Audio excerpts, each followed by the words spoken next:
What made you realize there was something off about your friend so?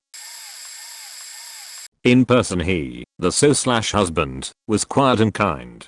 But she, the friend, told story after story about his pill popping, fraud, suicide attempt, and general emotional abuse. She left him. I had a falling out with her. I caught her in a couple of lies and I just abruptly ended the friendship. Meanwhile, unbeknownst to me, my husband had befriended the so at the gym. My husband didn't care this guy had a bad reputation as painted by his ex-wife. He was a cool gym buddy. About a year after I ended the friendship, I became friends with her ex-husband.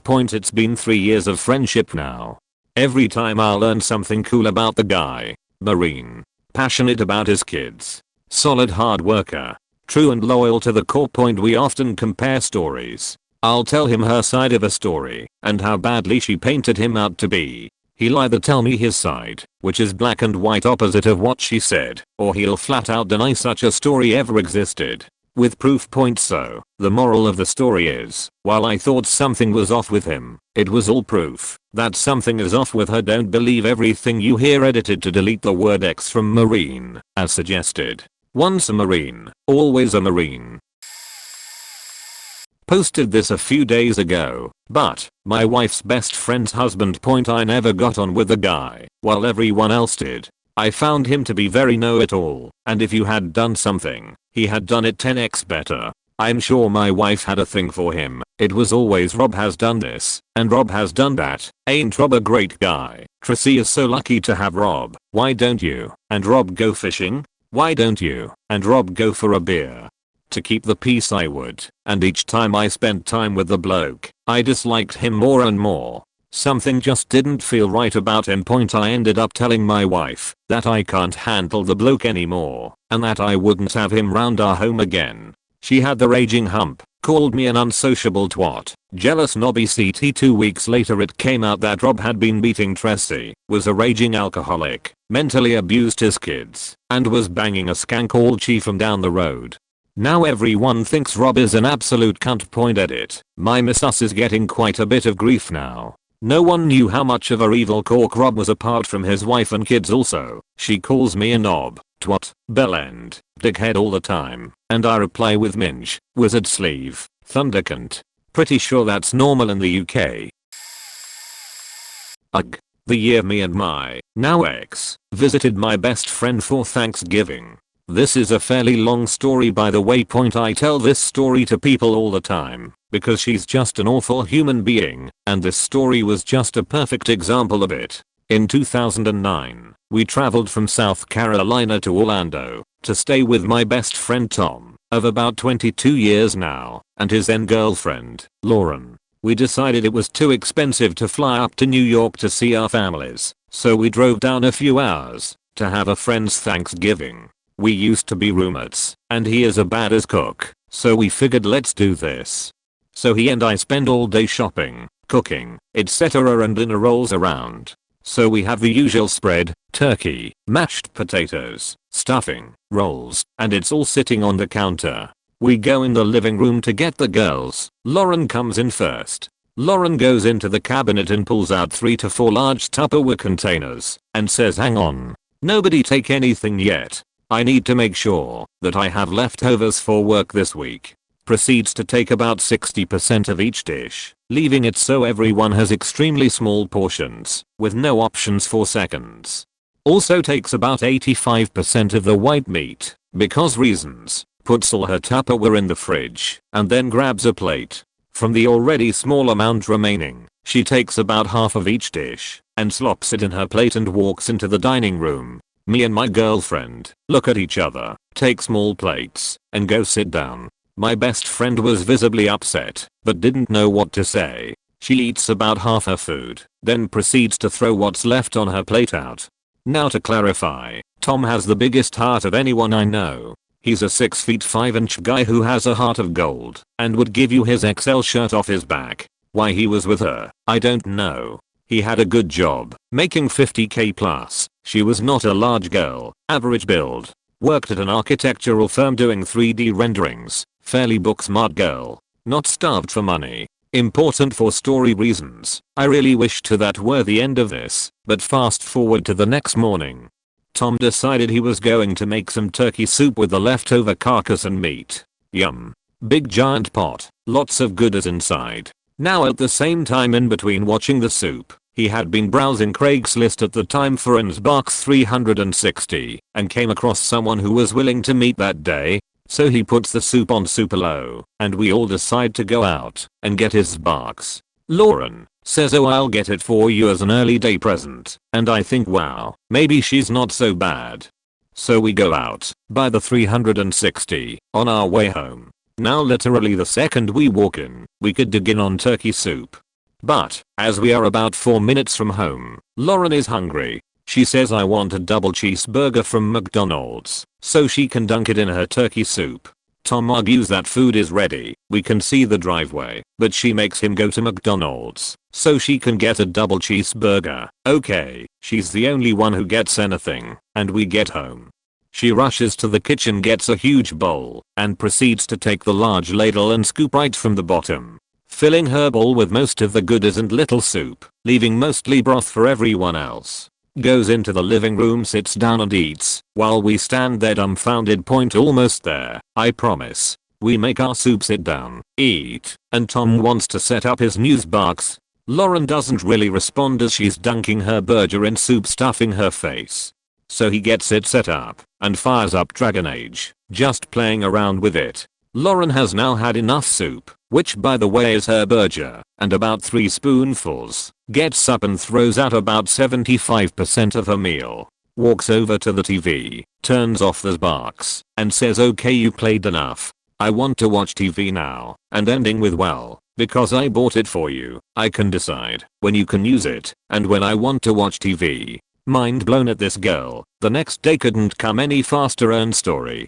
Absolutely mesmerized by her, and how she can be so selfish. About a year later, by the way, he went to work, waited until she was gone, came home, packed up his sheet and left, never speaking another word to her again.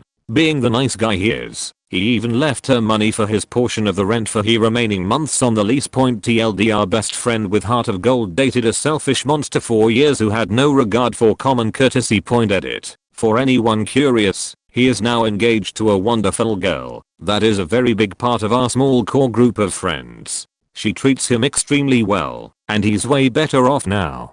They also live together about a half a mile from our current house, and our dogs are absolute best friends. Edit 2, had the wrong year. Also, lots of questions about why he even stayed with her, or if we talked about it. We had a lot of conversations about it. At the end of the day, it was a comfort thing. They own 2 dogs together, different than the beagle in the picture, and he would have had to save up money to move out to his own apartment, and maybe some other reason that I don't know about. I think we've all been in those toxic/abusive relationships where no matter what, we are in them for way too long. Not saying it's right, but it happens.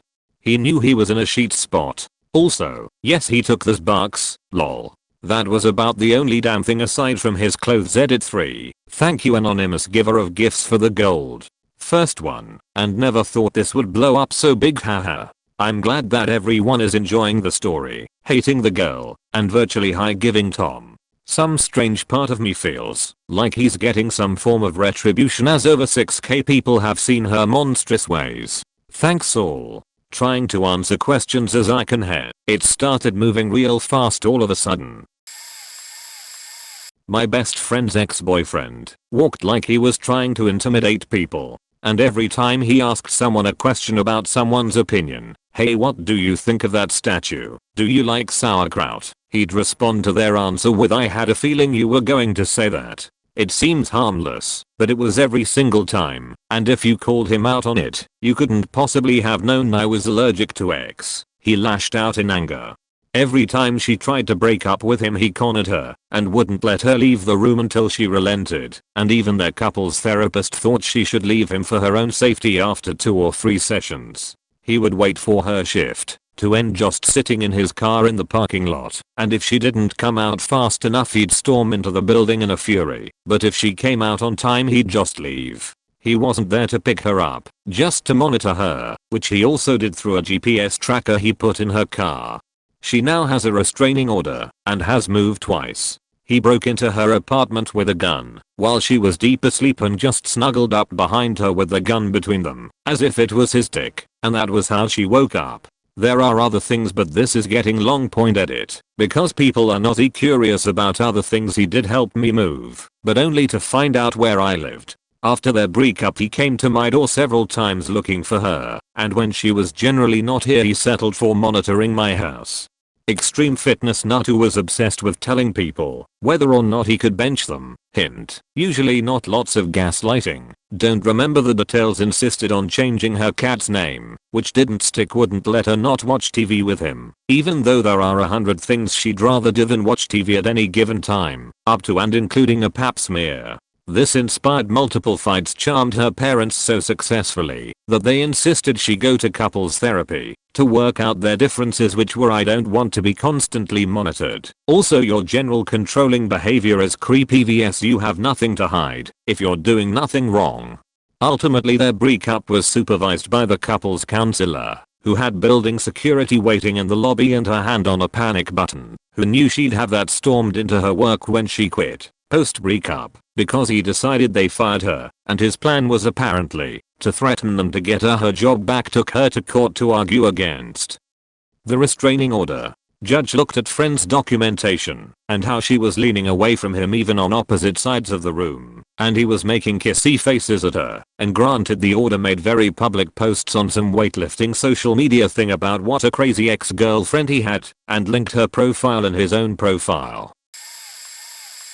Me and my cousin grew up together like brothers. I immediately knew his new girlfriend didn't like me from the looks she would give me or how blunt she was when I tried to engage her in conversation. A few months down the line and I try and arrange a meal with my cousin. Asked him to bring his girlfriend along so we can break the ice. Everything was arranged. I showed up at the restaurant and they didn't. I was stood up. They are now married and have 2 kids. I wasn't invited to his stag night or his wedding. I was, and still am, gutted. I met my wife and invited him to my stag do. He was all paid up and I couldn't wait to see him again. It was the thing I was looking forward to the most. He didn't show. Again gutted. He and his wife showed up to my wedding and acted as if there was no problem. It was quite strange, but I didn't care as it was great to just spend some time with the man I had considered my brother. We kind of kept in contact via text, but never met up, even though I tried to arrange it a few times. Then my son was born. I was desperate for them to meet each other and bent over backwards to meet up. I agreed to meet at a play area so his daughters could tag along and go play, and he got to meet my son, who is named after his brother who passed away. I sat there for an hour before he messaged me to say he wasn't coming. As a final attempt to salvage some kind of relationship, I invited his family to my son's christening. I got a message an hour after it had finished to say he wasn't going to make it as his wife had arranged to do something. That was 4 years ago, and I haven't heard, seen or spoke to him since. Still makes me sad, but as long as he is happy, then that is all that matters. Edit. Just to expand a little, I have tried to contact him many times via text, phone, Facebook message, but I haven't had a response. I don't believe he is happy, but I don't know enough about his relationship to pass comment. He has cut me off and there is nothing I can do to change that. I just hope that one day we do get a chance to sit and talk it through, just so he knows I don't hold anything against him or her. If he wants me to be part of his life, then great. If he doesn't, then at least he knows I still love him. Long story. Best friend was adopted as a kid. Adoptive parents killed in a car accident when he was 11. He was in the back seat. He survived. Became even better mates. Same schools and college. He decided he was gonna marry this girl. I was happy for him, but I had never met her as I lived out of the country at the time. So wedding is in 6 months. I fly down to see family and end up going with the girlfriend and some friends, and we all meet up at a local restaurant. Meet his fiancée. She seems nice and welcoming. She flirts subtly with me. Nothing major, but talks about my appearance quite a bit in front of her fiancé. I think nothing much of it. Later in the evening I go to the bathroom. I end up walking to a cubicle, and as I enter she jumps in front of me and closes the door with me inside. I ask her what she's doing. Her response is anything I want. I immediately push her out. Sit down and in shock, have no idea what I'm supposed to do. I go back to the table. I'm quiet. I realize that I should tell or say something to him. I pull him outside and tell him what happened. He is too in shock. Ruins the whole evening, and next day I flew back to my hometown with my girlfriend to see my family. We don't speak for months until the wedding. I'm his best man. Whole family was off to me. Bride hated me. We don't speak anymore, but I know what happened, and friends support my decision to tell him. He claims she says it was all a misunderstanding due to being drunk. I know what I saw. I know what happened. I know what she was trying to do. I feel bad because I have probably lost a friend, but my conscience is clear. Good luck, Philip. A bit of background. This was a good friend of ours and previous roommate. At this point he'd moved out about a year and a half prior, and we'd only had internet contact with him since. It was a meetup of old friends when we went to visit home. This was the first time we, wife and I, met his newest girlfriend after his previous long-term relationship ended. She wasn't so bad, kind of giggling and goofy for him, since he's a bit more serious, but fine. They seemed happy. We were out for dinner and her and my wife go off to the bathroom. I thought this was odd, since my wife is kind of a tomboy and doesn't do the whole girls go to the bathroom to do their mac-up and gossip thing, but I find out later friends so invited her to ask her a few questions about our friend. Well, after about 20 minutes went by, I realized they weren't back yet. We were both tipsy and engaged in conversation and time got away. This was a small gathering of a few couples, and one of HT other girls goes to check on them. Come to find out, friends so basically had my wife cornered in the bathroom, crying in her face and demanding to know why our friend had a secret crush on my wife and why he wouldn't admit it to her. After getting the recap from my wife, she said she had no clue if the girl was going to attack her or molest her, since a few times she was apparently completely against her to the wall.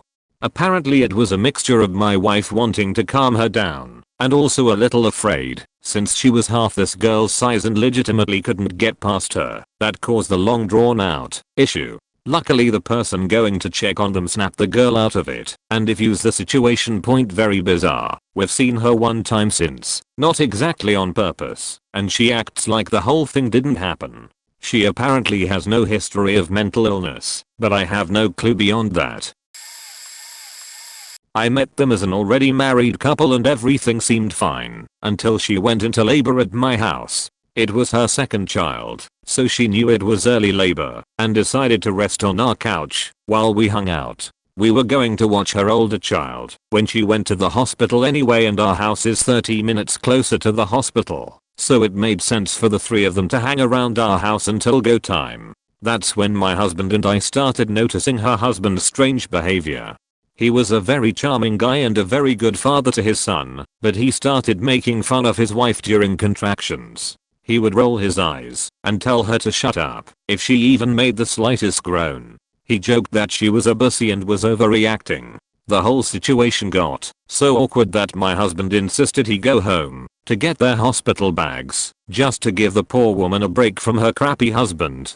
A few months after the birth of her second child, he hit his wife with his car while she physically tried to block him from leaving during an argument. He disappeared for days and didn't come home until she proved to him that she hadn't gone to the hospital or contacted the police. Thus began systematic abuse that continued for 2 more years, and she hid from me like an expert. He would hurt her and then threaten to withhold money for groceries if she said anything to anyone.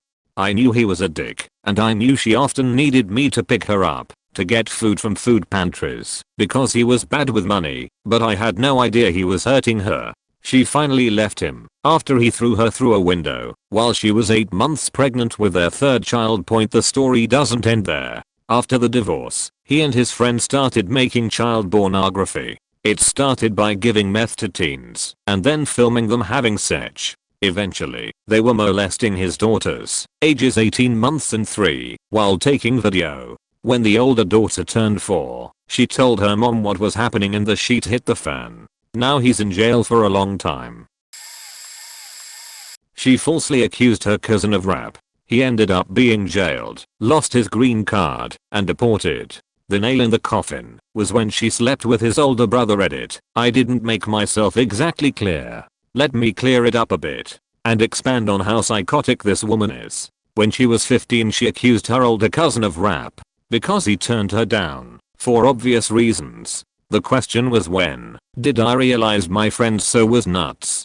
Well, my best friend married this woman when he was 18. A year after that the false accusation came to light, a month after that, in a series of events that just didn't add up, I uncovered her affair with my friend's brother. When I told my friend about the situation, he accused me of wanting to ruin his relationship and basically cut me off. In the years after, it was constant fighting between them. She faked 2 pregnancies to keep him around while still sleeping around. One day, 10 years after being with her, my friend says he's had enough. He leaves her, finds himself another girl, and doesn't live happily ever after. Because his ex filled their kid's head with lies, somehow the divorce went completely in her favor, and she kept it all with an obscene amount in alimony and child support. The man is a responsible father. By the way, did I mention this woman is my wife's cousin? Yeah. After me and my friend restarted our friendship, she spread lies that I was trying to get at her, thinking he would have an issue with that. It caused a major strain between me and my wife. I could go on and on about her, but I'll just cut it here. She was in a poly relationship, a guy and a girl, but I always knew something was off about him. She lost her virginity to him, so to speak, and was still very monotone and disinterested when talking about sex. She could talk about the girl with some enthusiasm, but every time she told me how great the guy was, there was something off about her tone, like she was trying to convince herself. Turns out he invited her, 18, living on her own, suffering severely from unmedicated psychotic symptoms, over to hang out, and she thought it was safe because his girlfriend would be there. He ended up rapping her in front of the girlfriend and informing her that they were all in the relationship together now. She was already not sleeping 4 days on end, having constant panic attacks, and having trouble telling what was real and what wasn't before this happened, and I really think it was just easier for her to pretend it was normal. The relationship lasted about 2 weeks, and when she said she wanted out, he would stalk her by showing up at her work and sitting there for hours at a time, or standing across the street from her house and just watching her as she walked home at night. It went on for about a month. I didn't know about most of this until after it had happened, and I've always wished I could have been able to do something about it. That was years ago now, and she's medicated and living with family and doing a lot better. But sometimes when I think about what those 2 weeks must have been like, I lose my shit. TLDR, if you have even the slightest instinct that something is wrong with the way your friend talks about a partner, please pry. Be rude. Do whatever you have to do until you're satisfied they're safe, because maybe I could have saved my friend a lot of pain and trauma, and I didn't. She has no concept of reality. One of the first nights we hung out, she talked about how their relationship was equal parts storybook and fate. They had been dating for about 1 month. Reality. She was a massive rebound and trapped my friend with a pregnancy. Here's the full story. Steve dated Jenny for about 5 years. Jenny was smart, beautiful, and kind. Steve is an idiot and cheated on Jenny with Kayla. Jenny never found out, but her and Steve broke up. Steve started to date Anna. Anna was fun, cute, and caring. They dated for about 4 years. Steve is an idiot and began cheating on Anna with Kayla. Anna and Steve broke up. Anna came 2 hours early to move her stuff out of their apartment and found Kayla in the bed. Now Steve is with Kayla. Kayla truly believes their story is of romance and not of Steve repeatedly betraying his past girlfriends. On the first night we hung out, I drunkenly told Steve that he needed to do whatever it took to get back with Anna. He desperately told me that he ruined it, and that wasn't an option. All of this was directly in front of Kayla. About 6 months in, Kayla and Steve went on a mini vacation. Kayla got sick and put on antibiotics. The antibiotics messed with her birth control. Kayla got pregnant. Steve married her. During all of this, Steve was telling me how it was a short-term fling. Fast forward about 6 years and another kid later. Steve is clearly miserable. We stopped visiting them because Kayla makes my wife upset.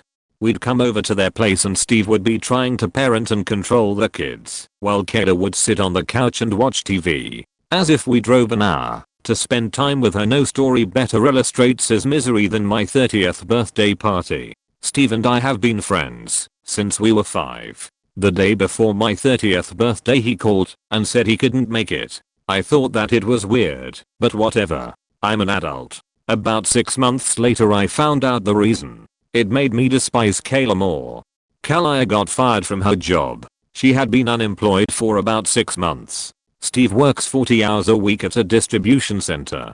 To make up for Kayla's lost income he was working an additional 40 hours a week answering tax questions from his home. My friend was working 80 hours a week to support his family and handling child care. Kayla turned down job offers because she thought they were beneath her. Basically, don't cheat. Karma is real. Throwaway. For obvious reasons I always knew, from the very first time I met him, that he was a bad person. Charismatic, charming, affectionate to her. But his eyes were empty. They married 14 years ago when she and I were in 11th grade. She just turned 18, had a horrible home life. She unofficially lived with us, my parents being more of parents to her than her own. He was a bit older and had enlisted in the military. This was during the height of the Iraqi war. A month before he deployed, after they had moved 3,500 miles away, he beat her in a drunken rage. After she discovered he was having an affair while he was deployed, he won her back through emails and phone calls. He came home far more damaged than before. Things seemed okay for a few months, until she walked in on him in their bed with another woman, while their infant son slept in a bassinet beside the bed. She naturally threw the chick out, before trying to make him leave as well. He broke her phone and her jaw. She was still thousands of miles away from me, but I packed a bag and drove for days to get to her. She ultimately took him back, and things seemed to stabilize. 3 more children in many years passed without incident. When their youngest was 2, he beat her again, this time in front of their children. Police were called, and he played the role of victim, using his PTSD and other post-military diagnoses. She has no job, no high school diploma. She dropped out to be a military wife, and no family to fall back on besides me. We offered to have her and the kids move in with us temporarily until she got on her feet. But she chose to stay. Recently, she and I drew up a notarized document stating that I'm to get their children if something were to happen to her caused by him. I'm keeping my fingers crossed that it never comes down to that. Was best friends with a dude, I'm a lady. Had been for a few years. Never any chemistry or anything like that, at least on my end. He gets out of a long-term relationship, starts dating around. He'd often introduce me to these ladies as sort of a barometer of whether or not he thought they were a good match. One weekend he invited a girl out with our group. She's super standoffish, won't smile, clearly isn't having a good time. I try to talk to her, get to know her, try to tell her about my friend and how great he is. She acts like I'm not there. Might as well have been the wallpaper. A month later I'm on a date, and we run into them. Remember, I'm also on a date with a man. As they are leaving they come over to say hello. She seems equally unhappy to be alive. I introduce my dude, the 3 of us chat for a minute. While she stands there, I jokingly tug at his shirt in a "you old dog" kind of way. She storms out of the restaurant. Both dudes are confused. Was not a flirty touch of any kind, more like a bro touch. Anyway. Next day at work, I work with this guy. He comes up to me and says, "Hey, you can't do stuff like that. She's really damaged. Has jealousy issues. Doesn't trust men." I apologize profusely, because I didn't realize I had done anything wrong. Even asked my date, and he was baffled as well. This friend had an emergency key to my house, in case I ever got locked out. He returned it a week later, citing something about what, if you call at 2 AM. But isn't that the point? Isn't that what best friends do? Help each other in times of need. Flash forward a few months in. He refuses to speak to me. Again, we work together. Won't look me in the eye. He slowly gives up other relationships, male and female. After dating the girl for 6 months, they get engaged. Now married. No idea how it's going, or if he's happy. I ended up moving, and haven't spoken to him since. Makes me really sad to see people give up who they are for a relationship. My story is kind of different. I think I'm the significant other that is off point. My boyfriend and I went to support one of his friend's show. The friend is in a pretty successful band and their band was playing in our area. My boyfriend hadn't seen his friend in months and his cousins, that I'm friends with, were going, so it was a really exciting night. I felt really happy supporting my boyfriend's friend's band and getting to experience a live show in my local area. Long story short, I got pretty buzzed and started dancing with my boyfriend near the front of the stage.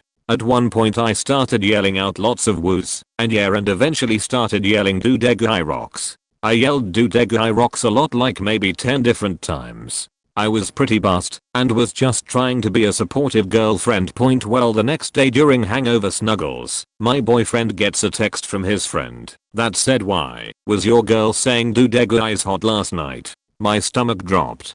I know, and my boyfriend knows, that I most definitely did not say that, but it drives me nuts that his friend thinks I was saying that, and he had to warn his buddy about me, which good on him for doing so. My boyfriend replied and corrected him, but he never replied. I hate the idea that he just thinks I'm the kind of girl that flirts with other guys directly in front of my man, especially when I was trying to be cool and supportive to this friend. Just a dumb misunderstanding that makes me cringe a bit. You rock definitely sounds like you're hot when yelled from a drunk girl over loud screamo music. Well, the first one used to actually yell at us when playing Scrabble. He was a controlling asshole. He told her exactly who she could and could not be friends with. He stole her dog's Xanax. Her dog had anxiety. I told her that he was using opiates because I recognized the size of those pupils and there was no way that that was the son. He used to make her cry all the time, and he told her that he would never marry a girl like her. He told her that her family wasn't prominent enough in the community. One day she came home from work and her laptop was gone along with all of her savings. He never came home. He had taken a small suitcase along with a few of his belongings and moved to Israel. She found out 3 weeks later after non-stop crying and calling everyone he knew. He called her a year later to tell her that he was getting married and that she should just move past it.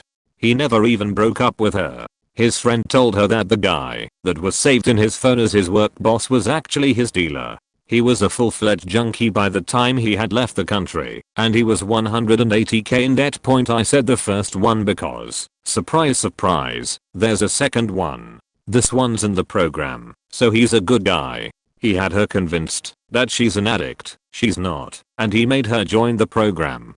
But not now, because that sheet has some literature incorporated that he couldn't reconcile. It must be AA. The girl isn't a drunk to begin with. He then proceeded to go on a rant a few months into the relationship, telling her that she has no higher power and that's really not okay. How could she possibly live such a shallow existence? He made her delete all her Instagram pictures in which she is dressed like a nun because she has a boyfriend and it's highly inappropriate. The list just goes on. I worked with a woman who was absolutely without a doubt working only so that she could find a sugar daddy. She called everyone love and hugged everyone the moment she saw them, sometimes up to 5 times a day, then would turn around and talk crap about them. She told everyone she was in medical school, impossible of course, that she was rich, lived in her car, and any work topic that came up she would immediately insist that she was an expert on it and would then proceed to babble on about the topic, basically saying nothing that made any sense. Downright crazy. She wore inappropriate clothing to work too, all in layers. As the day wore on, she would take off her sweater first, then her shirt, and by the end of the day she'd be wearing a very tight-fitting tank top with elaborately knotted scarves around her neck, glittery belts, tight jeans, cowboy boots, etc. We are allowed to wear casual clothes at work, but she dressed like she was going to a nightclub. Anyway, she managed to get into a romantic relationship and moved in with one of my coworkers practically overnight, and then immediately quit her job, supposedly to start working at a better job. He bought into her lies and never questioned them. Suddenly she wasn't working anymore, so he was now supporting her 100%. She wanted to go to concerts, on long weekend vacations, to bars and nightclubs every night, and this poor guy was getting stretched to his limit both with time and money. After about 6 months, he tried to break it off with her, but by now he was in too deep it would seem. She is a master manipulator, and every time the subject of separating came up, she would pull the Christianity card and convince him to pray with her to save their relationship. He's a devout Christian.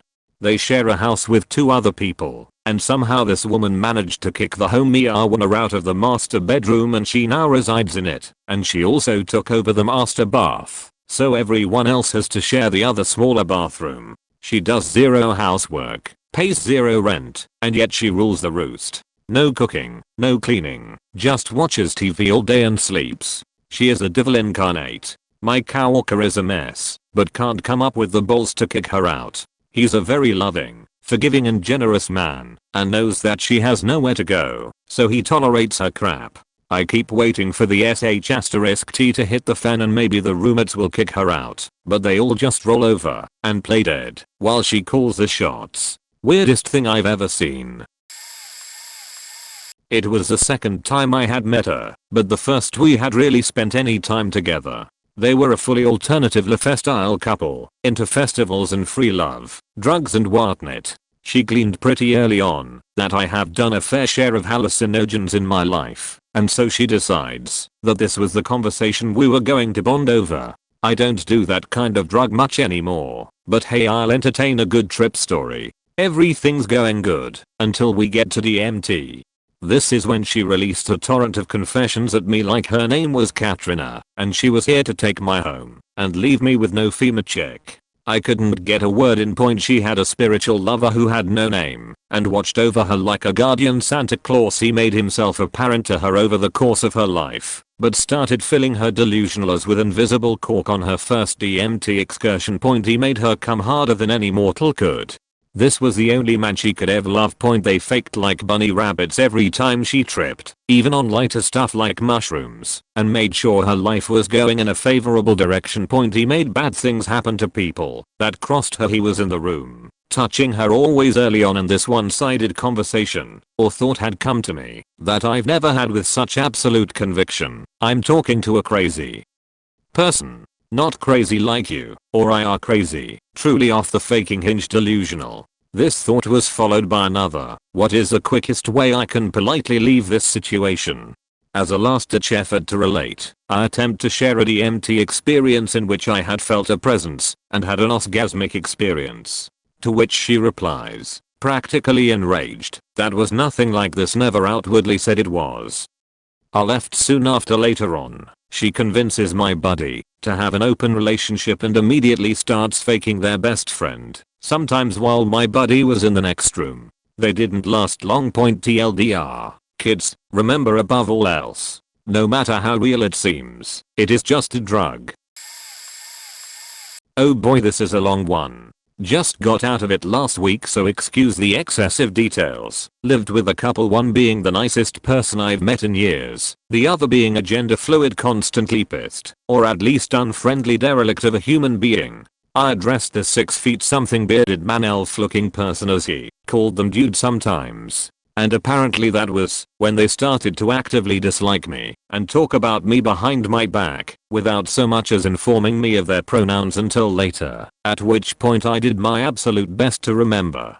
So now to the 4 months living there with this gal, the first roommate moved out within a couple weeks of me arriving, and they gave me a subtle warning, I've just gotta get out of here, man. I know the way things are going. Then gestured at the door where, let's say, Jilla lurked. Point Jilla had been friendly until that point, or at least friendly by their standards.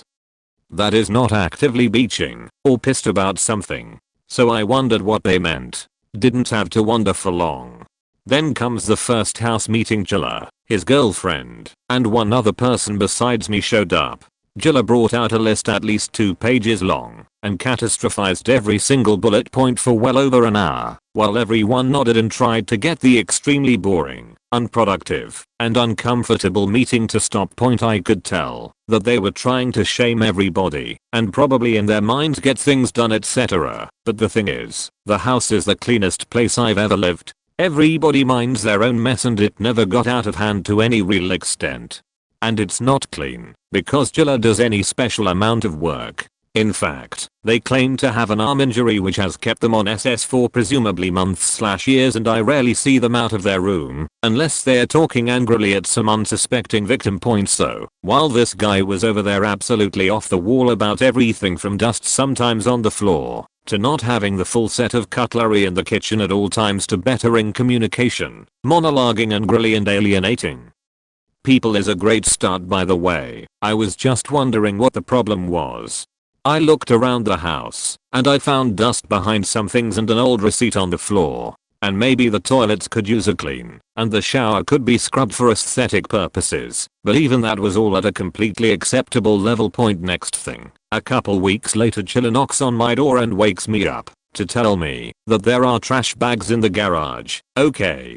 Question mark, question mark, question mark, question mark, question mark, question mark, question mark, question mark.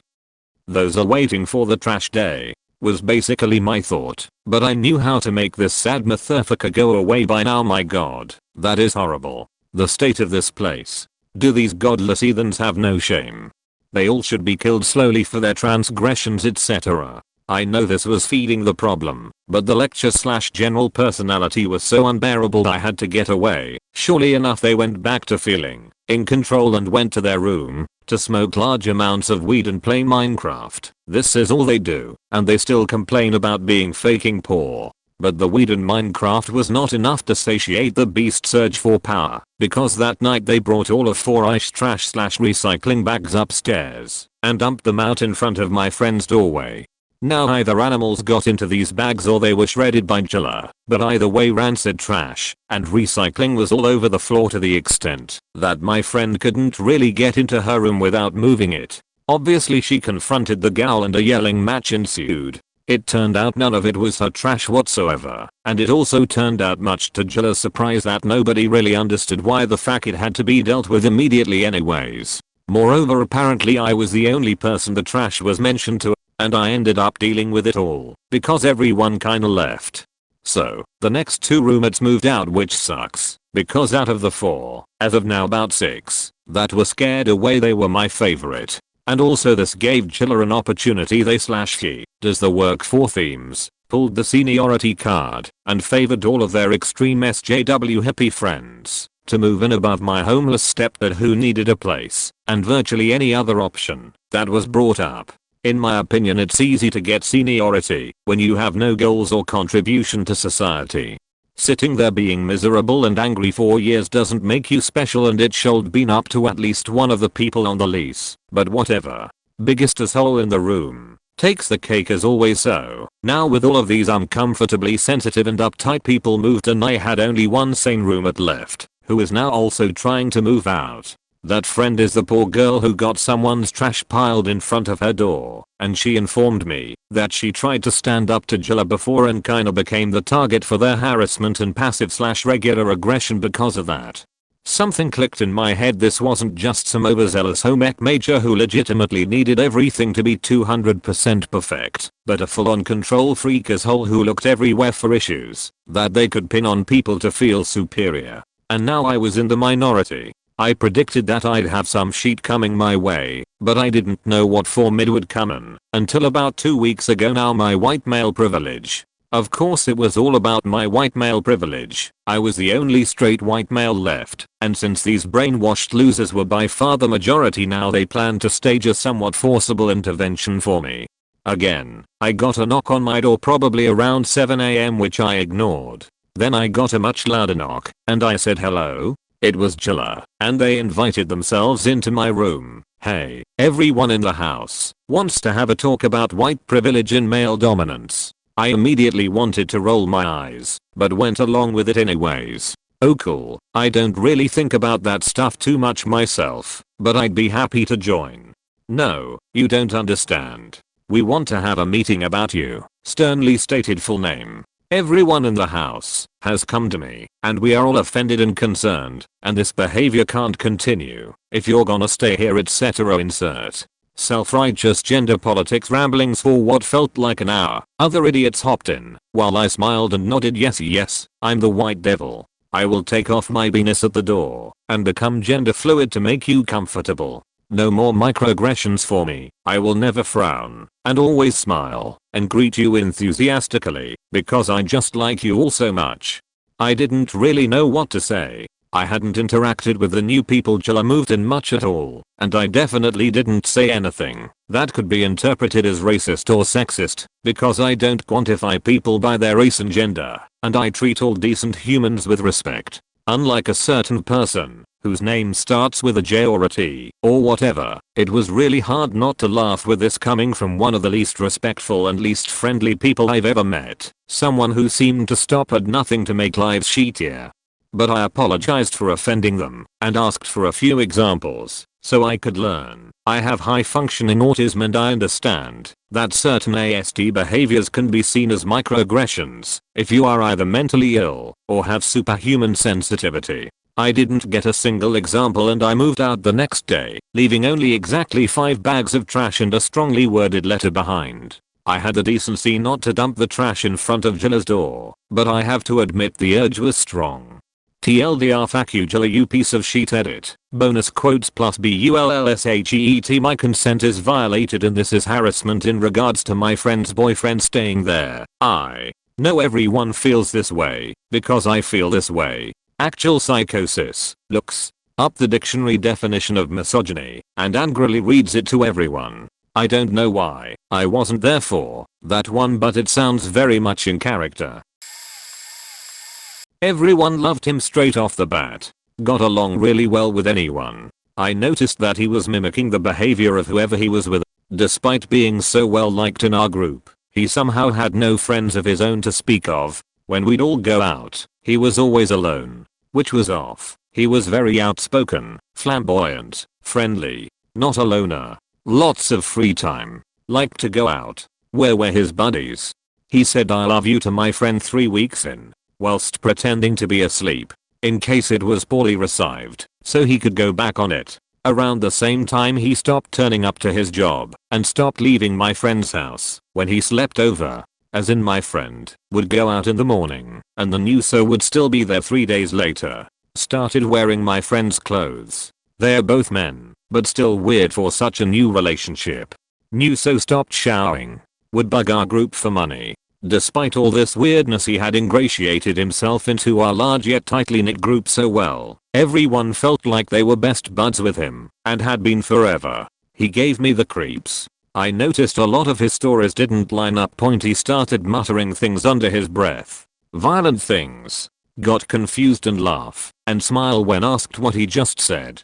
More stories didn't match. Big things about his life, family, and history, and the little things about what he had studied or where he went last week. The filth he lived in grew. Mounds of moldy plates. Filthy, stinking clothes. Still no work. He was fired because he just stopped going and hung around in my friend's house all day stinking up his dressing gown. By this point my friend had decided he wanted him gone. It turned out that he had no friends from before he met our group because he had swindled his ex-friend out of her insurance money from her dead father. There were a litany of other things. Rent unpaid. Drama caused. Words said. The usual. The friends of my own group who lent money never saw a penny back. Newly ex-so went AWOL and disappeared for 3 days, leaving his passport, phone, coat, and keys behind. Post breakup, there was also some drama about him sleeping with my friend's FWB. Not because he liked him, but because he wanted to cause jealousy. And we know, because he told everyone. He changed from a well-dressed, friendly, clean, funny guy to filthy, crazed, borderline sociopathic, and a pathological liar. At first I thought I was being overly sensitive because he was displaying a lot of behaviors I saw in my dad. I thought, hey, give the guy a break, I'm being the crazy one. Nope. Lots of little weird things added up to one big problem. Listen to your gut. Since these are mostly about friends looking out for their friends, here's my piece of the cake. First time I met a girlfriend at our place, she barely even acknowledged our existence. Got on off vibe from the start. Then she'd complain because my friend was at our place when we planned to make a big dinner for a few of us. So this beach stops by, and us being the nice people we are, asked if she was hungry, and without accepting she just dug into everything. and stuffed half the faking food we'd been cooking all afternoon down her nasty throat. The second she finishes, she gets up, grabs my friend who's in the middle of the conversation by the arm and demands that she wants to leave, so they have to leave now. Now I'm already full on hating this inconsiderate piece of shit. I've brought these things up a few times stating that I think she might not be the best person to her, but of course my friend would keep making excuses like, oh, she was just in a rush or she just had a lot on her mind. That day, what made me flip though was when her childhood friend was visiting, and this bitch literally tells her girlfriend, my friend, that she supposedly loves very much, that she doesn't want to waste her time meeting her friends, because she doesn't care about that. Seriously, what the fuck? I went on a straight up rant to my friend about how I cannot stand her bitch of a girlfriend and she's treating her like shit and manipulating her, and I have absolutely no interest in hanging out with her if that bitch is gonna be around. Sad to say, our friendship slowly started to fade after that. This girl used to be such a happy, loving, jiggly and inspiring person in every aspect, and the few times I saw her after that she just kept getting less and less bearable to be around. I fucking hate her girlfriend, and I'm already pissed just writing this point edit. Rereading this, it sounds like it went from 0 to 100 real fast. I left out a lot of stuff. This is over the span of 1.5 years. One of my old best friends started dating this new guy. I hadn't seen her in about a year and was looking forward to meeting him and catching up with her. They both had birthdays in the same month, so I invite them to come up my way for a club night she and I used to attend, and offer to take them both out for dinner for their birthdays / as a nice friend. So they live about an hour from me, and she says she'll text me as they're leaving, and then I'll know what time to expect them to arrive. I showered and just sat around on my bed browsing Reddit or whatever. Figured I'd start doing hair and makeup once I got a text. Next thing I know, they're already here, and I'm just in my pajamas, looking totally unprepared for a night out. I invite them in, tell her I wasn't expecting them yet. She says sorry, she didn't have cell service, and the text never went through. I said they can just hang out inside while I get ready real quick. Give me 20 minutes. Would you like anything to drink? And then I realize her boyfriend did not follow her into the house. She says he's going to wait in the car so he can smoke. Okay, then he leaves. He comes back like 45 minutes later, and apparently he has gotten Wendy's because he didn't have time to wait for some beach to get ready. When we left for downtown, I took my own car instead of carpooling with them because I was super uncomfortable with this guy giving the excuse that I will probably want to stay out later than they will. He hadn't said a single word to me and just stayed in his car the whole time they were at my house. They followed me to the parking area, and then he decided he wasn't going to get dinner or go to the club with us and takes off to do his own thing, still without acknowledging I even exist. Needless to say, my friend was very upset by his behavior, and I don't even know what to make of this incomprehensible level of rudeness with no apparent reason. She and I get some food, and then head over to the club. She texts him to let him know what's up. He wants her to come out and leave immediately. She stays for one drink, crying to me the whole time about how he's not usually like this. She's so sorry. They probably won't even stay together. She might break up with him tonight. Well, they're still together, and it's been over a year since then. She and I have not spoken since. What an ass. I left out some of the other small details because this was already super long, but for real, there is something just not right with that guy. I introduced my best friend to his now ex-wife. She was actually the sister of a mutual friend of ours that he hadn't met yet. They went on a couple dates and things didn't seem right. She talked about her aspirations and how she wanted to do a lot of different things but couldn't for some reason or another. Turns out that she would try something once, and if she wasn't good at it, she would give up completely. She went to community college for a semester and failed a single test and dropped out of school. She went to beauty school and messed up dyeing hair once and completely quit. She got a job as a secretary and accidentally routed a call to the wrong person on her first day and quit. I told my best friend that she isn't the type of person he should be looking at for a long-term relationship. After I got engaged, she pressured him into it. After they got engaged, she quit her job and refused to look for another one because he would take care of her. They were married 6 years and then got divorced because he couldn't handle her giving up on everything. He wanted a better job, so he kept trying for it, and she would mentally abuse him when he wouldn't give up. The job he wanted is highly competitive to get hired, and he had over 50 interviews total for it, and every time she would tell him that he was a failure and to give up. When he finally got the job, she acted like she encouraged him all along and that he was nothing without her. After about another year, he left her. It was the happiest day of his life.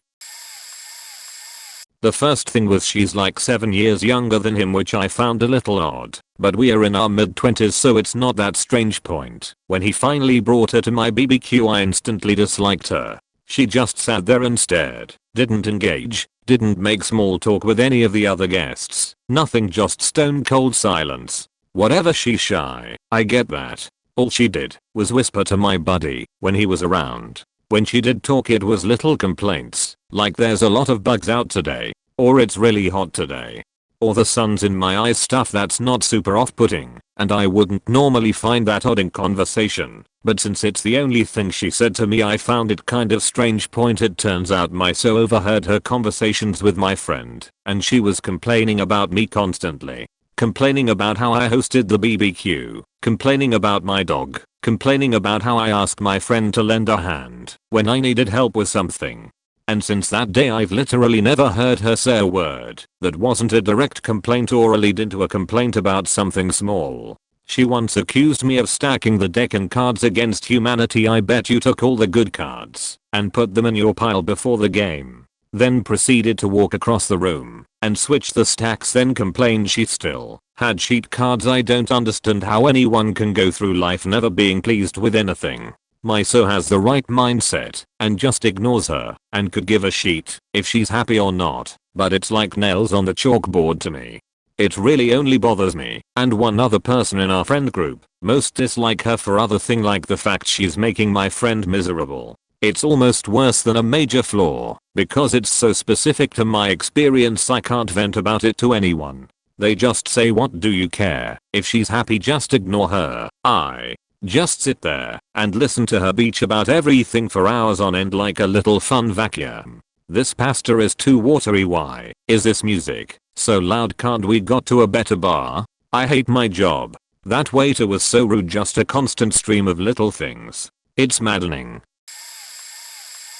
Back in the day, when I used to have a friend, we'd hang out on a boat cafe during the summer. Often he'd call his so, who was a really okay and lax person. She'd get on a lot of our dumb jokes and could actually partake in any discussion, which was great because it always led to some amazing talks while having a cold drink or something.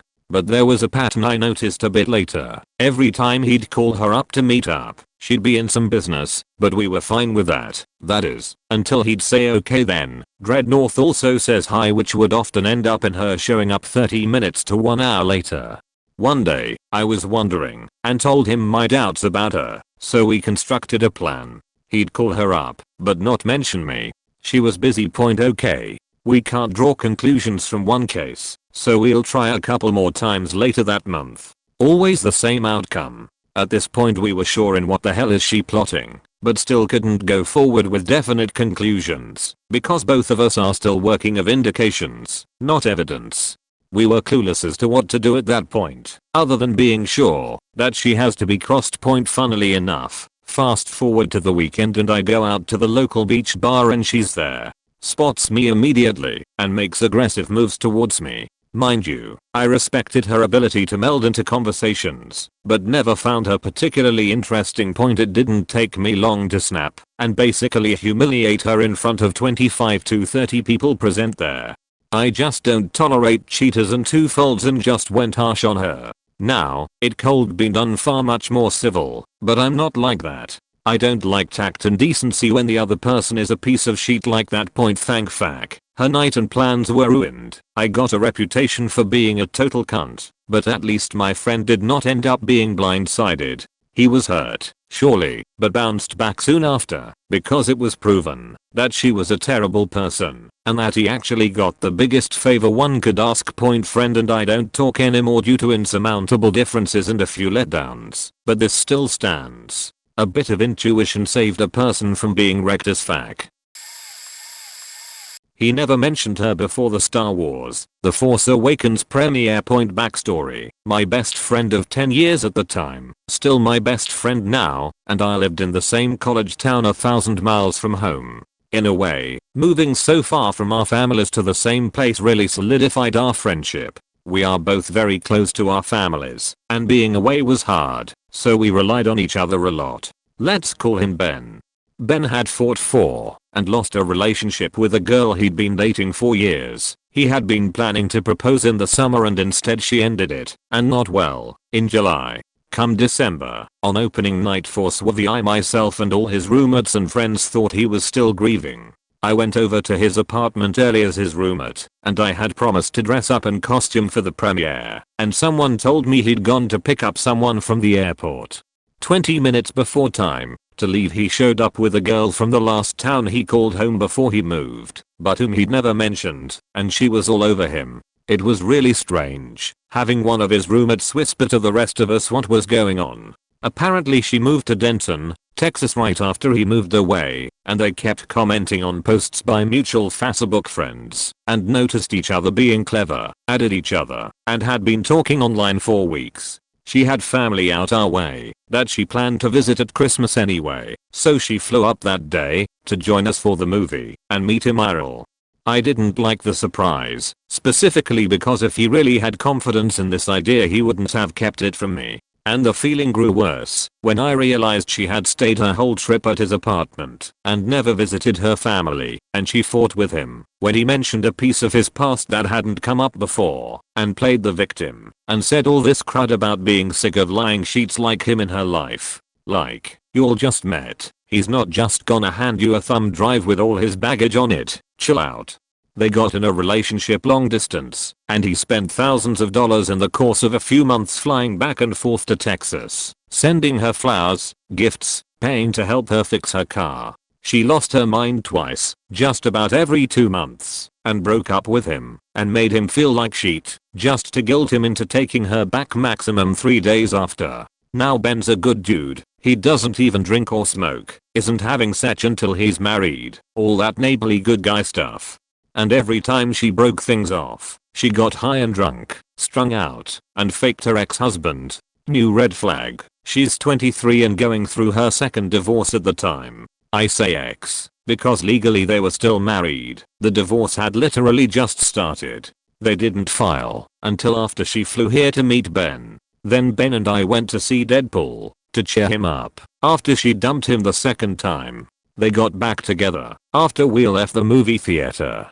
2 days later she loses it because he went to see Deadpool. It's so pornographic and tacky. She told him he's the scum of the earth for wanting to see a movie like that. That's where he drew the line. Nobody messes with our Marvel fandom. He came over to my place for more privacy than his 5 roommates could afford him, waited for her to call to apologize, and I made him say in front of me, while I made him comfort food, "I'm not heartless," to her that he wasn't going to keep doing this, and their relationship was really over. We had pizza and watched cartoons until he felt well enough to drive home. She continued to be a nuisance for a few months, and then she stopped bothering him, even brought a new boyfriend to visit a month after the ordeal, and tried to dangle him in front of Ben, and then used Ben to cheat on the poor guy. Ben liked him, and told him what happened, and recommended for his sake that he not be too trusting of her TLDR. Don't let your friends get away with not telling you they are considering dating someone for an unusual long time. They don't trust you because they don't trust themselves, and there's always a reason behind it. Like the girl is straight up crazy probably. I hate half my friends so this is perfect. One of my friend's girlfriends would hit on me through Instagram and Snapchat constantly. She ended up cheating on my friend 3 or more times. They ended up breaking up, dating new people, then leaving those people for each other. Shortly after they got back together my friend's dad passed away unexpectedly. Weeks later her girlfriend faking ends up breaking up with her the day of her dad's funeral. Who does that? Another friend was in an LDR and their girlfriend would force them to drop anything and everything they were doing to Skype with them. If they didn't a huge tantrum would ensue. They ended up breaking up and the girlfriend threatened suicide as well as sending graphic images of her slit wrists to my friend. It's been 6 or 7 years, and like 4 girlfriends later, and this girl still hits them up claiming they're the love of their life. The most recent one. My friend has been with this guy for 4 years. I've always been kind of neutral about him, like we don't have many shared interests and his personality is very mild, I guess. But I've always tolerated him. So about a year ago I find out that he has created a Cupid and a Tinder and is talking to girls that his girlfriend was friends with in the past. I end up being the one that has to show her the screenshots. She is understandably very upset and ends up calling him, and this dude is so fucking blasé about it, like he was acting, like he forgot to pick up milk at the store instead of literally trying to cheat with 2 separate people. The whole time his excuses are I was lonely and I just wanted to make friends. But I don't buy it for a second, like there are plenty of non-dating apps for that. So anyway, they end up breaking up shortly after that, but he ends up getting kicked out of his house by his grandparents, which I also think was either exaggerated or just complete bullshit, and Rachel being the angel she is offered up her place. They now live in a new apartment together and like, I'm happy my friend is happy, but I do not trust her boyfriend. I think he's a stupid man-child. No way this will get read, but I needed to get it out and offer some advice just in case someone reads to the bottom of the thread.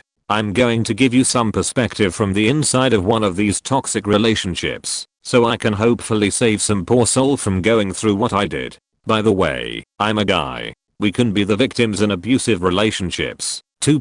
Here are the easiest warning signs to spot. These apply to all relationships regardless of gender or sexual orientation. Asterisk 1. Does your friend have to constantly explain or apologize for their so's behavior? Asterisk 2. Do they seem to spend less and less time with you and other friends because the so demanded it, or simply doesn't like you and all the other friends? If your friends are shitty, that might also be a reason, but I'm assuming you're quality people. Asterisk 3. Does your friend seem fine around you, but becomes overly nervous or depressed when the so is there? Asterisk 4. Are they glassy-eyed when they talk in glowing terms about their so, like they are trying to convince themselves, or does any of it sound rehearsed or coached? Alternately, have they ever offhandedly mentioned a strange behavior or demand from the so when alone with you? They may be voicing their own concern. Asterisk 5. Has your friend so ever subtly flirted you or boldly come on to you or anyone you know while dating your friend?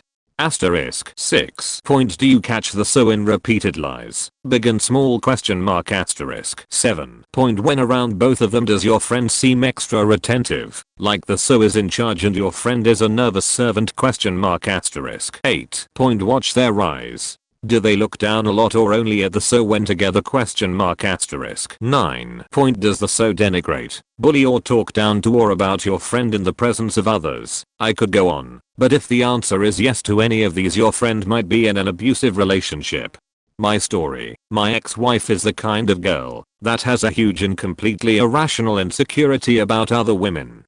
Didn't matter what their age was or attractiveness, they were a threat to her in some way. Even the women in my family were a threat. They're judging me. She'd keep me up at night for hours interrogating me, asking if I thought this or that woman was attractive. They could be a real person or just some chick on TV. If I wanted to get any sleep, I had to get good at convincing her that I thought every other girl was a cave troll.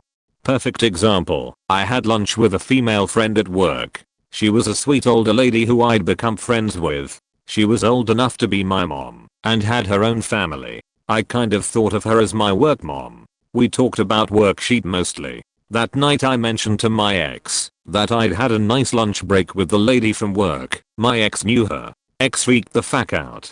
Apparently it was the most bitter betrayal I could have committed. LUNCH=FAKING over a table, I guess. 3 hours later, her angry crying the whole time, I decided it was easier to just stop hanging out with my work friend. Told her the next day, because I was a huge bussy. She didn't understand, but agreed. I'll never forget the look of confusion, pity, and disappointment on her face. All I can say at this point to explain myself is that I was young and stupid and had never come across someone so manipulative. Also, she didn't just show up crazy. She's smart, middle class, not hose beast, and can pass for normal. Took a while to find out how skewed her thinking was. By then she'd figured me out pretty well, and knew how to push my buttons with such, or by crying/arguing me into submission. She was really good at manipulation. It was like she'd had a class in how to mess with an insecure guy's confidence and break him down to dust. Google Chinese water torture and you'll have any idea of what I went through. Constant and unending questioning and harassment until I just gave in. Eventually I became the broken shell she wanted. It was so bad that I got into the habit of looking at the ground when other women were around or on the TV, just to avoid having to sit through another interrogation point during the relationship. I started to pull away from all my friends and family. It was a combination of her not wanting me to hang out with people she felt judged or threatened by, as well as me subconsciously hating having to lie to defend or explain her to everyone. It was easier to separate myself than to face them. Eventually I was isolated from everyone who cared about me. The constant mental abuse, isolation, and harassment had me on the verge of suicide for the last year or so. I barely spoke. Here's the fun part. After several years of this, after she'd thoroughly broken my will and isolated me, I guess I wasn't fun to play with anymore. So, predictably, she cheated on me several times before ultimately leaving for good. I didn't confirm it until after we were over, but she admitted that she faked at least 3 guys while we were either dating or married. In truth, she did me a huge favor when she left me.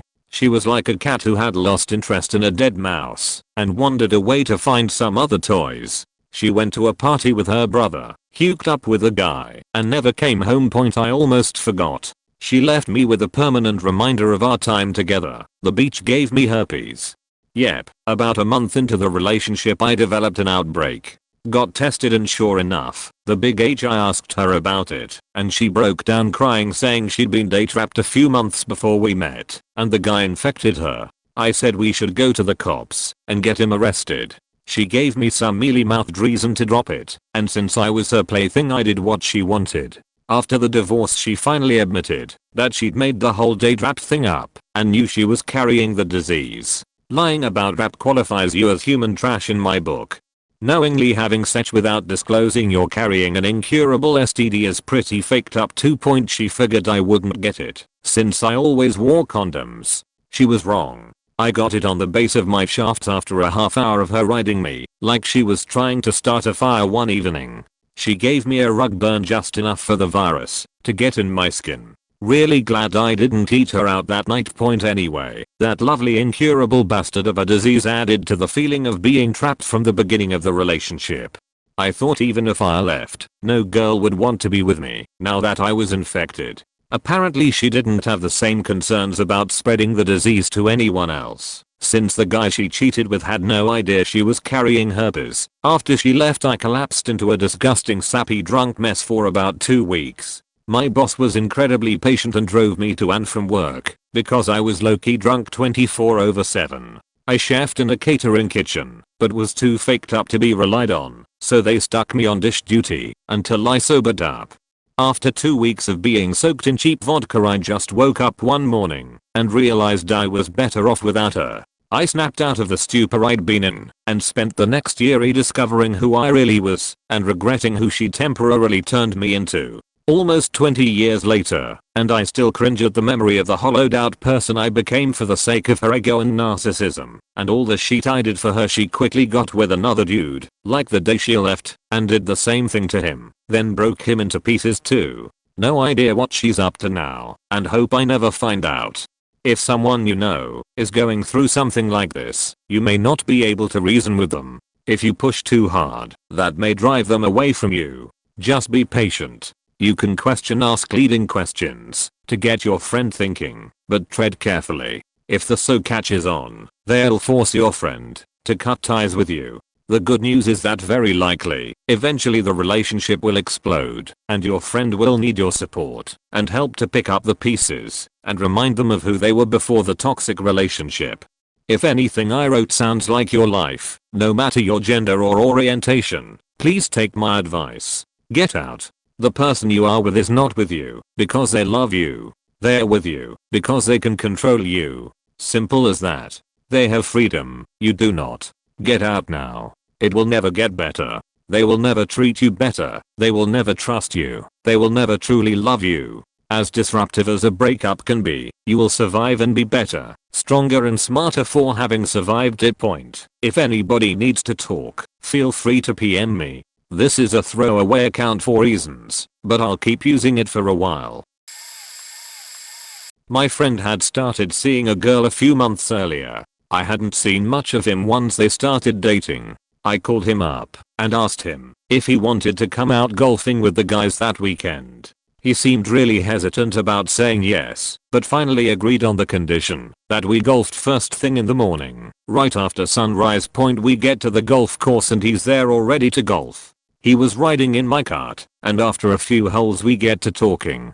He tells me his girlfriend wants to be included in everything he does. She doesn't want him doing activities that don't involve her. He didn't tell her that he was going golfing, as she would have forbidden it. He had loaded up his golf clubs in his car the night before and had snuck out of their apartment at 5 AM while she was sleeping. His plan was to rush back to the apartment after we were done golfing with coffee and breakfast and act like he went out for a walk in the morning in order to surprise her.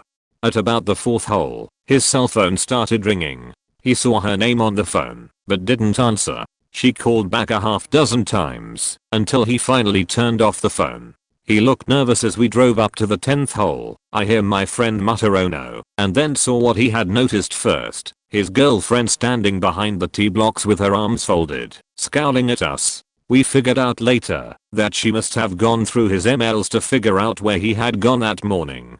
When we reached her in our cart, my friend put his head down and apologized to me and told me that he had to go. He silently removed his clubs from the cart and followed her back to the parking lot. We stopped inviting him out after that. They were together for another 10 years, and I never saw him again without her being present. She eventually cheated on him with a coworker and left him. I have been best friends with this dude for 20 years. Moved in with his girlfriend of a couple years. I never exactly thought she was all that great, but he seemed happy, so I stayed quiet and let him live his life. She invited a group of us over on a Friday night before a weekend trip we all had planned months in advance. Some couples, some single folk, about 9 of us in total. Most of us friends for a long time, college roommates etc. Not a huge place but enough room. The guys decided to go out for pizza and beer, as we guys do. One bought beer, one bought pizza. I bought food for breakfast in the morning. We did not let the host pay for any of it, because he was the host. We get home, eat some pizza, have some beers, play Madden, tell jokes, have fun. At 8 o'clock on a Friday she says we need to keep it quiet. At 9 o'clock she tells us again, and tells my buddy to put away the whiskey he brought, because she didn't want us drinking anymore. At 10 o'clock she says she is going to bed, and we all need to as well, so we don't wake her up, and don't sleep in. Shortly after that she says we are not allowed to use the fan or rack in the guest room, August in New England, because it wasn't that hot and something about our electric bill. The next morning she says nobody is allowed to shower before leaving the house, because it would be too much extra laundry. We all only got half a mug of coffee, because she would not allow us to open another can of her coffee. It's one thing if there's not much and we have to share. I'm fine sharing. I love to share. But beach when you have an extra can and you ain't giving it up and being a selfish twat, then you are a selfish twat. About 11 AM we are all dying to leave and get out from her place and stop living under these ridiculous rules. She of course is showering and still getting ready. Me and a separate friend fire up Madden for a rematch from the night before with lots of trash talk.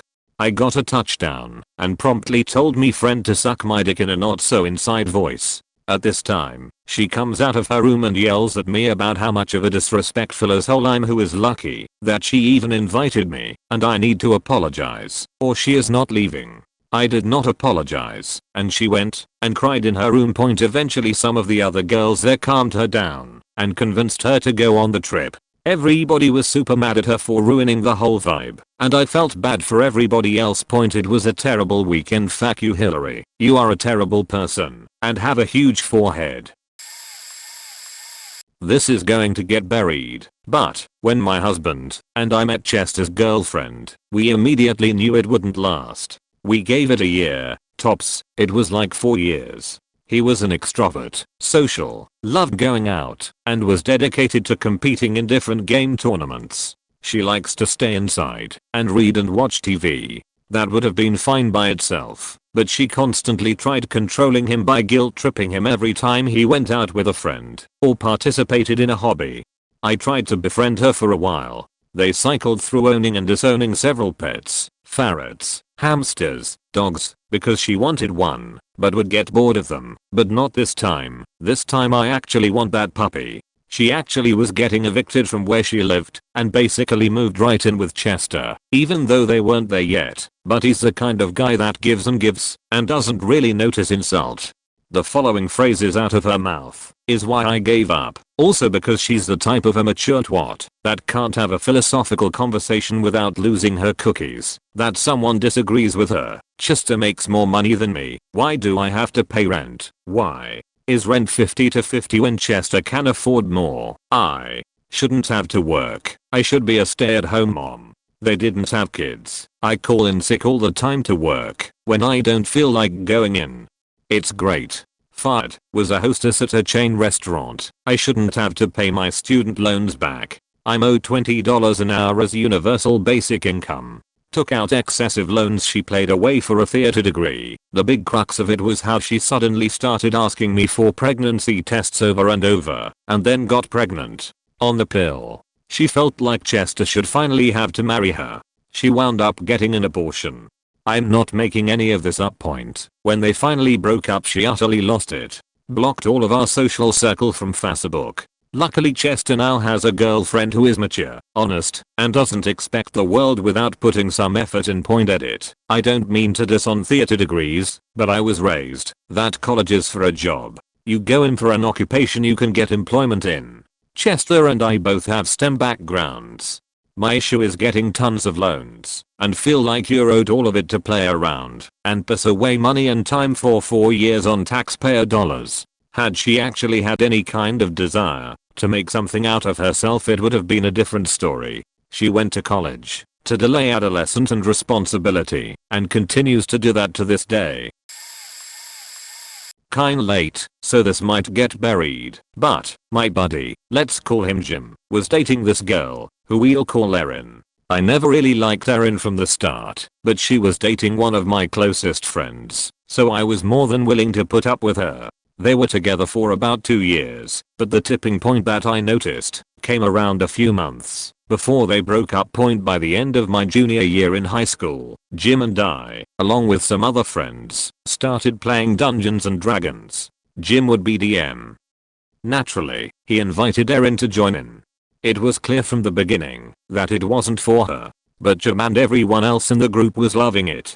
So Jim would start putting in an increasing amount of effort to make the games more appealing for her, but she wasn't having any of it. Eventually she quit, which is fine. Nobody was going to force her. What wasn't fine was her outward distaste for when Jim would still play it with us. She would continually argue about why D&D is such a shitty game. Then, as if to spite us, picked up a sudden obsession with Pokémon cards, which she would try roping Jim into, but he didn't really care about Pokémon cards and he sure as hell wasn't going to drop D&D for them. Even so, Erin started regularly visiting trading card shops, where she met a guy who we'll call Kevin.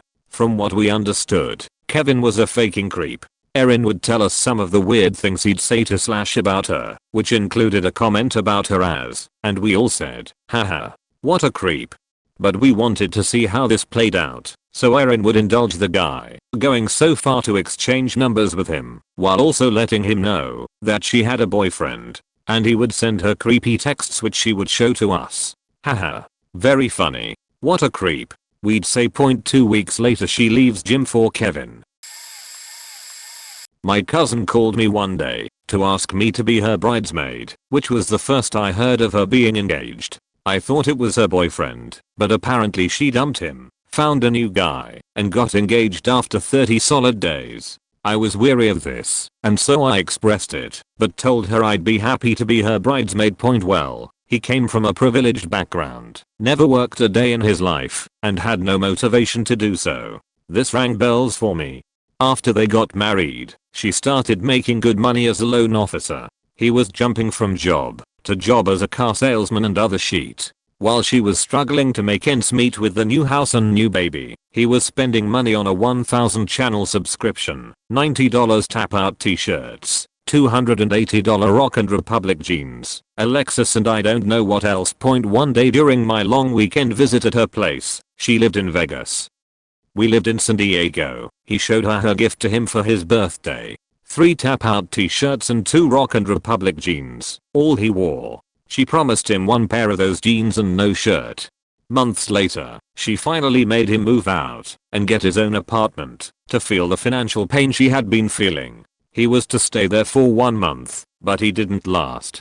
He came home while she was at work, packed all his shit and drove to Chicago to live with his folks again. He was in his mid-30s. She couldn't even get child support from him because his cousin employed him as a bartender under the table. They're divorced. I called it, and she called me crying saying, "Please don't say I told you so." So I didn't. She's so much more successful without him. He's still with his parents and she just bought a second house. This one in San Diego where her parents live now. Oh, and she also helps them pay their own bills. Still no child support. This will probably get buried, but it will be nice to get it off my chest. I've had a friend since kindergarten.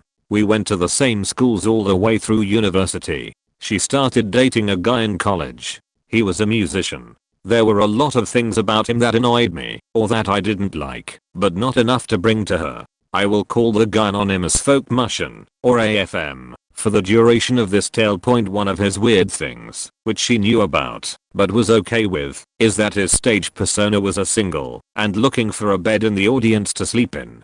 I'd go to his shows with her, and he'd point out friends and family members in the audience, saying hi between songs, but never her. Never. He proposed when they'd been dating for 8 years. The wedding date was set a year later. During that year, AFM came to play in the small town I was living in at the time. My friend was coming into town with him, so I planned to watch his show with her. They were staying at a mutual friend's house.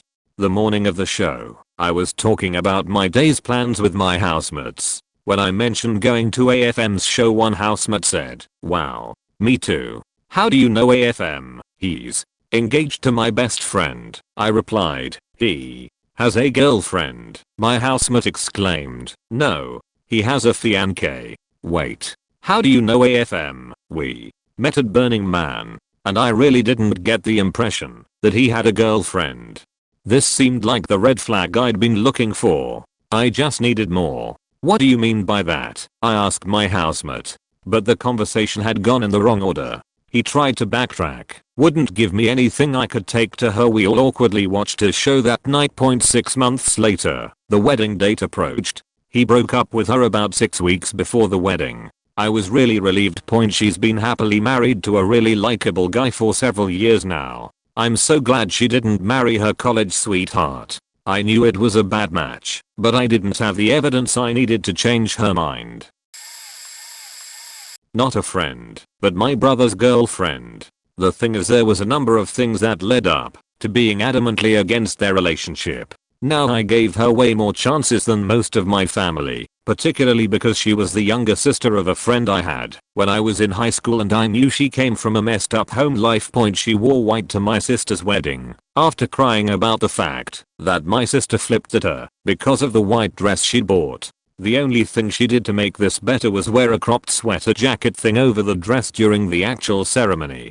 I gave her a lot of leeway here because, as I said, her home life was really weird, and I knew more than just her side of it even. Maybe she just hadn't known any better. She started showering, brushing her teeth, and basically overall getting ready at our house. My mom put her foot down here. They were seniors in high school, acting like they were living together and like they owned the house. They'd only been dating like a month. Showering in particular was a step too far. She still basically gets ready here, but she doesn't shower here anymore, at least not when they know someone is home. She arrives at our home and immediately changes put of one of the 2 outfits she brought with her and fully into my brother's clothes. Pants, shirt, sweaters, what have you, for no particular reason. The worst part is that she'll do this for a week and then bring the clothes back and dump them in the laundry. So my mom is basically doing an extra person's worth of laundry. This is just straight disrespectful. She started looking at every couple she saw in media and being like, oh, that's sus, to my brother. Even if what she's watching is displaying a horrifically abusive couple or a couple that doesn't get along at all. She'll eat dinner with my family every day basically, and if we out to eat she orders an expensive dish, often with an added side dish, then barely eats any of it, often throwing away the whole main dish she ordered because she only ate the side dish. Straddling my brother from behind and giving him a disgustingly inappropriate looking back massage under his shirt while on the living room floor when both my sister and I were in the room. Lying about the most moronic things when we know they are not lies. Like for example, one day she said she only ate one piece of her mod's mini-sized pizza because she's allergic to tomatoes. A. She has eaten there with us before happily and finished her food. B. She goes with us for pizza all the time. C. She's always talking about how her favorite home meal is cheese ravioli, as though we make it for her or something, generally with tomato-based sauce on it. If she didn't want pizza she shouldn't have gotten anything. I want to make clear that we chose mods despite her openly asking to get more expensive food because we wanted pizza. We hadn't invited her to eat with us. My brother didn't ask if my mom would be okay getting some for her. He never does.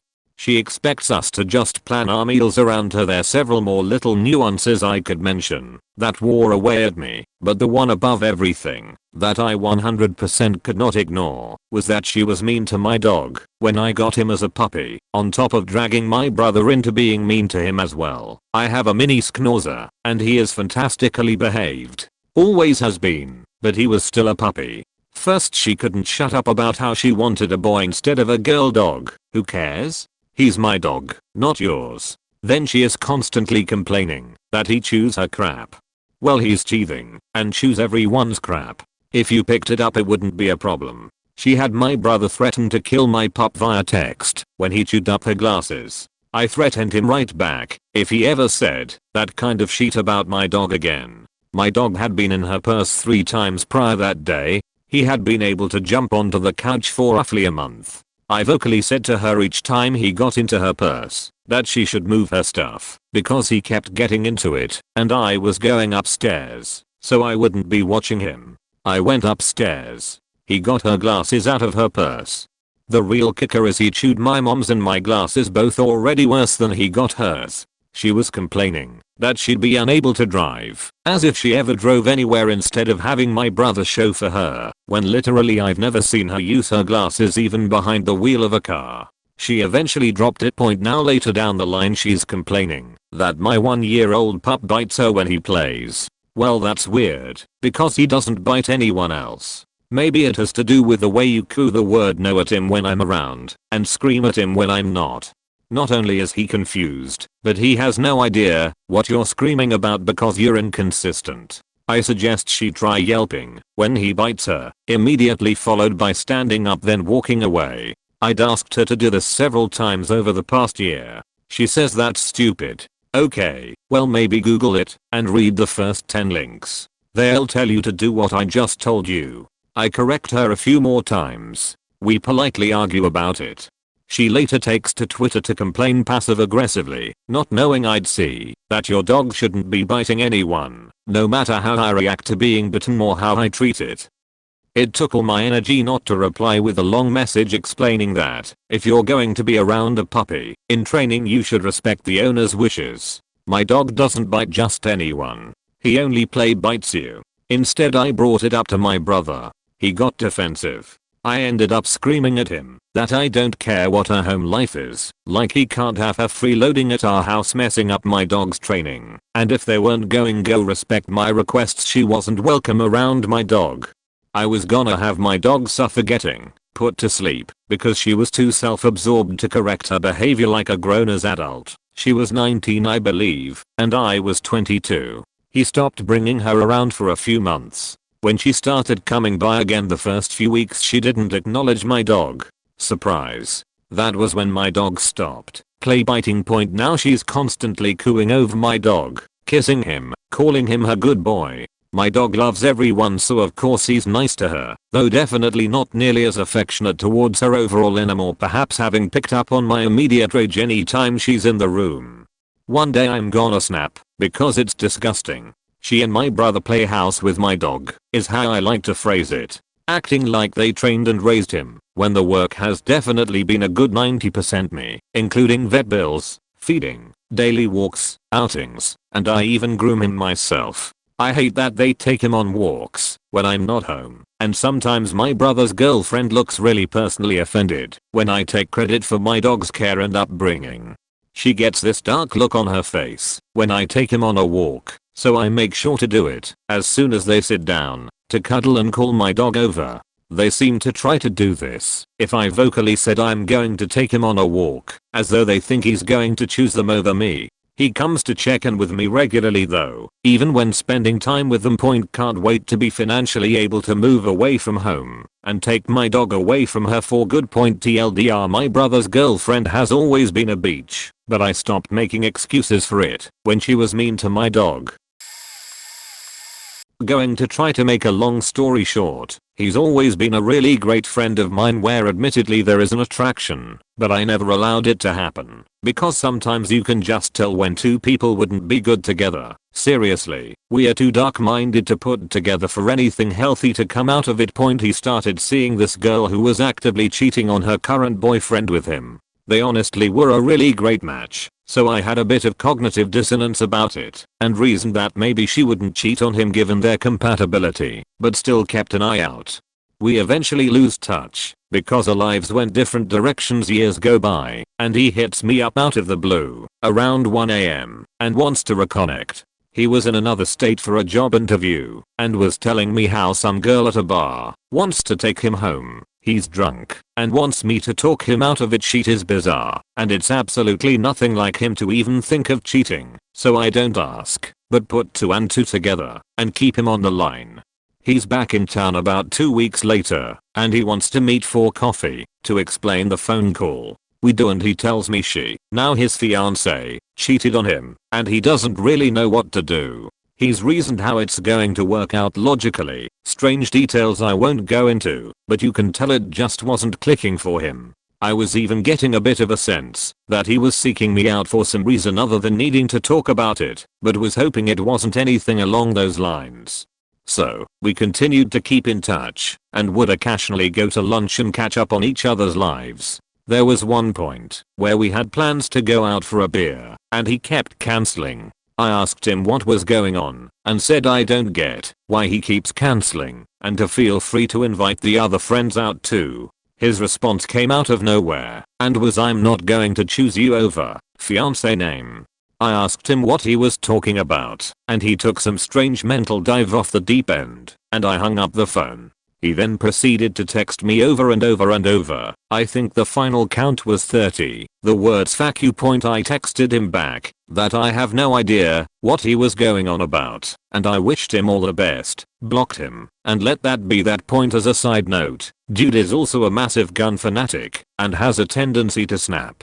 So if we were to talk about something off, I'd just say that entire relationship is a recipe for disaster and I'm thankful to be far from it.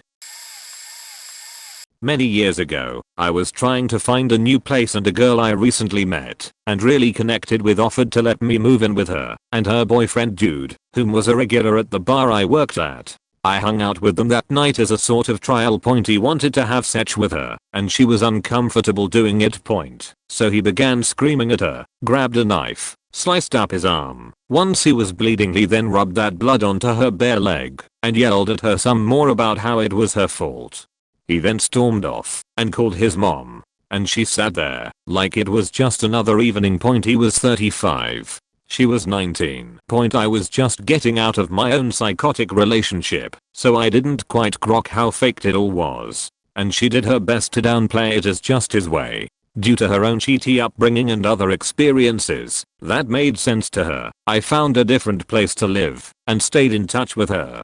Tried to encourage her to dump him, but he had done a thorough job of breaking her spirit. Raped her, knocked her up, she miscarried. He begged her for a new baby. She tried to maneuver that into a deal for him treating her better. Spoiler alert. She now has a 6-year-old that knows what it's like to see his mom being beaten in front of him, that his dad drives drunk with him in the car and pulled a gun on them both. But it's okay, it wasn't loaded. She did still manage to graduate with a double degree. Psych and criminal justice, I think.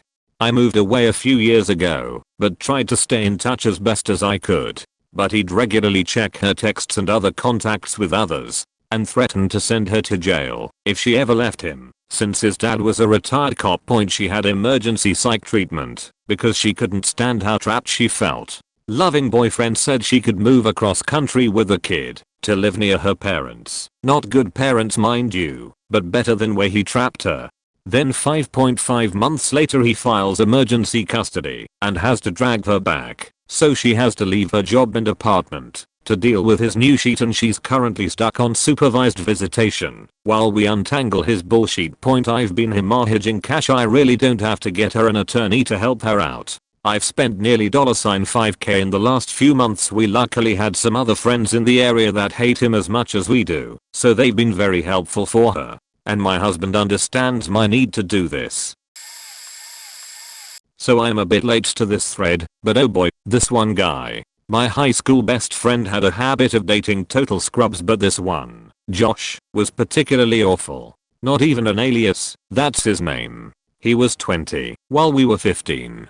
He was the fedora wearing type. Side note that he had hair on the sides of his head, but was completely bald on top. Squidward bald. Not his fault, but it just added to his character. This story is most easily told in list format. We were sitting in my bestie's living room when she and he got into a fight in front of both me and her mother, which resulted in him throwing a pen at her face and her running to her room crying. We were flabbergasted. He insulted and picked apart pretty much everything I was into in typical neckbeard fashion. Followed bestie and I to my house on his bike one day because he didn't trust bestie.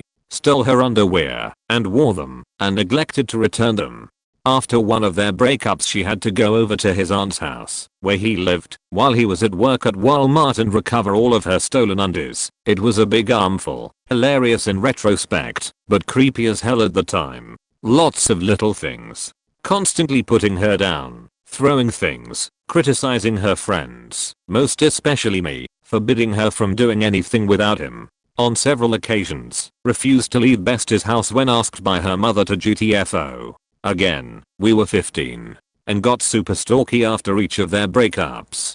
Fun side note, he was incapable of popping with his clothes on, so he would completely strip down in bestie's room, dash across the hallway, and do his business. The toilet was frequently broken, and only bestie could flush it, so she would go in after him and flush his duty for him. I just use the other bathroom like a sane person. Anyway, this is already long-winded, and I'm sure there's a great deal I don't remember. Use a piece of crap, Josh, wherever you are.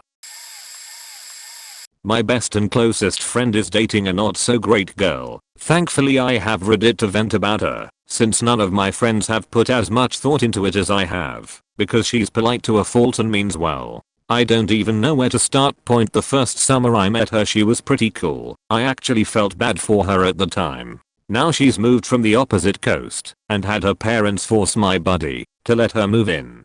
Just after they had a big fight because she was going through his phone and she doesn't like that a large number of our friends from childhood are very attractive girls and he talks to them. So jealous that he'd rather lie than fight about going to dinner with one of our closest and oldest friends. The guy's a friendly dude and randomly calls everyone, just like his mom, to catch up with him. What's wrong with that? The biggest issue I have with her is how possessive she is because of her ridiculous insecurity. My theory is that she regrets moving out here for him and is overcompensating in order to feel better about it. Every one of our childhood friends is closer friends with her than us, only according to her. She sticks her nose up at everything we do, then talks about how trashy some of our friends are, the same people she is so close with. She needs to get over herself. She's just not fun and it sucks.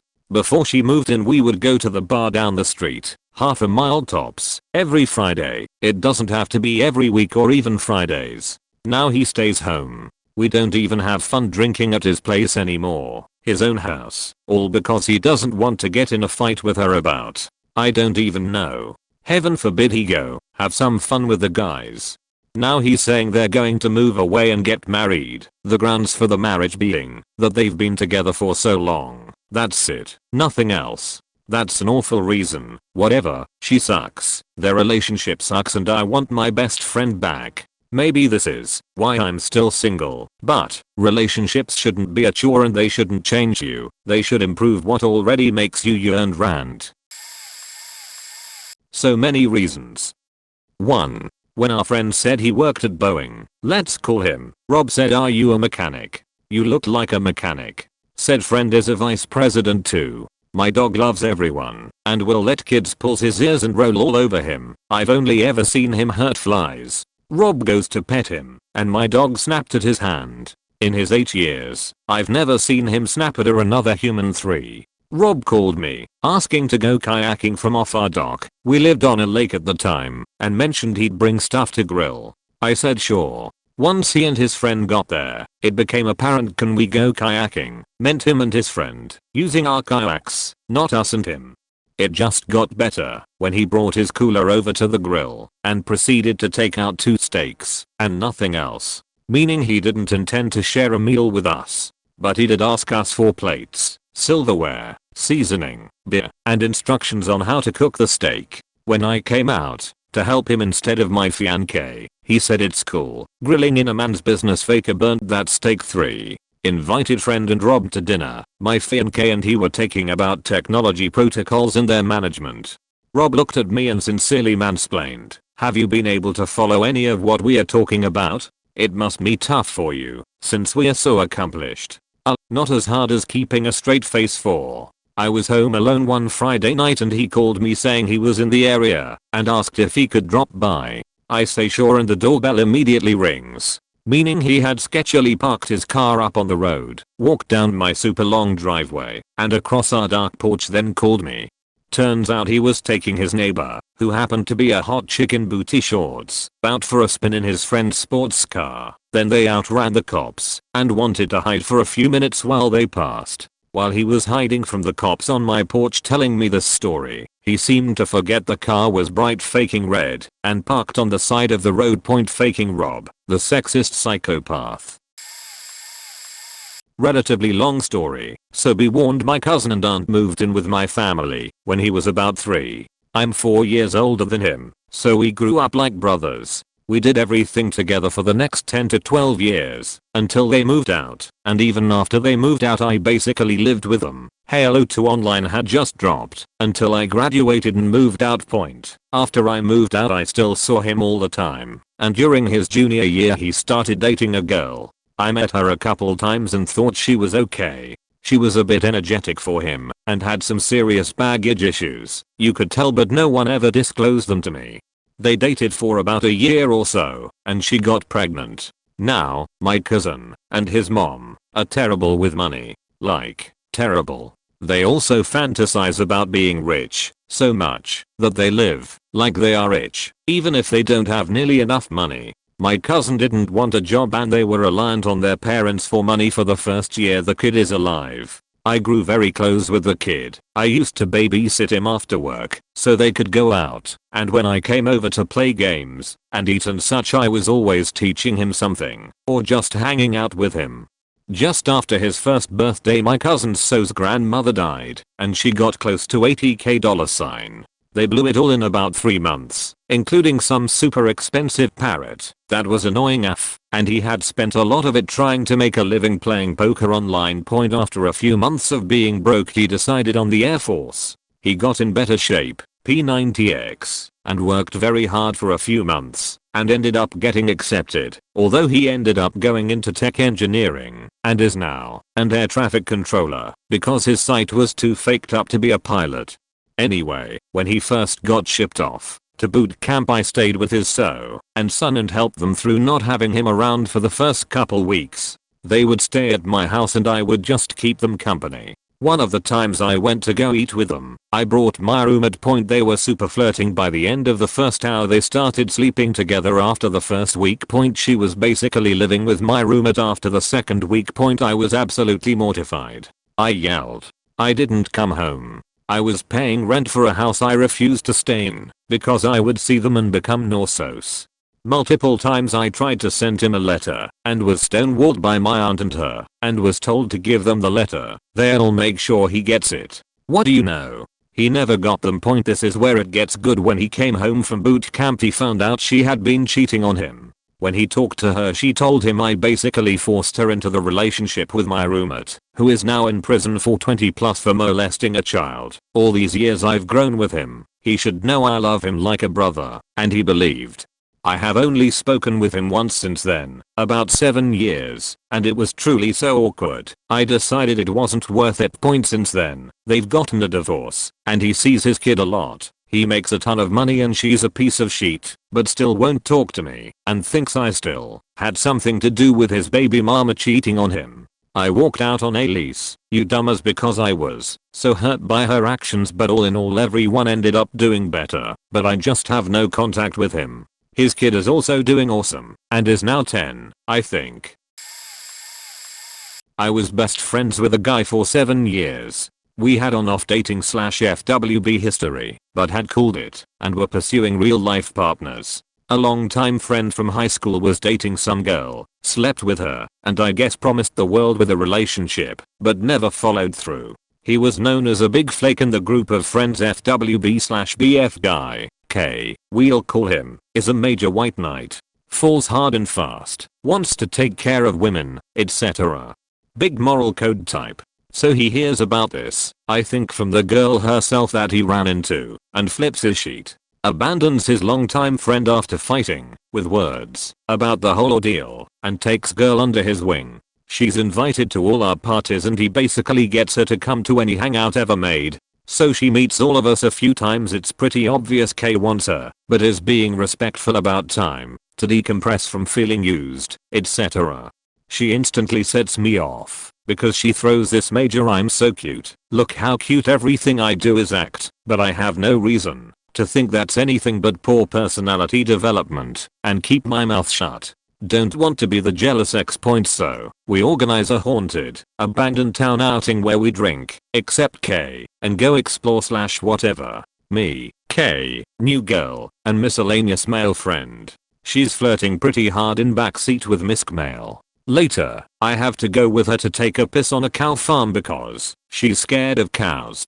She then proceeds to tell me that she adores Misk Male and really wants to make something happen, but she knows K likes her, blah blah. Do you think he'll be mad if she pursues Misk Male? It's okay for her to not like K back. She's not under any obligation to. I tell her, while I know K really likes her, he's not going to throw a tantrum because she likes someone else. He's an adult and capable of moving on. I know him really well, so I know as soon as he understands there's no chance, he can easily make himself available for the possibility of other women.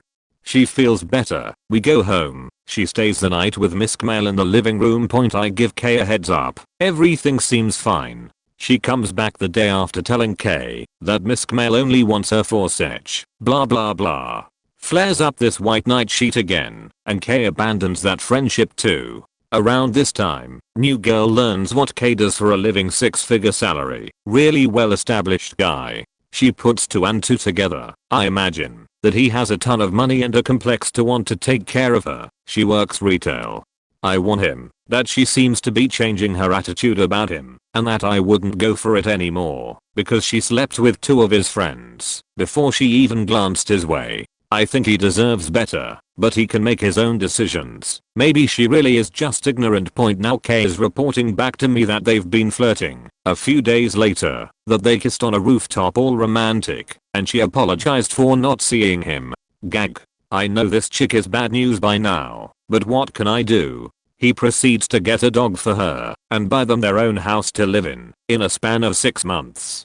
It was torturous to watch, which I did from afar, because of course I get pushed far from the relationship because she's worried about me and overly jealous. Turns out she cheated on him a couple of times, said he wasn't good looking enough, went on to the next rich guy with a better conventionally attractive face. K is left with a dog and a house he didn't even buy for himself. Sad sheet. Point. Good news is I set him up with a coworker of mine, and they're getting married this October. See, I wasn't the jealous ex all along, lol. Well, when I met her for the first time, after saying nice to meet you, and whatever, she tries to play matchmaker and wants to hook me up with one of her friends who's been arrested multiple times. And then she tried to hook me up with another one of her friends who had a boyfriend at the time. I ended up being good friends with that girl though, and got her to stop being friends with my friend because she was a huge bitch to her all the time.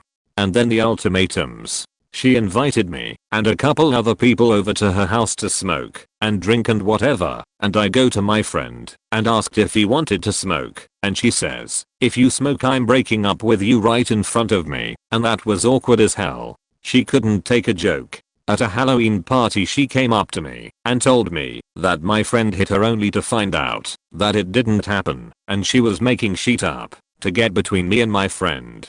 It took a while, but I was finally able to convince him to break up with her after she had a huge meltdown calling me a piece of shit, even though I didn't do anything to her except try to coexist. She sent angry texts to me about being friends with the girl she tried to hook me up with and not getting in between her already standing relationship that she had with her boyfriend. She called me a bad friend for not supporting their relationship fully. She was mentally and emotionally abusive to my friend. She'd put down anything he wanted to do and made him feel like shit every time. She was just a huge cunt, and I thank God that he got out of that relationship. Point. I also once had her and her friend over my house one day to hang out by the pool or whatever, and she asked me for a glass of water, so I get it for her and I come outside to see her going through my phone to see what me and my friend talk about. She has no respect for anyone's privacy and it really pissed me off, and that was when I realized that this bitch is crazy. In no particular order, she took advantage of him in a drunk state and encouraged him, unwillingly, to get her pregnant. This when they were barely dating, and at a time in my friend's life when he was far from ready to be a dad. Point. She made him have a destination wedding where, from his side, only his parents were able to attend. It was pretty much 300 of her friends and family and his parents. I was asked to be best man, but didn't attend because it would have cost almost $8K for my family to attend between flights, hotels, car rental, and other expenses. Apart from all this, she chased their postal carrier down the street. Postal carrier is a foaf. My friend did not know about this incident after said USPS employee did not deliver a package that she ordered, which was sent via UPS. One time, when we were visiting them, my friend and I went out to pick up food for dinner, and she called. He put her on speaker in the car, hysterically sobbing that she had to go to the bathroom, to the extent that my friend had to yell at her to snap the fuck out of it. She frequently hides in the bedroom sleeping all day when visiting his parents, who are some of the nicest folks on earth. She's also done this when visiting our house. She makes him cut up her food at meals. In the presence of others, my friend is an awesome human, but is a career pothead and laid back to a fault, so he just lets all this roll off his back. My friend, if you're reading this, I haven't had the balls to say it to you, but this is why we rarely talk anymore. I hope you and your son can get away from this psychopath before she damages him. I was blindsided from the get-go. Scotsman was tall, handsome, about 10 years older than me, and from the Scottish Isles, complete with bad soccer, golfing and outdoor skills and a master's degree in international business. As a impressionable 24 years old finishing college, I thought to myself, holy shit balls, what a catch. After my sister married her college sweetheart and married into a fantastic family, I gained a really great brother-in-law and his sister Hennifer, and I became close. So when I met Scotsman, the man Hennifer brought home one night, I figured, wow, everyone is a winner this year. Scotsman, bro-in-law, and I got into all sorts of adventures together. He had money and means, gave me a glowing recommendation to get my foot in the door with a great company post-graduation. Fishing, hiking, going to sporting events on company tickets, and big event actually traveling to the Scottish Isles to meet his entire island and family.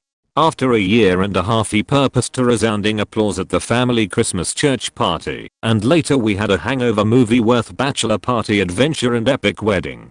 During the engagement, came their first son, followed closely by a second. Both families were over the moon. Myself and bro-in-law continued to go on fun events. Nothing ever seemed amiss. Fast forward 2 years later, this time big Christmas event is at my parents' house. I'm there with my new G/F, Hennifer / Scotsman, the boys, my C/bro-in-law and all the families.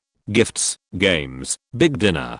Bro-in-law and I are drinking and playing guitar when a great commotion of voices brings us an inside. Hennifer is wailing her eyes out. Scotsman tears out at the driveway in the Escalade. Everyone is talking at once, trying to figure out what happened, consoling. My own mother was at ground zero of the confrontation. Here's her account in words that still ring crystal in my mind. Hennifer approached Scotsman with what looked like an account double charge on the diamond and pearl necklace she had received for Christmas. Looked like they were charged for 2 necklaces instead of 1. The Scotsman concocted a lie in which he believes they made an error, and that he would take care of it immediately. However, unbeknownst to him, Hennifer had already contacted the jewelry store and had them read the entire charge to her. 2 diamond and pearl necklaces, one inscribed to my beloved wife and the other to my beloved Cantoria. Who the fuck is Cantoria? Hennifer demands. Scotsman breaks down and confesses that over the last 5 years, married for at this point, he's been banging the sheet out to his secretary, and that when Hennifer was preggers with her boys so was Cantoria. Naturally Christmas and the party was ruined. Bro-in-law and I go for a drive in my truck to get the hell away. We end up at his grandparents' ranch drinking on the widow's watch. Long story, lamenting stories about Scotsman and how as a sister's keeper could we not see the signs or the truth. It doesn't get better. This was 6 years ago. Hennifer and Scotsman aren't married. She took him to the cleaners, but due to his job and lifestyle it seems to have barely affected him. Believe it or not, but he's excellent to all 4 boys ages 10 to 7 now. They still haven't told them they are brothers, or about the Scotsman's infidelity, or why they aren't married anymore. He's not with Cantoria either. He puts her up in a lavish apartment, and he lives in his own place, still living the 40s party lifestyle. Scotsman and I have barely spoken any more than basic pleasantries since that Christmas. Bro-in-law refuses to bring him up, talk about him. I think the friendship wounds are still too fresh. Because of the heavy Christian beliefs of the parents on all sides, they basically forgiven, but not forgotten, which seems so absurd to me, but whatever. So it's all a big cluster McFudge when he does show up for holiday events and other stuff. Jokes about Scotsman often have cringe-worthy appeal, but to me and my C's it's all just something out of a movie. Mostly I just try to figure out how he was able to afford that lifestyle for a decade, let alone live that lie out to both parties for half a decade without either finding out, or how even more awkward that first exchange was when Cantoria and Jennifer first met. All questions I wish I had the answers to, like some morbid family soap opera, but unfortunately I'm so far removed from the situation now, geographical due to active duty service, but also too afraid to ask and look like a social pariah. Any episode of Days of Our Lives came to life abruptly. I lost one of my greatest drinking buddies and have to hide one of my favorite photos of myself forever because what it represents is based on a lie. None of her friends liked him. We all thought he was an idiot and socially retarded. He had no friends, only his immediate family, and they were way too close. The few times he opened his mouth he proved we were right, usually saying something stupid, rude or offensive. He's also extraordinarily unattractive. There were reasons she married him, which I always assumed were because of some deep-seated insecurities she had from growing up. Her immediate family didn't hold back, but I think her friends all tried to be supportive, assuming she saw something we didn't.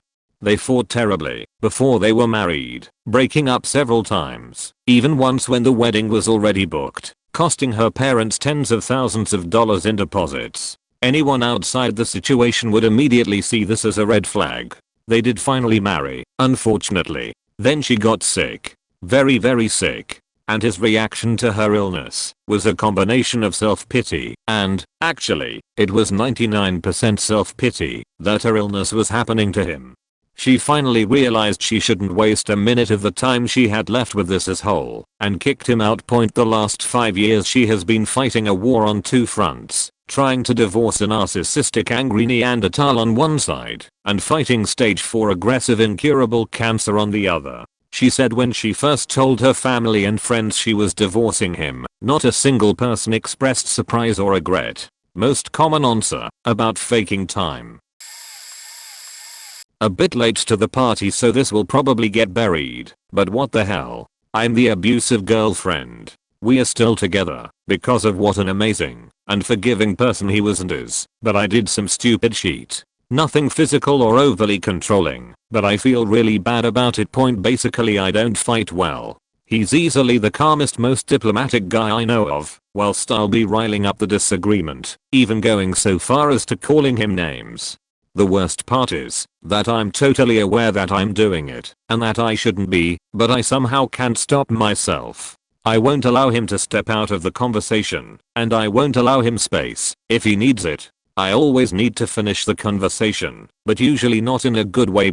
His previous birthday I was sick and couldn't go out. So he went out alone with 2 of his friends, and they had a blast. Or at least would have, had I not called every half hour throughout the entire night. Worst part was I wasn't jealous or afraid he would cheat. I was just pissy that I couldn't be with him on his birthday, and instead of wishing him well I ruined his last birthday with his best friends before we moved far away. He moved here for me, by the way, so I could study. He cut all his ties with his friends to move here for me. One time he'd forgot to take the washing out of the machine. This is something we both do all the time, but being the toxic person I decided against just reminding him like a normal faking person. I wanted to see how long it would take him to remember, so that I could gloat. What the fuck, right? I ended up reminding him, but not in a nice way, and he called me the fuck out on it. And I realized, oh shit, why did I do that? Why did I choose to treat him like that for a mistake I probably make more often than him? My only relationship before him was toxic as shit. We were both young and hormonal. I was overly needy. He held on to me when he needed emotional support and then dumped my ass. This left me with a well of issues in regards of self-confidence and trust. I also realized that my toxic ways of discussing and the whole washing machine incident came from my father. He's a good man, but he did not have half a clue of how to be a father. His teaching methods were unhealthy for a large portion of my childhood, and I think it's safe to say that I carried some of them with me. Now these are not excuses. I'm 21 years old and should be smart enough to know how to treat the people I love. But I think it's important to realize where our behaviors and reactions come from. We're all products of the people and situations around us. But we all need to recognize our mistakes and try to be better. Lately I check myself all the time. I think before I speak. I try to not fly off the wall. I've inherited my father's temper and impatience as well. I'm a steal. I try to ask myself if what I'm doing is how I would like to be treated. He has his bad sides too. He does dumb shit when he's drunk. He's about as needy as I am and sucks at talking about his feelings. But he forgives me for my mistakes and understands where they come from. I really want and try to do better, both for him and myself. TLDR, old worn out speed bags. An old buddy of mine got this new girlfriend, Sha, and was so excited about it. He wasn't the type to really have a girlfriend, so when a girl was interested in him, he would get attached super easy. He was definitely codependent, and it wasn't healthy, but what he got, he certainly didn't deserve. He wouldn't tell us much about her, only that she's a bombshell and he's crazy about her. Me and the rest of the friends met her and something just wasn't right. She was younger, dressed overly scantily, and was very flirty with everyone.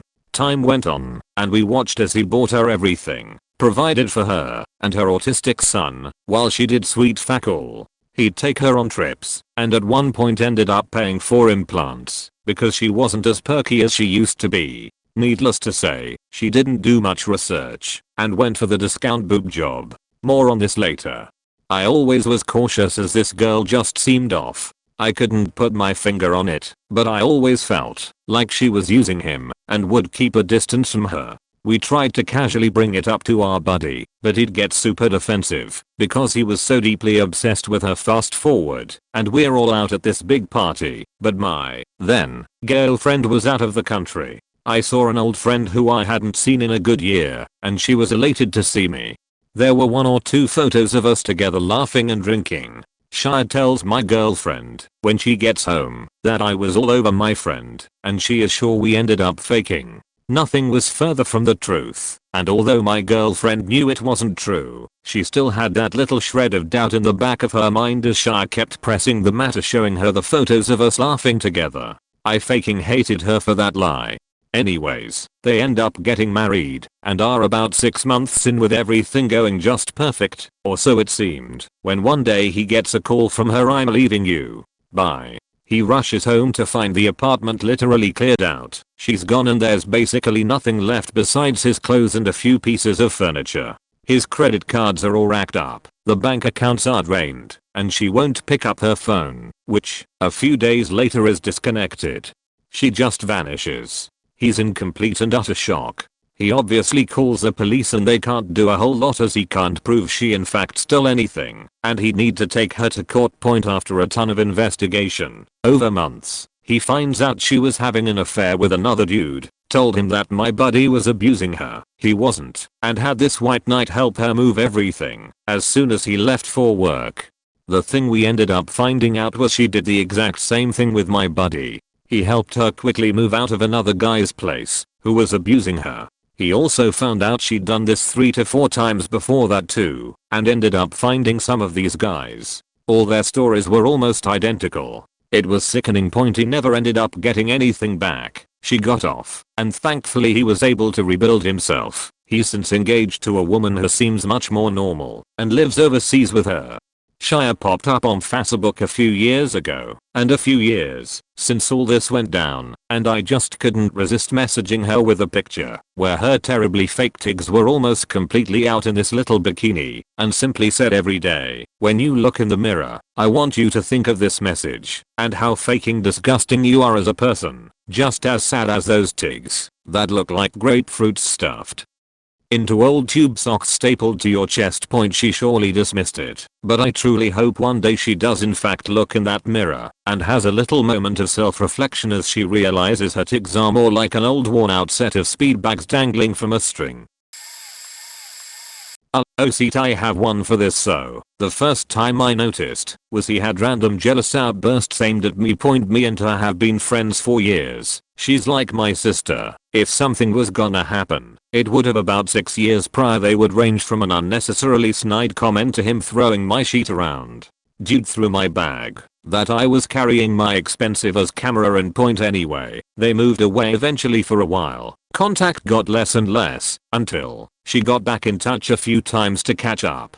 Turns out her life was a bit of a hellhole. They lived together, but he would have tantrums and she would sleep on the sofa. She had been waking up, going to work, going home, being treated like crap, then doing it all again the next day. Pointers. When she got back in touch, there were things she said, as if they were normal. He locked me out of the bedroom, sleeping on the couch, just him asking where I'm. Her confidence was shot. Long story short, she hit breaking point, moved her sheet out, and didn't look back. Still my best friend. Wish I could have helped more at the time, but it was one F. Those people are gonna do what they want to situations. My job was to step aside and make sure I was there when she needed it. Point I don't understand controlling people. It shows so little respect for life and someone you profess to love. It's really not right. Point he got fat and married. It looked like a shotgun wedding because the new girl got him pregnant. My friends, now my husband, girlfriend was batshit crazy for attention. Point she was not only dating my friend, but also multiple other dudes on the side that we didn't know about until this night in particular. One night, we were all getting ready to go out, and our friends group for some reason split up that evening into guys and gals. We all went our separate ways, but eventually met up at a small bar in Philly for a nightcap, where the drama unfolded. Before meeting up in the evening, where the drama took place, this girl, we will call her Sarah, asked us gals to not tell the friend what she was doing, and told her so she was sick and wasn't going out. She ended up meeting one of her boyfriends who had a layover in Philly for the evening and wanted her to go with. We didn't know this until we got to said bar and had a few. All us gals were like, fuck this, and left the bar to meet up with the dudes. We were like, how do we tell friend that his girlfriend is a cheating cunt? We didn't want to hurt his feelings and wanted to try and not do it when we were all out drinking. When we got to the bar where guys and her so was at, we ordered drinks. A few PPL and her so went outside to smoke cigs. This is where the drama started. Point as they were outside smoking cigs, a very drunk Sarah and her boy Toy were waking hand in hand groping each other on the opposite side of the street. Turns out we didn't have to spill the beans to her, so he saw everything and was infuriated. We ended up telling him what took place that night and he broke up with her that weekend. Side note, I had a huge crush on him, and after he broke up with her, we started to spend a lot of time together, eventually began dating, and have now been married for 6 years this November. She ruined a pretty good friendship of mine as well as his friendship with an entire circle of people. Not entirely her fault. He became so wrapped up in her bullshit that he became just as bad as she was. She was initially loud and abrasive. Nothing I can't deal with. I was sure she was a nice girl because my buddy was dating her. He's very picky, attractive, in a very good spot in life. Why on earth would he slum it? Oh no. Oh no. I was completely done with her when we were having a board game night where none of us were drinking to excess. A glass of wine, a beer while playing some games, etc. She, however, got absolutely plastered. This was not an uncommon occurrence, however this time she just got incredibly angry because she forgot the rules of the game we were playing. B. Decided that anyone who was trying to explain the rules was being a piece of shit and deserved to get yelled at, and C. Her boyfriend was completely ignoring that anything bad was happening. Instead of leaving with her or trying to get her to calm down, he just sat there and watched as all of us left because we couldn't enjoy the evening anymore. This happened several more times until we just stopped inviting them places. In addition to being ridiculously drunk every time she came around, she hugged an obviously uncomfortable dog until it started yelping and we had to forcefully get the dog out of her arms. Would consistently bring her own awful booze and then drink someone else's nice liquor. She once made a very large bourbon and coke with a third of a bottle of someone else's bland. Would attempt to hook up with several females in our groups of friends, which never ever went over well. She took it way too far once, apologized, then blamed it on the victim, then denied it, and what made us completely cut off our friend was that she convinced him that it was a completely wanted and consensual encounter, which prompted him to get angry at everyone else in the group for cutting them off.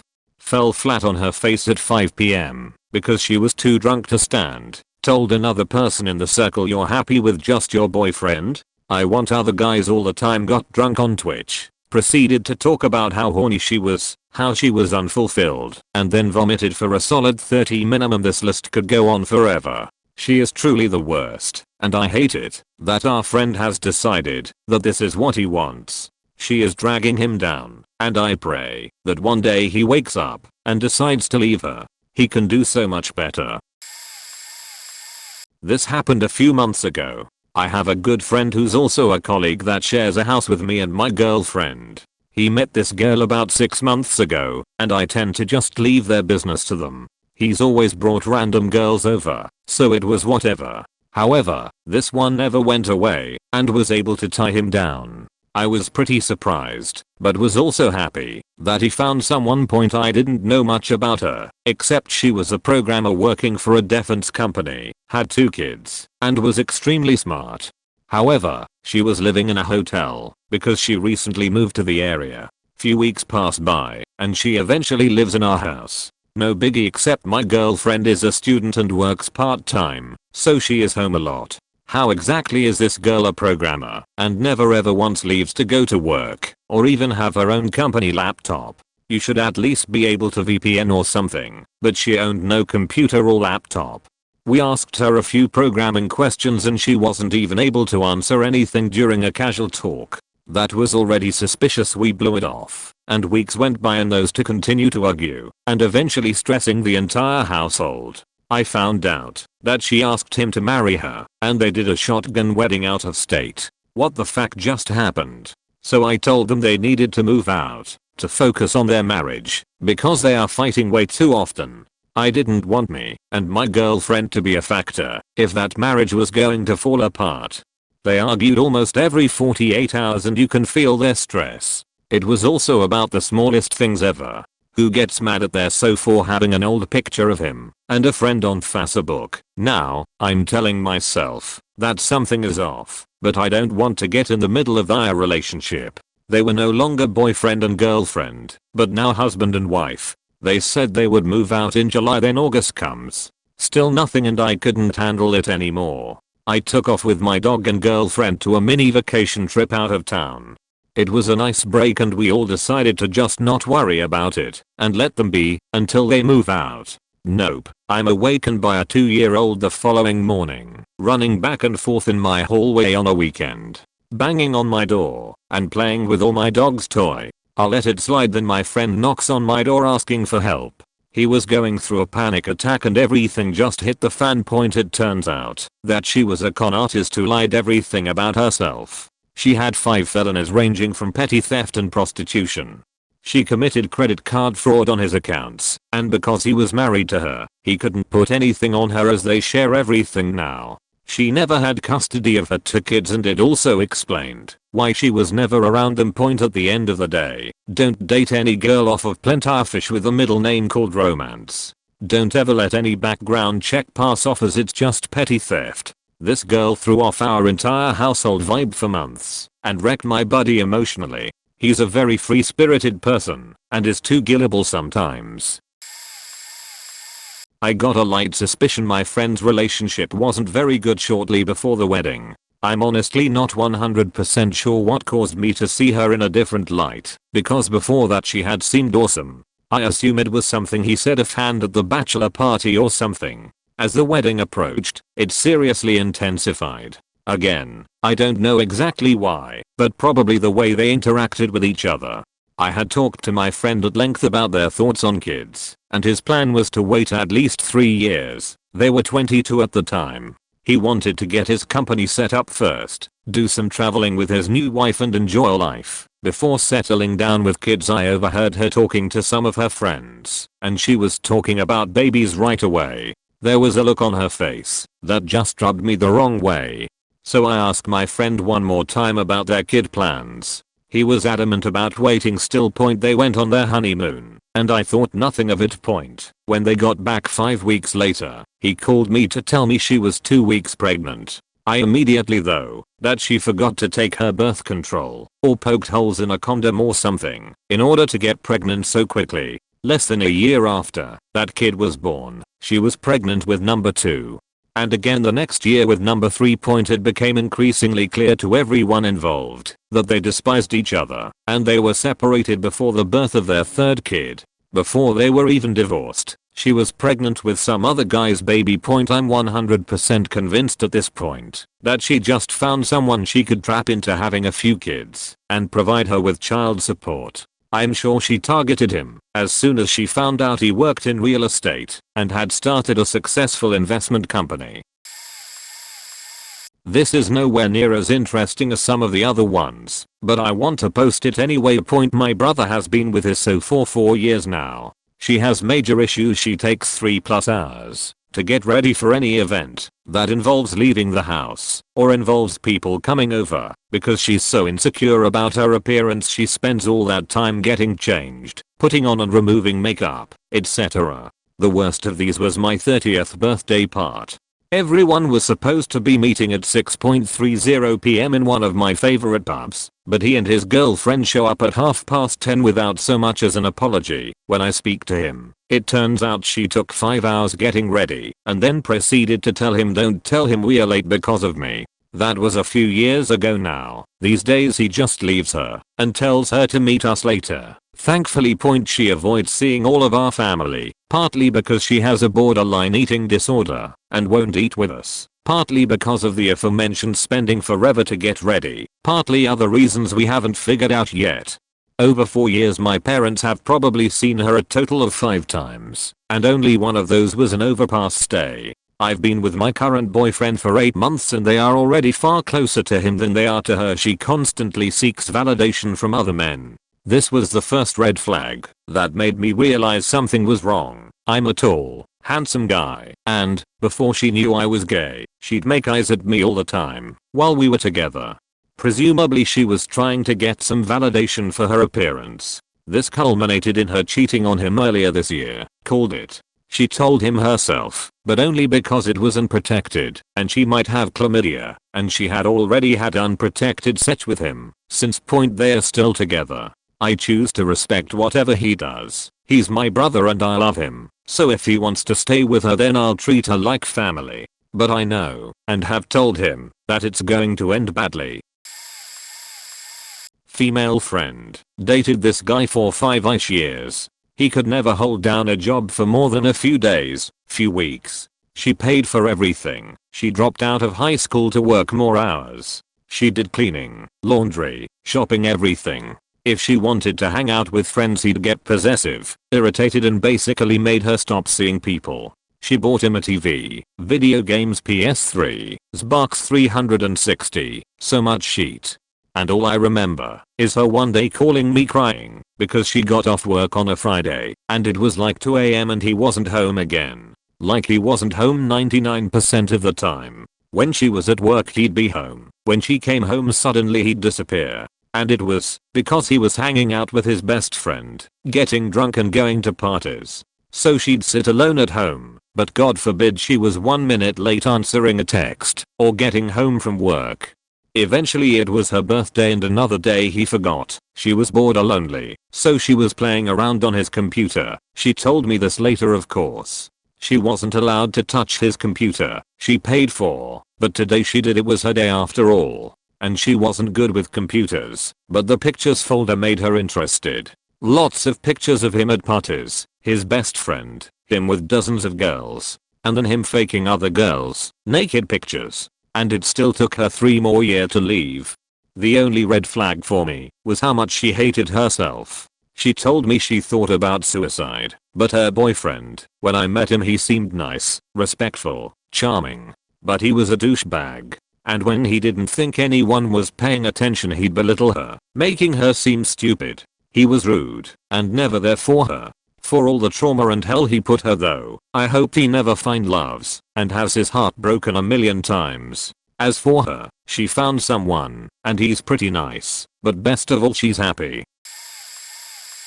I grew up in an abusive family, so I always worry I see red flags that aren't actually there because I'm keyed up to look for them. But most recently, girl I used to have a thing with strikes up a conversation that's just spamming me with I love, new boyfriend's name. Over and over and over. Like 200 times. I'm a bit confused because she hates using the word love ordinarily, but from asking more questions, I managed to puzzle out that she had a minor computer problem, asked his help in fixing it, and he told her that he needed her to give him remote access, which he didn't actually need. It was like a 10-second fix that it could walk anyone through, upon which point he immediately hits up her most recent ex to spam with that message.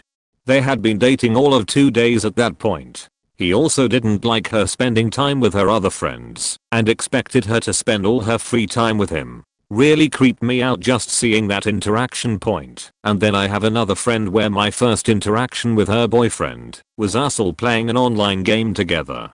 She was a healer, and the opposing healer sent her a message like love you at the start of the game, which I assumed was all in good fun, but her boyfriend flipped out and went all no, she's mine, I'm the only one who can love her, which seemed a bit extreme to me.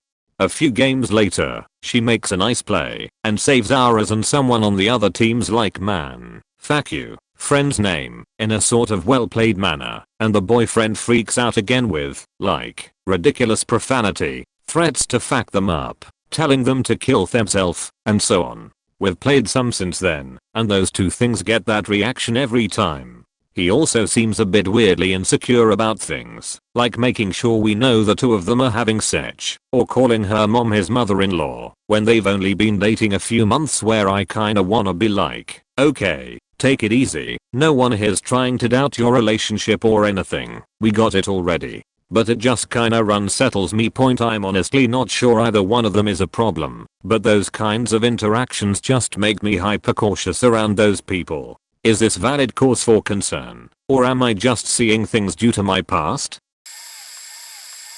The first time I met him, he had just gotten fired from his prison guard job. My other friend asked him about the prison because she was going to volunteer as a psychologist. And he went off on her screaming about how she shouldn't go and how he hoped she regretted it because the kids were horrible and would turn her into a horrible person. And he hoped she came back to ask for his forgiveness. He also made a joke about how he was really strong and could totally beat up my friend, his girlfriend, and that made her feel safe. He also put his hands around her neck. She just laughed, but it raised my red flags. This was before the screaming point. Then he would say stories that were 100% bullshit. He also claimed to do really gross shit, like one time he told me he hid a cricket in his friend's tampon. He wanted to be a director and would tell me his ideas for his movies. He would be super vague about the plot and then he would tell me faked up porn scenes. He would also tell my friend about how him seeing an ex every time they went out. It was always in look, that hot girl over there is my ex, or our waitress is totally flirting with me. The dude was ugly and fat and gross. No way he had that many exes. He would also tell my friend that she wasn't pretty, she actually is, and that she wasn't his type. She's tall and brunette, and he would tell her he wished she was short and redheaded. He kept telling us how eager she was to meet the rest of the group, but every time we tried to meet up she was unavailable. This also usually meant that he was unavailable, despite being 3 minutes before he started having to take pictures with everyone he was with. When he would come out, I had to not be in the photos, and once my food had to be hidden because I'm a girl. When my ex and I broke up, my friend went to comfort my ex. We are all good friends and had to take selfies with my ex every 15 minutes to prove he hadn't come over to my place. I texted him, devastated, after a big fight with the ex, telling him that the fight had occurred and to take care of my ex, etc. His response was a frowny face and a 3-page text telling me that I needed to not interact with him on Facebook like ever because his girlfriend was mad. A week later, that increased to not texting him. Since attempting to cut me out, he lies and still talks to me because that's super healthy. She has also systematically tried to remove the other members of our group, his other friends, and now his family. They're engaged, and he doesn't see why it's a problem to marry someone who he has to lie to in order to see anyone he loves aside from her on Reddit. She dated his younger brother years ago, and the younger brother expressed attraction towards an actress in some movie. This is apparently the same thing as cheating, which is equivalent to physical and emotional abuse, and all of her boyfriends have therefore abused her. She's been with my friend for 10 months now, getting married in a year. Hopefully he snaps out of it before then. When she started working as a host at parties for a sketchy guy with a sketchy organization, she always used to dress really slutty, and, to be honest, it was always pretty obvious to everyone, apart from my friend who was seeing her at the time. All this kinda started a couple of months after they'd been seeing each other. Anyway, she would get real angry and offended if he ever spoke with any of his female friends, would go off on rants whenever he even spoke about pornography, and was generally a super clingy person. We were friends with her housemate too, who told us that she found a big bag of condoms under her bed. My friend was pretty graphic with the stories he told us about his personal life and what they like to get up to, so we knew for a fact that the condoms weren't being used by my friend. Think you can all tell where this story is going, and so could we. So we did a bit of digging, searched for the name of the city we lived in followed by escort, and she was literally the first person who appeared on the Google search results. The webpage of the agency she worked for, including advertising style photographs. After the agency website came a punting forum with dozens and dozens of reviews, all going into graphic detail about what acts she would perform and how good she was at doing them. Turns out she was pretty much the most popular escort in the city at that time. All of the reviews matched exactly the graphic stories my friend would tell. We knew exactly who they were describing.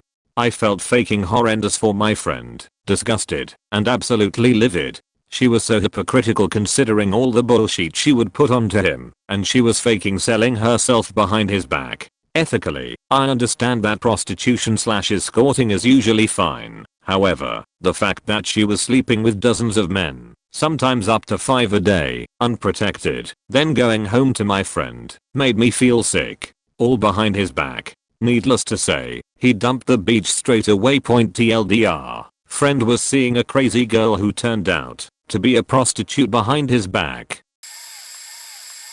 The first time was when I saw my buddy so, before they were married, at a Detroit Piston game with another dude. I asked whether they broke up and he said, no, why? I said cause I saw your girl there with some dude. He got quiet and said it was proper cowwalker, whatever. After they got married, I actually told him I thought it was a bad idea to marry her. I'm not the kind of person who speaks up like that, but there were so many warning signs. I asked when they were gonna have kids.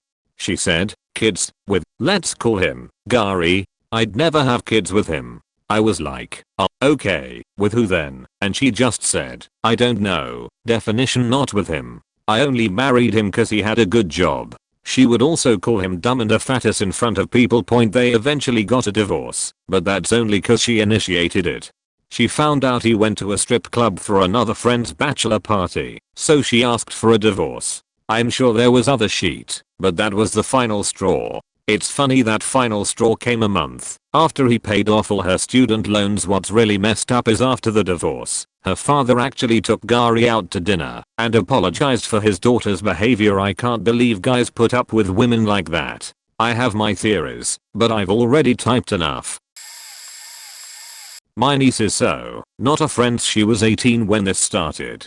She was dating a new guy and asked if the two of them could come over for dinner, etc. Sure, they come over. He walks in the door and says basically nothing to me or my wife. Nothing. No conversation at the dinner table. Not even a pass the salt, just pure quiet. I'm a talker. Seriously, get me into a good conversation and you'll be begging me to just shut up already. Nothing. Every time I would ask him a question, I would get a 1 or 2 word half-ass answer. So, okay, he doesn't like to talk. No problem. When my wife asked him how he liked the food, I think it was spaghetti, which is something my wife can do extremely well. I swear she makes the best damn sauce I've ever tasted. He shrugs. He faking shrugs. Who does that? That's just rude as shit. I mean, even if you don't really like it, you at least give a halfway decent answer. He ate like 5 bowls, so he obviously didn't dislike it.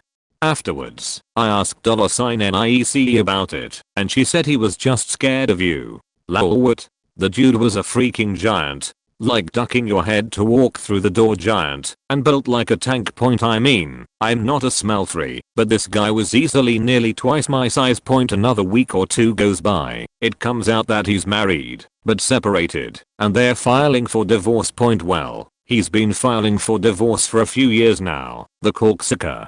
To make it worse, she just had his baby, premature. She has circulatory problems, and was having some clotting episodes, so they checked her in. Dude did not come see her either before the birth, or after. The poor baby has been in NICU since August 31st, and he still has not seen his baby.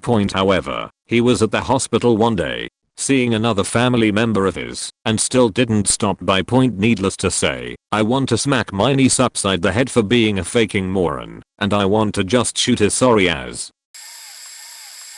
My roommate's ex-girlfriend talked him into an open relationship. My roommate is one of the nicest, most easygoing people I've ever met. He has a great rapport with everyone he meets, and he'd go out of his way to sort you out. Enter Charlie. His first serious relationship was with this quiet, reserved girl called Charlie. She never came out with him when we had a drink, never came to parties. We never really got to know her in the year they were together. Suddenly we start to see more and more of my roommate without her, even though they lived together. This is before he lived with me, and after a few weeks I asked him why he's always on his own. He dropped the bomb that they had started an open relationship, and more importantly she'd convinced him it was a good idea. As calm face he was putting on, I could see it was ruining him inside. He was a fairly sexually liberal kinda guy, which is probably how it came up in the first place, but she pushed it way too far.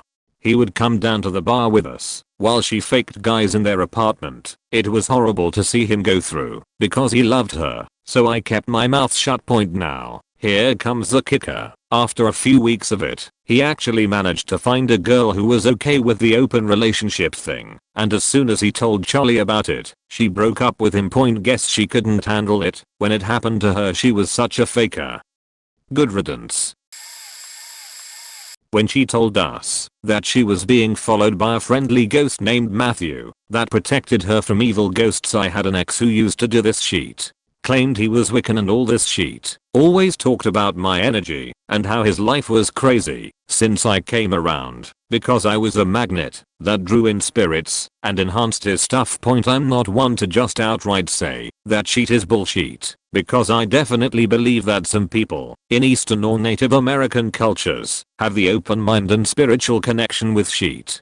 I'm talking the people who have practiced their Kai and all that good chakra stuff. This guy, though, smoked pot and played video games all day. Not that it's a bad thing, that's me as well, and was just one of those people. He was so in touch with the spiritual world, and every place was haunted or tainted. There were always demons doing something. His favorite television shows were Paranormal State and Charmed. It all made sense.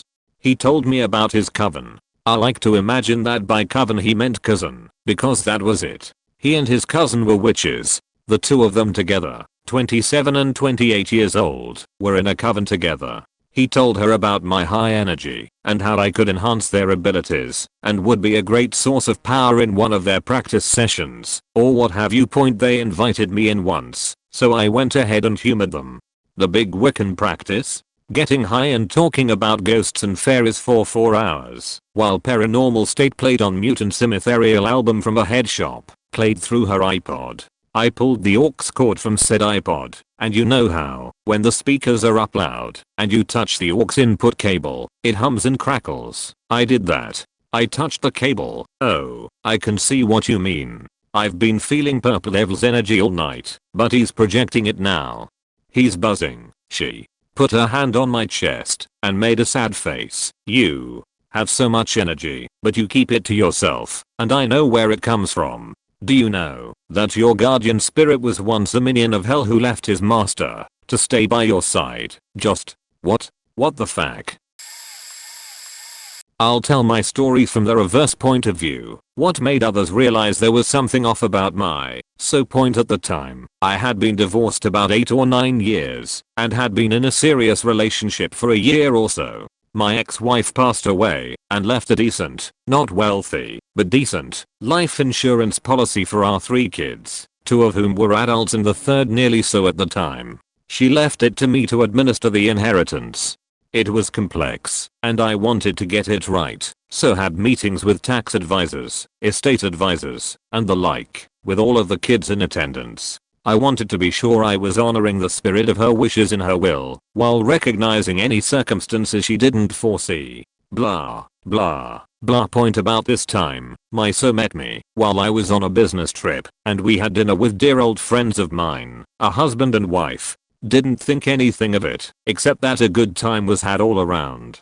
Fast forward 2 years. I met the wife of the couple over lunch. The husband wasn't available, and the confession came out. We were horrified by your girlfriend, but didn't know what to say. She said, of course I wanted to know the story. Back when my previous and I had met them over dinner. After the meal, we walked along a nice little street. I was walking and talking with the husband, and my and the wife were talking.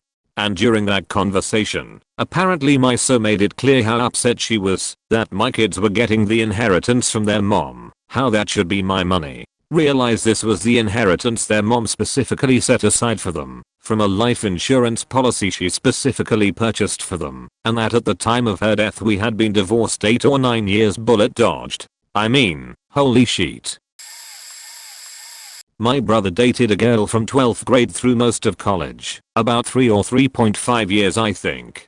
She was his first serious girlfriend. At first, I thought she was fine, but I didn't know her very well, because they never hung out with me, mostly stayed to themselves. As time went on, her real personality started coming out.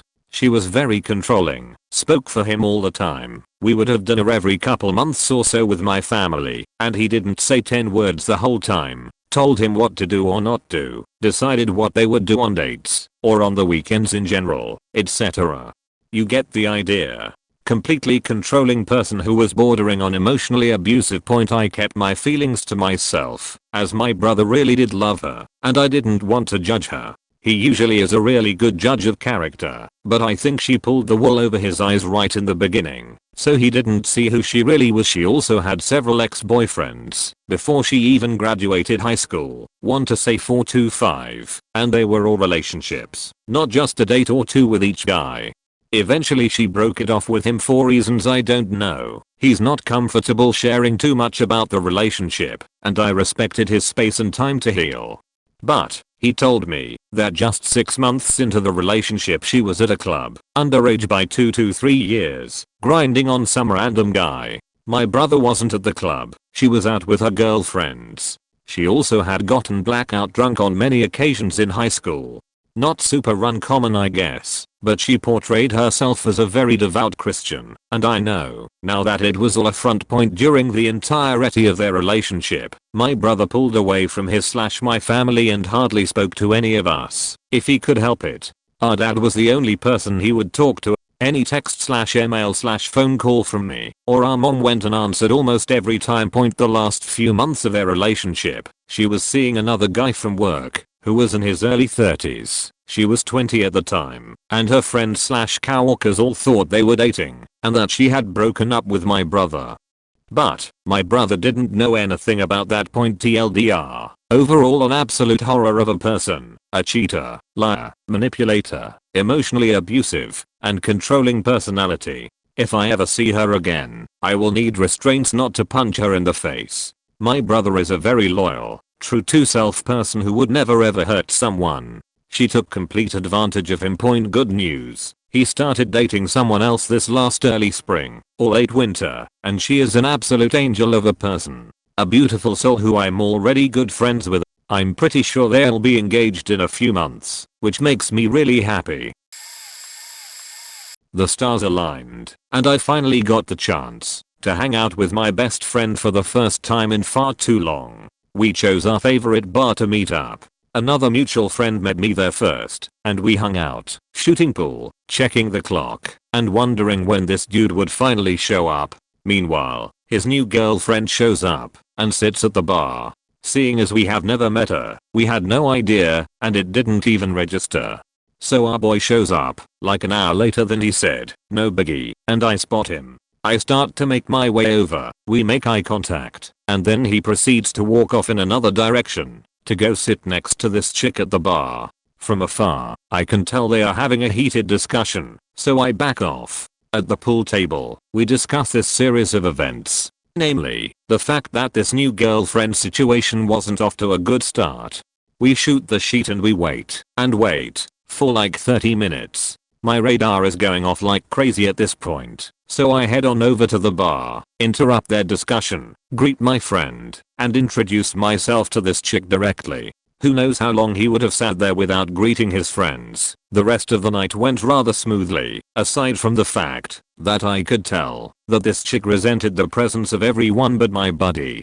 At the end of the night, I give him my impressions, and he shrugs it off as the result of misunderstanding that they had earlier. A few months go by, and I hardly see my boy. Then, I find that they are getting engaged. So I hit him up giving my congrats and asking about the circumstances of the decision, because they have known each other for less than 6 months. Apparently, he is just madly in love and proposed without even getting a ring first. Things looked better after this. We saw more of each other, and they spent several months planning the wedding. He asked me to be his best man and life was good. That is, until the wedding planning got to be too much for this girl and they flew away to Hawaii to elope without inviting anyone. They have been married for less than 2 years. During this time, they have bought a house, 3 dogs, adopted a cat, and thankfully had no kids. They are currently in the process of going through a divorce. Apparently, she hasn't wanted to be with him for the last year and the last straw was when he didn't agree to move several states away with her so that she could be closer to her college friend. She also is exploring getting back together with an ex, and I would be shocked if she hadn't been cheating already. Sam, you should just move out of his house and go fuck yourself. So it wasn't my friend, it was my older sister's boyfriend. She had a few flings in college that never lasted long and none that I particularly liked, but I didn't really care. I'm 2 years younger than her, so she kept her dating life secret from me. My issue was with her first serious boyfriend outside college. I instantly didn't like him. It felt like he was bucking for dominance. I'm sure other guys have experienced this before, when you shake a new guy's hand and he squeezes just a little too hard. Not like naturally strong, but they're actually flexing. Like why? I'm her brother, what's the point in trying to literally strong arm me? So from literally the first instant I met him, I knew he was trouble, but I kept it to myself. Things to worse. A few months later around Christmas, my sister wanted to go and meet up with some of her college friends for the holiday. They had moved a few hours away, so it was the first time she'd seen them since graduation. I don't really know what set him off on this visit. All I know is my sister called me in hysterics. He was hammered and something set him off. He'd trashed their hotel room, she'd locked herself in the bathroom, and he was screaming at her, calling her a hoe. She'd begged me to come get her, but it was 2 AM, and she was 4 hours away. I was powerless to help her. I called her friend and told them to get their boyfriends together and to go get my sister. An hour later she was safe in her friend's house. Needless to say, I was disappointed when she came home the next day and told me they had worked it out in the car ride home. He's really sorry. Please don't tell anyone what happened. I told her calmly but bluntly I never thought she could be this stupid. I loved her dearly and would always be there when she called. I wouldn't tell our family what happened, but wherever he was going to be I would not be. That included our family Christmas party and her birthday on December 28th. I kept my promise and spent Christmas at my best friend's house. My family was heartbroken and didn't understand why I didn't come. My sister never told them. A few weeks later I got a call at 2 AM from my sister. She tried to leave and he'd hit her and said if she left he'd kill her cat. I told her to walk out and keep walking. I was 10 minutes away. I hopped in my truck and sped to go get her. I saw her standing in the parking lot a few blocks from his house. He'd driven after her and got her to stop and talk to him. I've always heard the phrase I just saw red, but I didn't see red. The world just became so vividly clear. The mix of adrenaline and rage light up the night in front of me and everything was just so clear. I so clearly saw the baseball bat that had been placed there by my grandfather when this car was his, and I knew he hadn't left it there, because you never know when a ball game is about to break out. Like he had told me when I was a child, it was always there for this exact moment. As I walked up to I held it in my hands, and my eyes felt like the anger inside my body might burn them out of their sockets. He never saw my swing coming, but he jumped half a foot to tail light shatter. As soon as he saw me and the bat he knew I'd kill him right then and there. The part that bothers me the most to this day isn't the knowledge that I know I could have killed him or the fear of arrest, it's the look in my sister's eyes as I drove her home. She looked at me like I was a monster and she was terrified. Our relationship was changed forever after that, and I try not to think a little it because I'm ashamed. First things first, apologies because this is pretty long. Also this happened a few years ago now, so the details I remember the best are the bad bits. But here's the gist. Best friend got into a relationship with my boyfriend's best friend. Met him through us, and we were really excited that both our best friends were now a couple, and that the four of us could do couple Y things together. After a while we started seeing them less and less, and they wouldn't reply to texts or answer phone calls. One day when she had a day off work, and he was at work, she invited me round. I was super excited, but pretty soon after being there I realized that something was up. She just wasn't acting herself, but I can't think of how to describe what she was like. I'm kind of worried, so I ask her a couple times if she's okay, reminding her that it's me. We tell each other everything, and I love her. I'm there for her. After some reassurance and a bit of pushing she opens up to me. Turns out everything wasn't great with them. He'd started spending all of his money on speed a while back and encouraged her to use it with him. She didn't want it to begin with, so he started to destroy her self-confidence and make her feel crappy independent. At some point she gave him and started using speed with him to get him off her back, but things got worse and weird. After that point he began constantly trying to get her to agree to let him film them having sex, which she didn't want to do, so said no each time. The longer this was going on, she started noticing weird things, like he'd go out into the hall. They lived in flats. She'd hear the front door open and close, then he'd come back in. When questioned what he opened the front door for, he'd look at her like she was insane and insist he had no clue what she was talking about. He did that a lot. She'd thought she'd heard people whispering in her house, people moving around, found random bits of clothing at the end of their bed. All of this was happening during / after having sex with him, and on nights they had taken a lot of speed, but each time he'd just keep insisting he had no idea what she meant.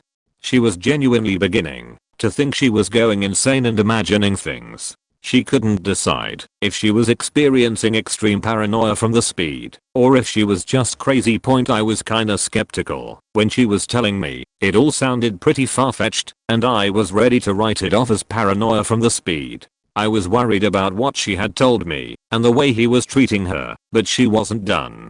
She got out these DVDs she had found. They were basically videos of the two of them having sex. She didn't know he had been filming them, and like I said, had been refusing to let him whenever he asked. That would have been bad enough, but the really creepy part was at the end of a few it showed what appeared to be someone sort of creeping out unnoticed by her anyway, past the camera. I mean, it wasn't the best quality of video and the lights were always off with just dim lamp lighting, so I guess it might have been a shadow or something. And he certainly denied it to the ends of the earth. The sneaking people in to watch part, not the filming part, because there was no denying that, but it was still really creepy that it might have been a person, especially after her saying she'd heard / experienced all this weird stuff. Thankfully they broke up pretty quickly after that. In fairness though, even without the video, him basically ruining her self-confidence and sanity was enough for me to think she should be getting away from him. We don't see him anymore. She would attempt to derail any plans he made with me and his friends. That did not include her. If we wanted to see a movie she did not like, then she would need to have a serious conversation with him. That would make us miss the movie. If we were at someone's house, drinking and playing video games, she would need to go to bed, and he needed to go with her. Not sexy fun time either, unless I'm bored and tired, is code for something.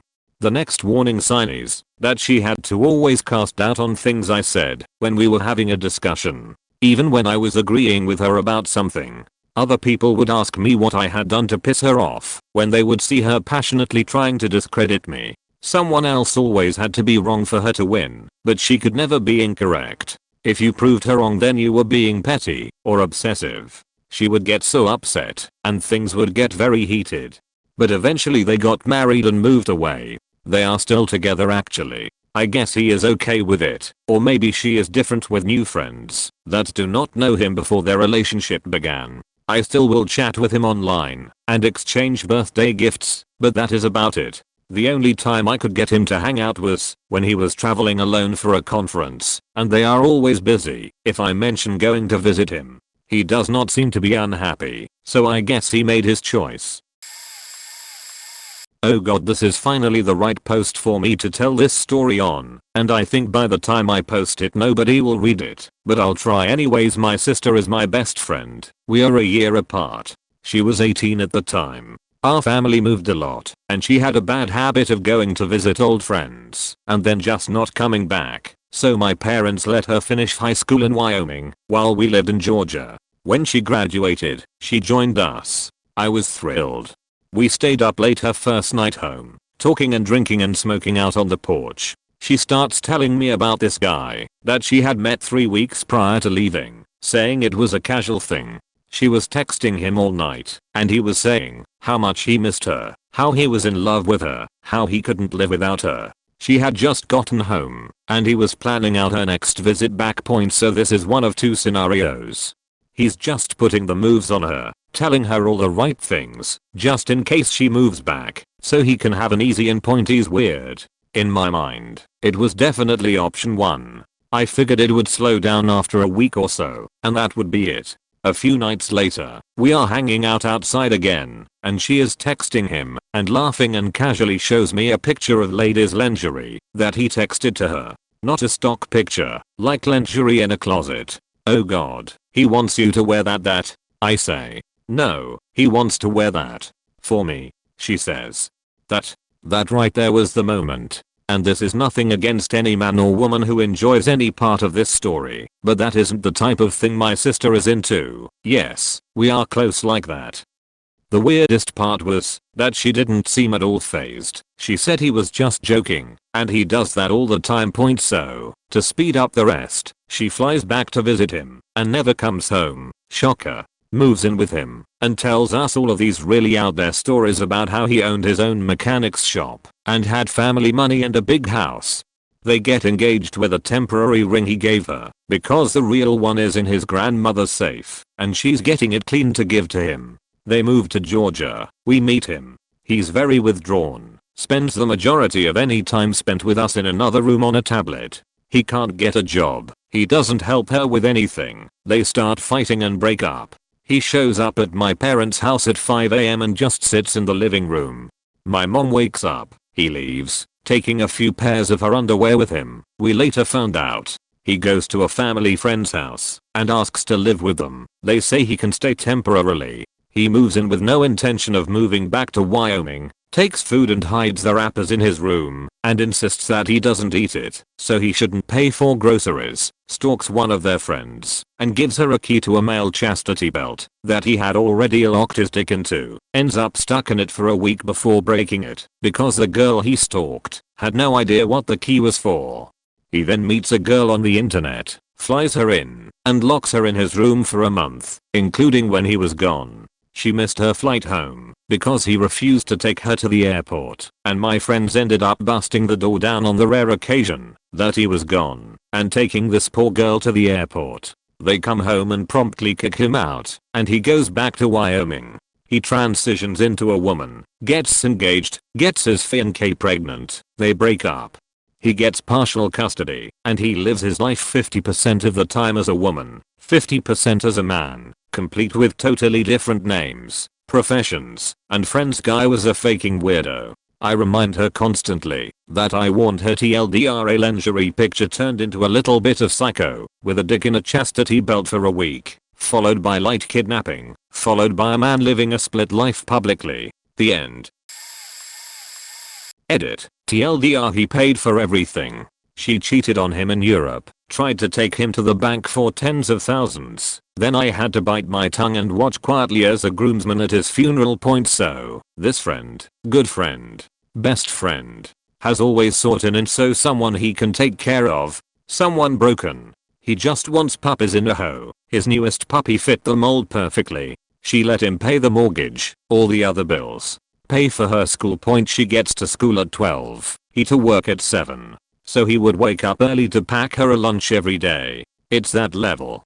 Last summer, she wiped out his savings to pay for a school-associated month-long European vacation thing.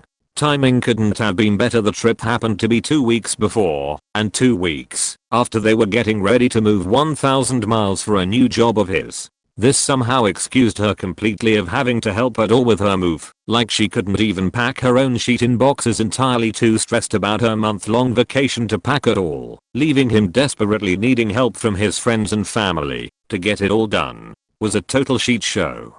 In a hoe, while in Europe, she finds herself and decides that she isn't happy in the relationship and informs him she will not be joining him in new state. Never confirmed, but I suspect she found herself on her back in Europe. This whole thing throws him into a deep depression. To top it all off, he actually made a fair amount of coin on the sale of his house, even though they weren't married, and she didn't contribute at all financially to the situation. She called him to let him know she thinks she's owed half of the profit he made from the sale. I set him up with a lawyer friend to put his fears to rest. Honestly, though, I'm surprised he didn't leap at the opportunity to give her money. Fast forward 2 months. She grows tired of paying her own bills and decides she will let him come crawling back, and he jumps at the opportunity, takes her back with open arms, and immediately makes plans to marry. Lucky me, I get to be a groomsman. I feel obligated as a friend to try to at least make sure he remembers everything that she did in the months leading up to the wedding. His response was, "It's not a problem. I don't have anything left for her to take." He never flat out said it, but it was obvious he thought me the biggest asshole on earth for even mentioning it. So yeah, something off. I realized it when one of my friend's girlfriends wouldn't come into the house whenever I was there. Point now, to be fair, we've never really been friends, his S/O and I, but we've also never really done anything that would directly hurt, insult, or offend the other. I'd describe us as passive frenemies who coexist because we have mutual friend we both care about. Point however, she apparently possessed this deep-seated disdain for me that I was not even aware of. It grew so grand that my friend brought it up to me repeatedly, and when I found out the root cause of it, it was literally that you stood her up one time, 2 years ago, after you were fired from a job, had the house broken into, and were then robbed while you had a gun pointed at you. She didn't check if we were alright or anything. She was mad that she got blown off for a lunch the next day after the robbery. So, as a way of protesting my presence, anytime I hang out with said friend, she sits in her car until I'm not longer in their shared domicile. Point. Rather than address this herself or confront me directly, she passive-aggressively insinuates I'm a terrible person whenever I'm not around and my name comes up, and when I'm present, she sits in her car outside of the house until I leave. Point. That was when I knew she was batshit crazy. She'd call him constantly in a panic over some minor catastrophe, needing attention and reassurance while he was out with friends. She wouldn't come out with him, claimed social phobia, and would text constantly while he was at work or in class. If he didn't respond fast enough, she freaked out even harder. It kept escalating until she was completely out of control, making self-harm threats to get him to drop everything and rush to her at any hour of the day or night.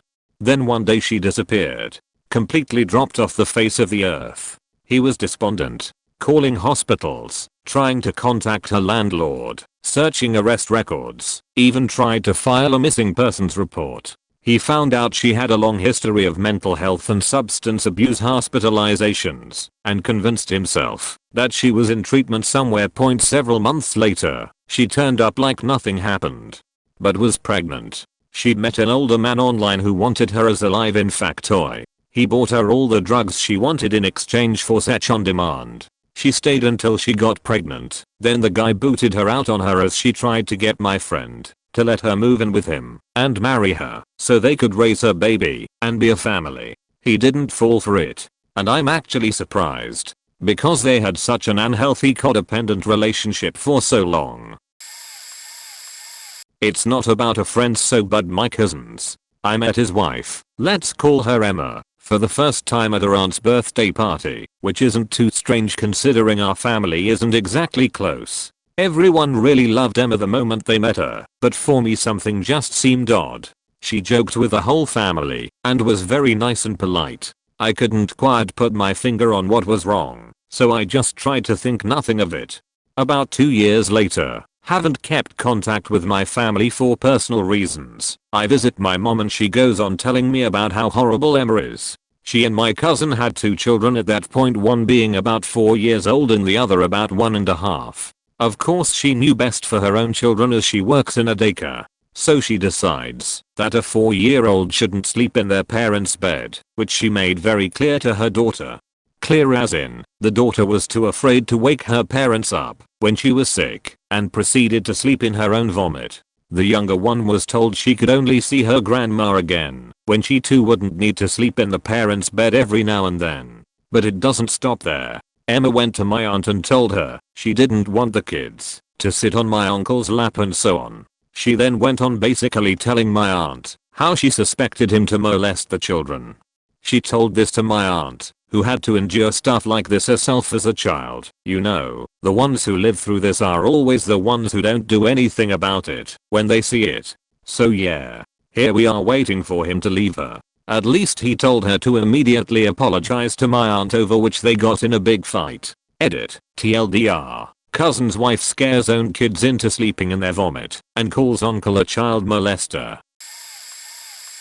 Everyone has one of those friends who is vastly, ridiculously too immature for a serious relationship of any sort. They're fun to be around, but it sucks if you ever have to depend on them for anything, or actually coordinate with them or something. This was my friend, who I'll refer to as H. The so as B, and H had been in the same mutual friend group for years, but they were basically totally opposite.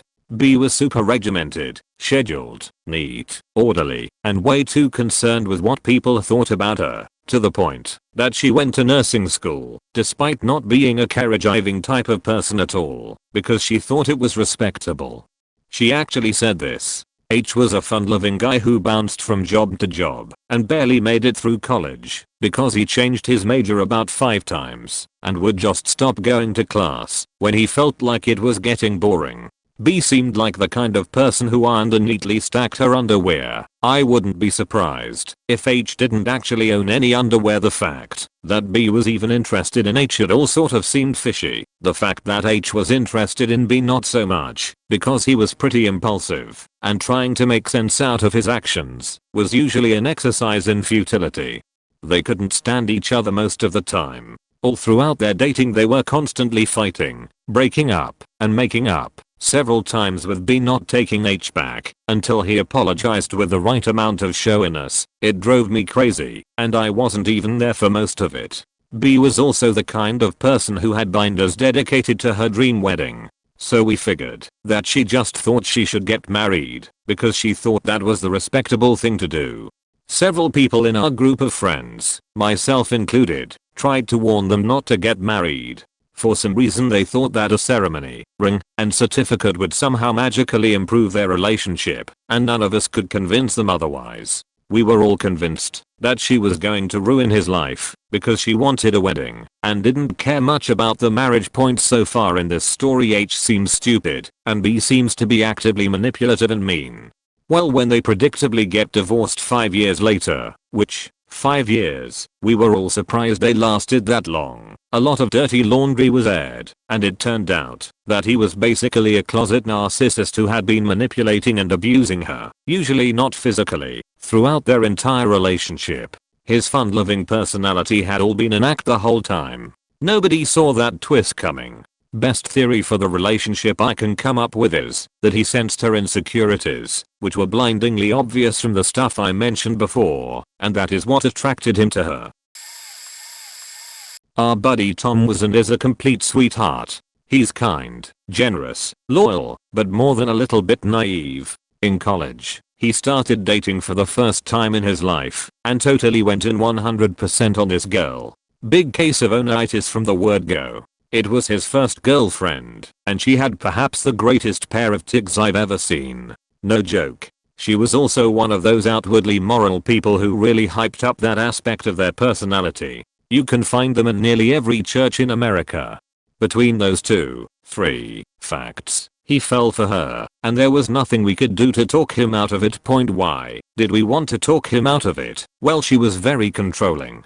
She didn't like us, Tom's friends, very much because we did things like drink and smoke weed from time to time. Tom would join us, of course, and tended to have nights where he would go a little crazy after 1 or 2 too many drinks, and so she tried to keep him away from us as much as possible. Not a huge deal there. I think we all knew why she was doing it, even though we didn't like it. Slowly, however, she got increasingly possessive. She almost completely isolated him from us, his friends, as well as his family. He would only rarely speak to his brothers and parents, and maybe saw them once a year, after speaking to one of them almost every day. When we graduated college, she pushed him away from his passion, art, and into jobs that paid better, but he hated, and was no good at, like selling insurance, or being a financial planner. This kid is a soft-spoken artistic type. He did not do well in a finance environment selling stuff. All of this is somewhat explainable. She wanted a good life. She wanted him to stay away from his bad influence friends. Isolating him from his family was harder to explain, but we didn't know how deep it had gone at that point. However, the moment we knew something was wrong was the wedding. None of us received an invitation. We had been thick as thieves just a couple years earlier, and now no invite to the wedding.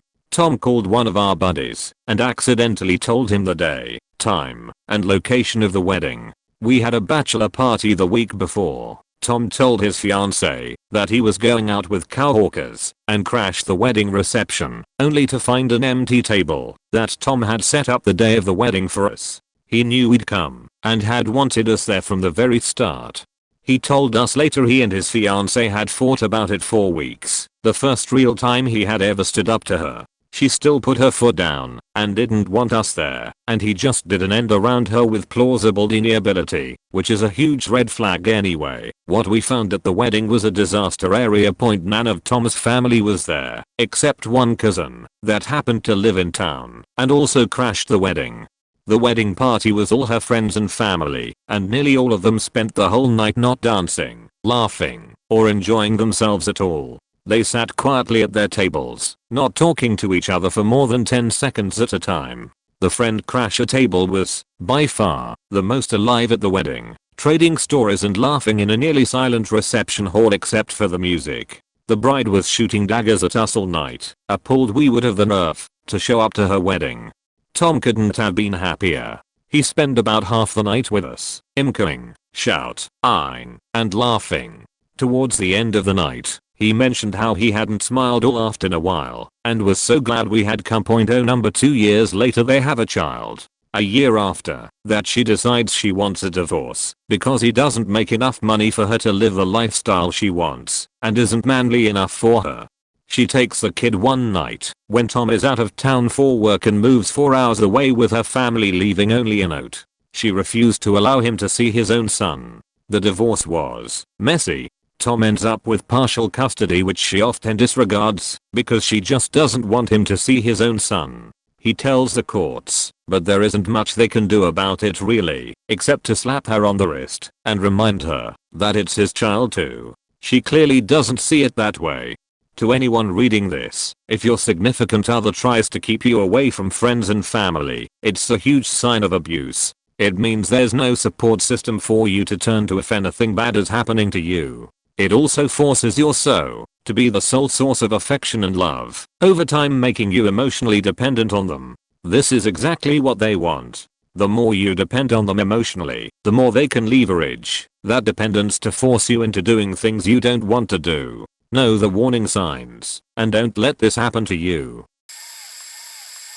When he refused to take their online relationship offline. For almost 10 years they met one time in 2012. It took 4 years and her browbeating him into meeting. He cancelled at least once, and he has since refused to see her again. She did not like him when she met in person, but talked herself into riding it out for the rest of the week he was there. He groped her and tried to initiate sex the second his mother, who traveled with him, left the room. She is a 29-year-old virgin. It didn't work.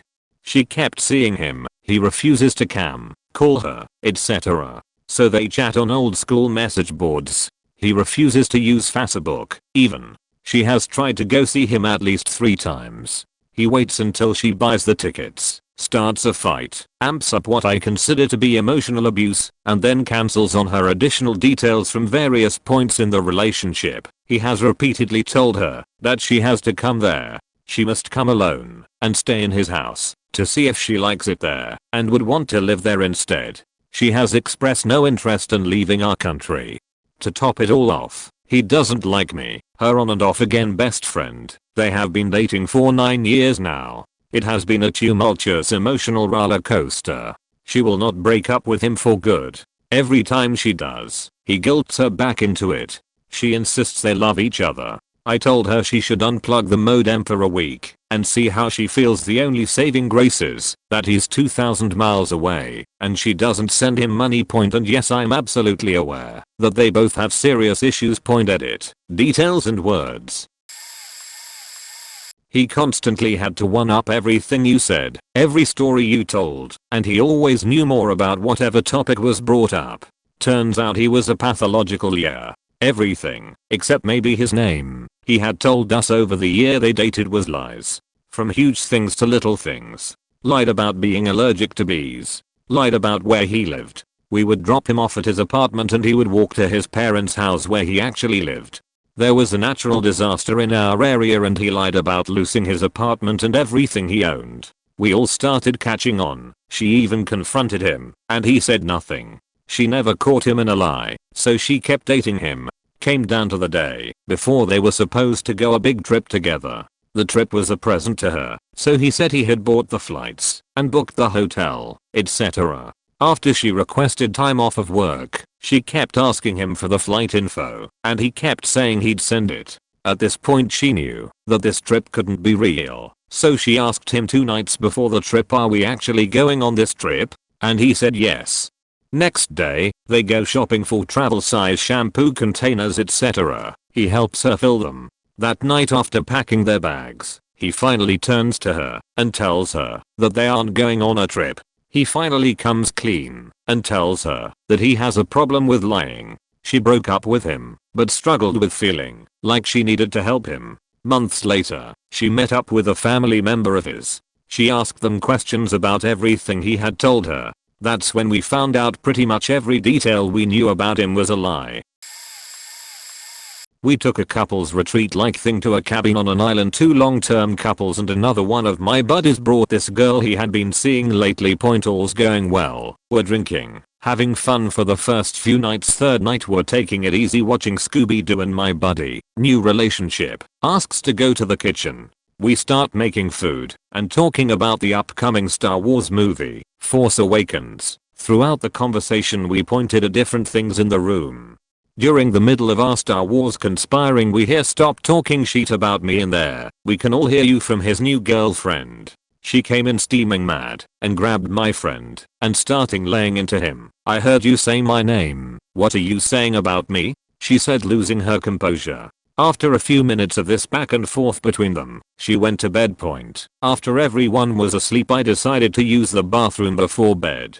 As I opened the door to leave the bathroom she comes stumbling in saying, "My boyfriend told me what you guys said. I'm the kitchen. Do you have anything to say for yourself?" I hadn't the slightest idea why the fact she cared if I thought Yoda would appear as a ghost or not. In the morning I asked my friend what he said to her. He didn't say anything to her. He said he was going for a piss at about 3 AM when she followed him to the bathroom, and she told her boyfriend I confessed to talking shit about her paranoia, lying, listening for hours on end, to confront us in the bathroom. This girl had to go.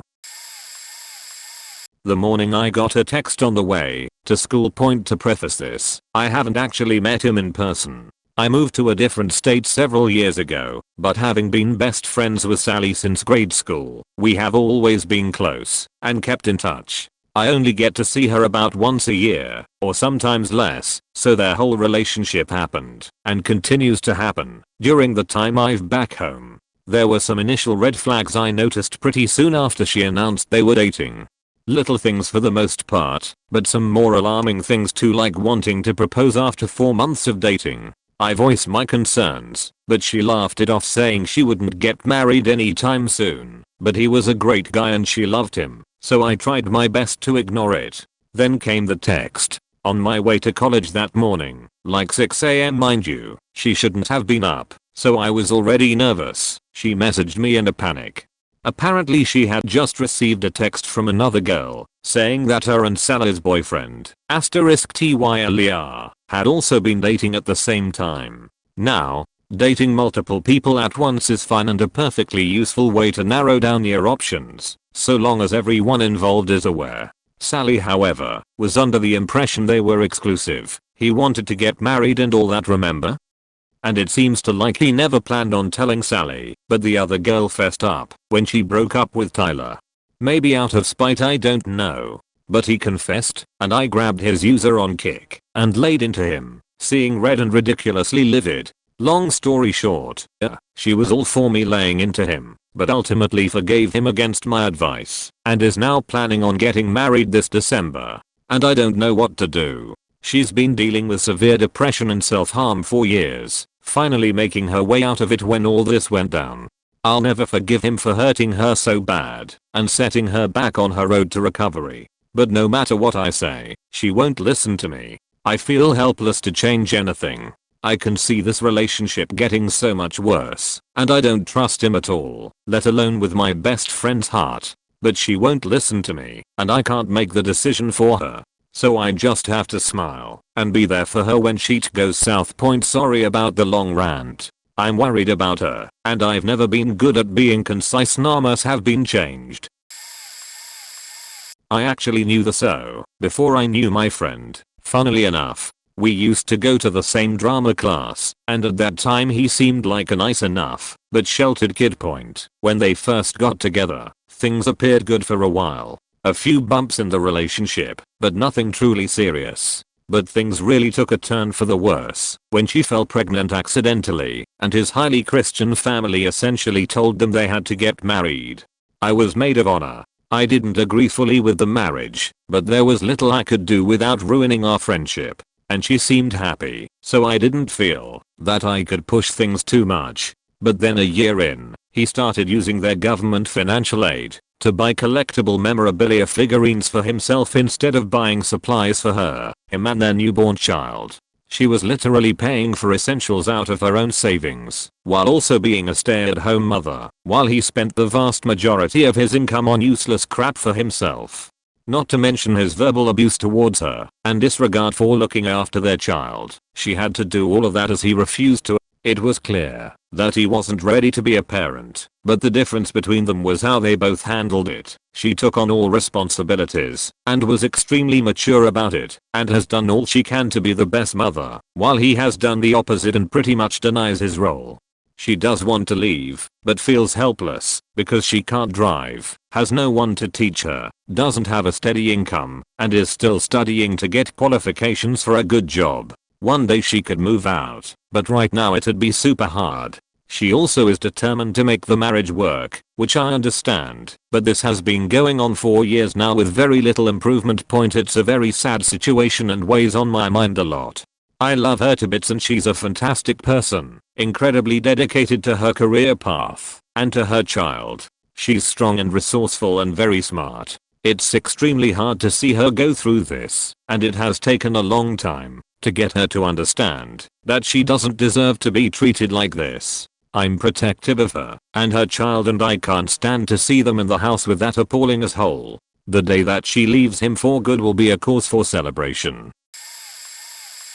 I had originally made plans to take my mom out to dinner as a belated Mother's Day treat. My mom lives in New York, whereas my so and I were living in Riyadh at the time. So it was going to be the three of us. My best friend is also from New York, and I asked her if she and her so wanted to join us for dinner, since we had been hanging out all day anyway and we hadn't seen each other in a while. Fast forward to dinner. I'm Korean, so I took my mom out to a Korean restaurant. It's the five of us, me, my mom, my so, my best friend, and her so. Waitress comes with the bill. I take the check for the whole table, because my original plan was to not have my mom pay as it was my treat to her. I say dinner's on me. My so offers to split the check in half, with me being the kind gentleman he is given all of this. My friend so had made a racist comment about Asians while in a truly authentic Korean restaurant where my so and I paid for the tab. 2. Was rude to my so while he was talking about our recent trip to Denmark. 3. Didn't really show his gratitude or thanks for basically getting a free meal. Not only was that one of the dozens of times he's made racist jokes, but the audacity to say something like that while we were out to dinner where he was literally the only white guy excluding my so. Yeah, I don't like him to say the least. I could go on forever about this guy. We had just finished Thanksgiving dinner. We figured the host and his girlfriend went into the other room to have post-food sesh. Nope, they got in some dumb argument, screaming and yelling on the top of their lungs. Apparently she was punching him. 15 minutes later the police show up. I explained what I saw, and they told me next time it happens and I'm around, go into the bedroom, even if the door is closed, so I can be a witness. They left. Everything seemed okay. They were cuddling again, or whatever. 30 minutes later, out of nowhere, a burst of screams and yelling happens. As instructed, I ran into the room with my phone. Started recording right away. She was very violently punching him. I mean really punching him hard. After 30 or so swings, she noticed I was recording and came after me, demanding I delete the recording. Of course I declined and told her to get away from me. She starts following me, trying to grab my phone as I start walking outside. There was far more room to avoid her outside, and I could run. If needed. Welp. She grabs my phone and smashes. I look at the person I was dating at the time and inform them to notify the police. The police arrive and she threatening me. As the police walk up to me, I explain that I was still recording, but now that they are there I'm shutting it off. She starts yelling at the cop that I was illegally recording her and she wants me arrested.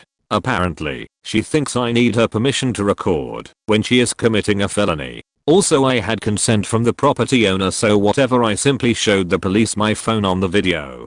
They asked me to step inside for a few minutes. Soon as I walked inside she was in handcuffs. Welp. You would think my friend would be smart enough to break up with her.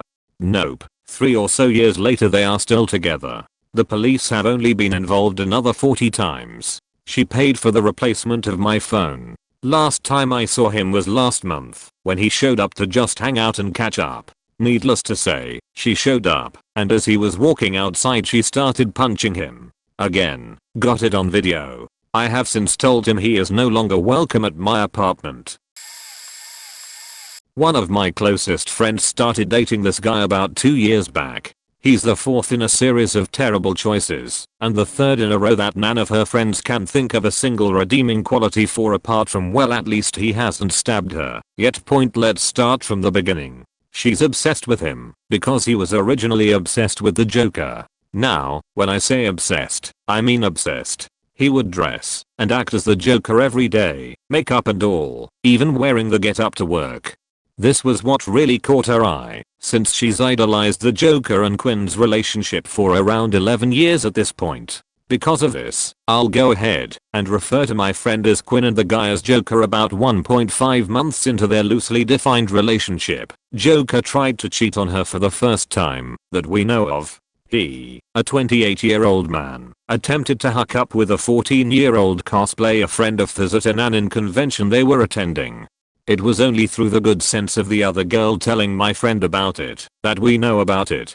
She sent Quinn screenshots of Joker asking her to come over and join him in the shower before the convention because Quinn wasn't keeping him entertained, along with various unsolicited dick pics that could easily be confused for a fossilized sausage. Despite all this, she stayed with him because nothing actually happened. Fast forward a whole 2 weeks to her birthday. We all decide to go play some laser tag at the local arcade, then swing by a local burger joint for dinner. All in all, there's about 17 of us here. Second round of free for all. My best friend and I team up and go on the prowl. Who else do we find in the corner of the area other than Joker and Quinn? Only Quinn's shirt and bra are lifted up and he's feeling her up while trying to steal second base. We noped the fuck out of that corner and didn't look back. After everyone was laser tagged out for day, we hit up the arcade. Well, most of us did.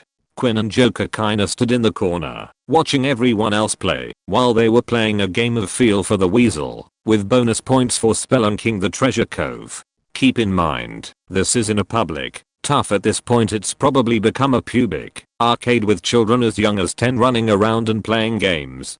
Quinn was apparently okay with this, despite the other 15 of us feeling uncomfortable. About a month later, people are fed up with her and Joker.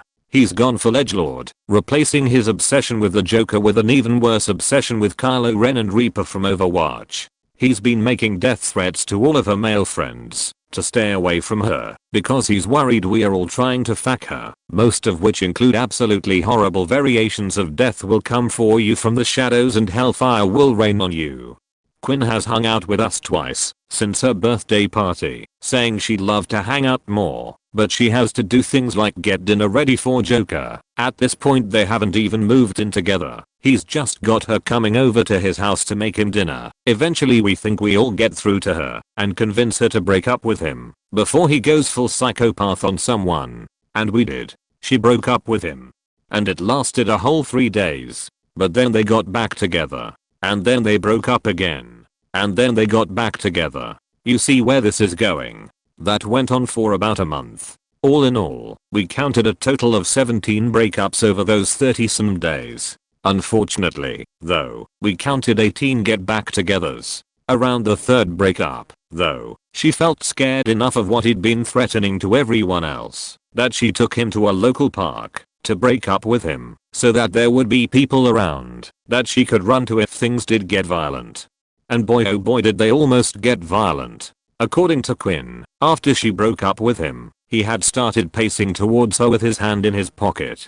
She wasn't entirely sure what was going on, and she was backing up. Eventually, he pulled out a knife from his pocket and brandished it a little before offering it to her as a gift to remember him by. If you ask me, given how edgy and overdramatic he is, he was probably debating the whole "if I can't have you, nobody can" cliche against the whole "but you're the only woman who will actually touch my fossilized sausage. Can I really risk losing that?" It's been about a year and a half since I've been involved with this. I learned after months of trying that Quinn's just never going to listen to her friends, family, or repeated red flags about this. She's convinced that she needs to keep her friends, boyfriend, work, family, school, etc. all separate from each other, thinking that that's the source of all the problems she has with interpersonal aspects of her life. Last I'd heard from one of the few mutual friends that still talk to her, he's still threatening anyone with anything that even remotely resembles a bonus attached to their body to stay away from her, and is planning on asking her to marry him sometime in the next few months. We're all hoping she'll get out before that happens, and we're all still in shock that we were pushed aside for a cheating pedophile. We just don't know what else we could do at this point. I can tell you, when my best friend realized something was off about my wife, ex-wife, my wife, best friend, his girlfriend, another one of our good friends, and I rented a cabin for the weekend. We hadn't been able to see each other much because, you know, life, so we were all looking forward to getting to catch up point. The second night we were all sitting on the couch drinking and talking. Things were going well. None of them had been around my ex much before then. Her and my mother always had their share of problems, but I would try to please both sides and fix things where I could. She had started to drop small stabs about my mother, and I kind of played it off because I didn't want to fight in front of everyone. She kept going, and I basically said, "Alright, come on, that's enough," and that's when she lost it. Point she starts slapping me and swinging in front of everyone, and I bear hugged her, and we both fell off the couch. She starts crying and runs downstairs, and here I'm embarrassed beyond belief that she had just lost it in front of two good friends. She proceeds to call my mother and tell her I was hitting her and to come and get her so she could leave. We were 3 hours away from where she lived. My best friend ends up calling my mother and told her what had happened. Point the next morning we were all supposed to go to the local town and spend the day, but of course we ended up leaving. Point talk about awkward car rides. A girl I had seen a few times before was dating one of my co-workers. I had seen her out around town a few times and just thought I reminded her of someone she hated. I had moved to the area not long before that during the winter, so I know it wasn't something I had done. Point anyhow, after seeing her at a couple of parties we found ourselves alone having a smoke. She was silent, almost acting like I wasn't even there. Honestly, I liked that a lot more than one of the other chicks there that kept clinging to me despite having her boyfriend there. Suddenly when we were about to go back up to the party she says, "So, can I ask you something?" I hesitated for a second and said sure. "What is it?" She suddenly became upset and said, "How come not a single curse, charm, or spell works on you? What the fuck are you?" I laughed and couldn't believe she was actually asking this. She made a point of following me to smoke the rest of the night, asking repeatedly for an answer. She got more and more upset of me not having an answer for her. She got red-faced and disappeared late in the night. When I asked what type of spell did you even try on me, I told my coworker about it. He asked if I thought he was under a spell and if I was going to put an end to their happiness. For about a week I wondered what I should do. Then the girl found someone else. Weird thing was my coworker didn't even seem to mind. Easy come easy go. There was a group of us guys that kind of hung out in college. One of them started sleeping with this chick. Then it became an actual romance/relationship. It became quickly evident this chick didn't like me, if perhaps only for the fact I had asked her ethnicity. Yes, I realize maybe I should not have, but I'm awkward, and I was curious. She created pet names basically for all the other guys, but never seek to include myself in it. And it went beyond that to talking about wanting to go clubbing, for example. The other guys verbally took no interest. I said I can't dance, but it would be fun, etc. The kind of obvious indirect exclusion of being part of the group. I ask her a question. She answers it, but in the direction of someone else. Then it all breaks down when there was some party. In the midst of drinking alcohol, I have to go pee. The bathroom is upstairs. I go up the stairs. This girl pops out of a dark bedroom in front of me. She has a look of surprise/guilt depending on how you want to interpret it. I won't go into the details of my version of the account as that doesn't matter to you guys in so much as what she said I did. She said I pushed her against the wall there and put my hands around her neck. With the detail that I didn't squeeze. I don't know when or exactly what she ever said to the guys, but they dropped me from invites to things, and that lasted about a month before I let loose a what the fuck is the deal and got a couple of the guys to meet, though they didn't even explain just what the heck the deal was, only that something is off. Wasn't until after that meeting with them that I texted the third guy who did not come to this meeting, and I got the explanation of what this girl said I did. Haven't seen them since, don't care to either. Mostly just disgusted at them, etc. They were the type that posted a lot to social media of their hangouts, in the sense of you had to be their type picture posts and whatnot, to the effect it's a very exclusive clique. I say this mostly for the fact that it's easy to recognize now and in the future. My friends now, though I don't spend as much time with as I did that group of guys, are at least a lot more real and honest about life. Oh boy. Late, but good, I think. My brother got married yesterday. This girl, they dated for a year and a half. She broke her lease and had him get an apartment with her within 3 weeks of dating. 3 weeks after that had him break his phone contract and get a plan with her. A month after that, consolidate their money into a joint checking account. He is not allowed to lock his phone unless he gives her the passcode so she can go through it when he is in the shower. She does the same with his emails. She is 25 and he is 39. She looked through his yearbook and saw that he had a friend that was a girl, not girlfriend, that had written a bunch of stuff, and there were quite a few pictures of them together. She got it in her head that they had been an item, started Facebook stalking the girl, and point blank asked her one day if she was still trying to get in my brother's pants. Almost 20 years after high school, he doesn't even talk to her. Within 6 weeks of living with each other, he would wake up to see her browsing internet or whatever and ask what she was doing. She would bluntly say she was looking for wedding rings. She has 3 children from a previous marriage under 4 years old. Within a month of dating, she had the children calling him dad.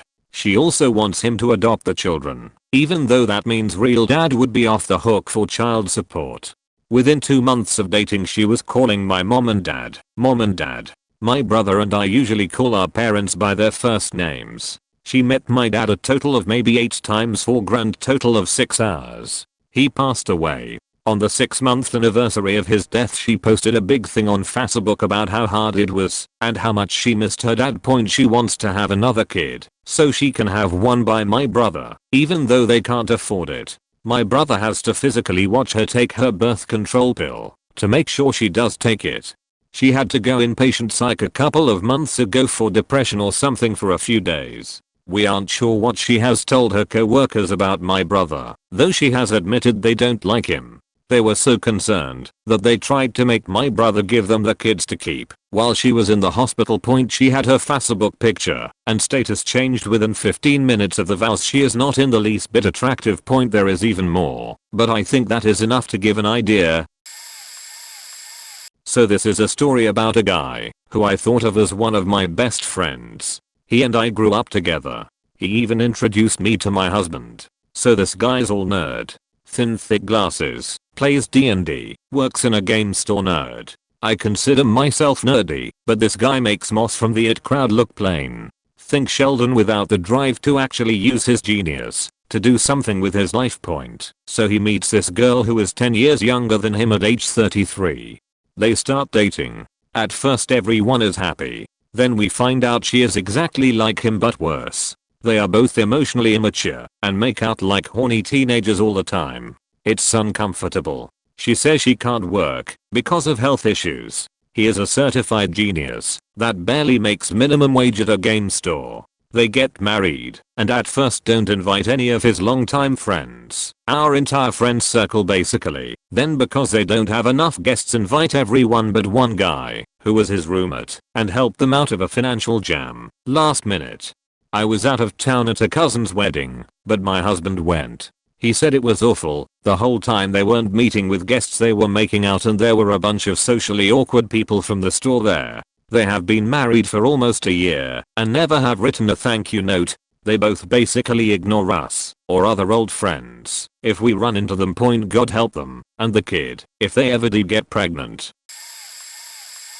He started announcing decisions on their life plans publicly either before they had actually discussed them thoroughly, or in some cases, even when my friend had told him he wasn't cool with the plans. Plans like moving out of state, talking about their plans for kids when they'd only been dating a few months, making the decision to relocate out of state again when my friend had just been accepted into grad school at their first place of relocation.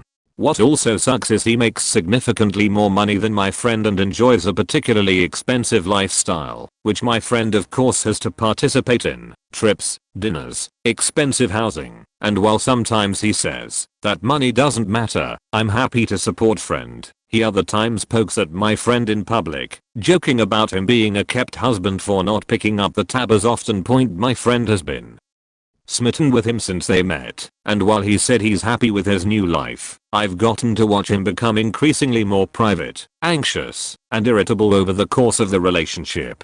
He was my best friend for several years, but we've recently stopped talking. Edit. I initiated the stop in communication. I know if I were a better friend I'd stick it out and be there for him, but it hurt too much that he wasn't the same person anymore, and he would get downright aggressive if you ever said anything negative about his boyfriend. It got to be too much.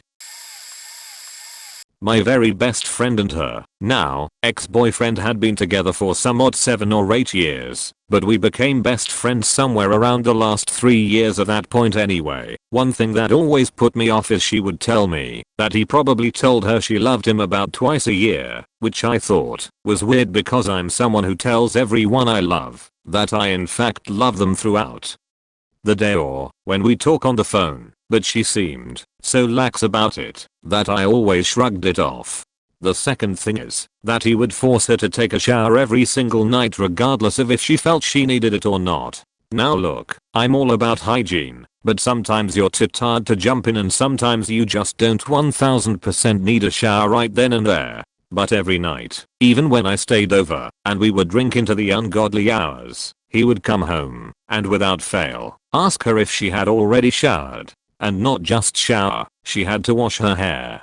Now, I'm someone, like many of the ladies, who doesn't wash her hair every single day, and he would always bash me for it and claim that the next day the pillows I used smelled like vinegar, which is simply bullshit. But I have thick skin and I digress. I would tell her to tell him to fuck off, but he just couldn't live his life next to this petri dish of scum apparently. Anyway, that amongst many other things, but those two things just always made me roll my eyes. I'm glad they're done. She deserves to sleep in her filth next to someone who will tell her how much he loves her. Edit. He told her he loved her about twice a year. The first month they started going out I maybe saw my friend a couple of times. I was used to hanging with him twice a week, but hey, that's cool. I understand that new girlfriend smell. Anyway, when we started hanging out more often again, I noticed a few things. She always smoked all his pot while he was at work. Once a grower friend gave us a half ounce of some decent stuff. 2 days later it was all gone, and my friend and I only managed to smoke one bowl of the stuff. He did all her homework. She was in the last year of college and he graduated the year prior. Her grades were pretty poor, so he wanted to help her out and pick them up. She would get mad at him if any of the grades were lower than a B, like seriously you're not going out with friends for a week, mad. Poor dude would get home from work and have to do her homework every night while she slept. Whenever I hung out with him, she'd hover over him like a probation officer or something. A friend of hers told me it was because I was promiscuous and I could potentially convince him to sleep with another woman. Honestly, after a couple of months I tried to hook him up, which he refused. but it was only because she was a faking beach point. I think she was physically abusive. There was one time he has some serious claw marks on his neck, like they were gaping, and purple and sheet. He said that she got out of hand during sex, but I've never seen sheet like that. I might have gotten some scratches on my back but never anything on my neck, and never anything that deep. I think she was just marking her territory or something. I don't know. Since he was doing her homework, she was really unprepared for the finals. So he spent a couple of weeks with her studying every night. The week of the tests she slept through 2, completely played hooky on another, and only managed to show up for 1. He was so pissed, but she somehow turned it around and blamed him like it was his fault. That's when I stopped hanging with him until he dealt with that sheet. It was too frustrating witnessing that bullshit. I remember a former co-worker's girlfriend who made a pretty terrible first impression that only got worse over time. Driving somewhere with the two, she quickly asserted herself as someone who loved to argue, which ordinarily I like. The problem was that she clung very loudly to a lot of beliefs that were factually, demonstrably incorrect. I'm not the most tolerant person, but I held back and only thought, didn't say, shut the fuck up, when she opened her mouth, because the co-worker was a good guy. Then the two got invited to a party. Other friends seemed to agree with my initial assessment of the girl. She was very combative with everyone, and generally lacked normally developed social skills. One of the hosts said she had a real bad feeling about her, and had seen her taking various pills throughout the night. By late that night, she was so zoned out on whatever she was taking, and co-worker was Maya, that the hosts thought that she needed to sleep it off.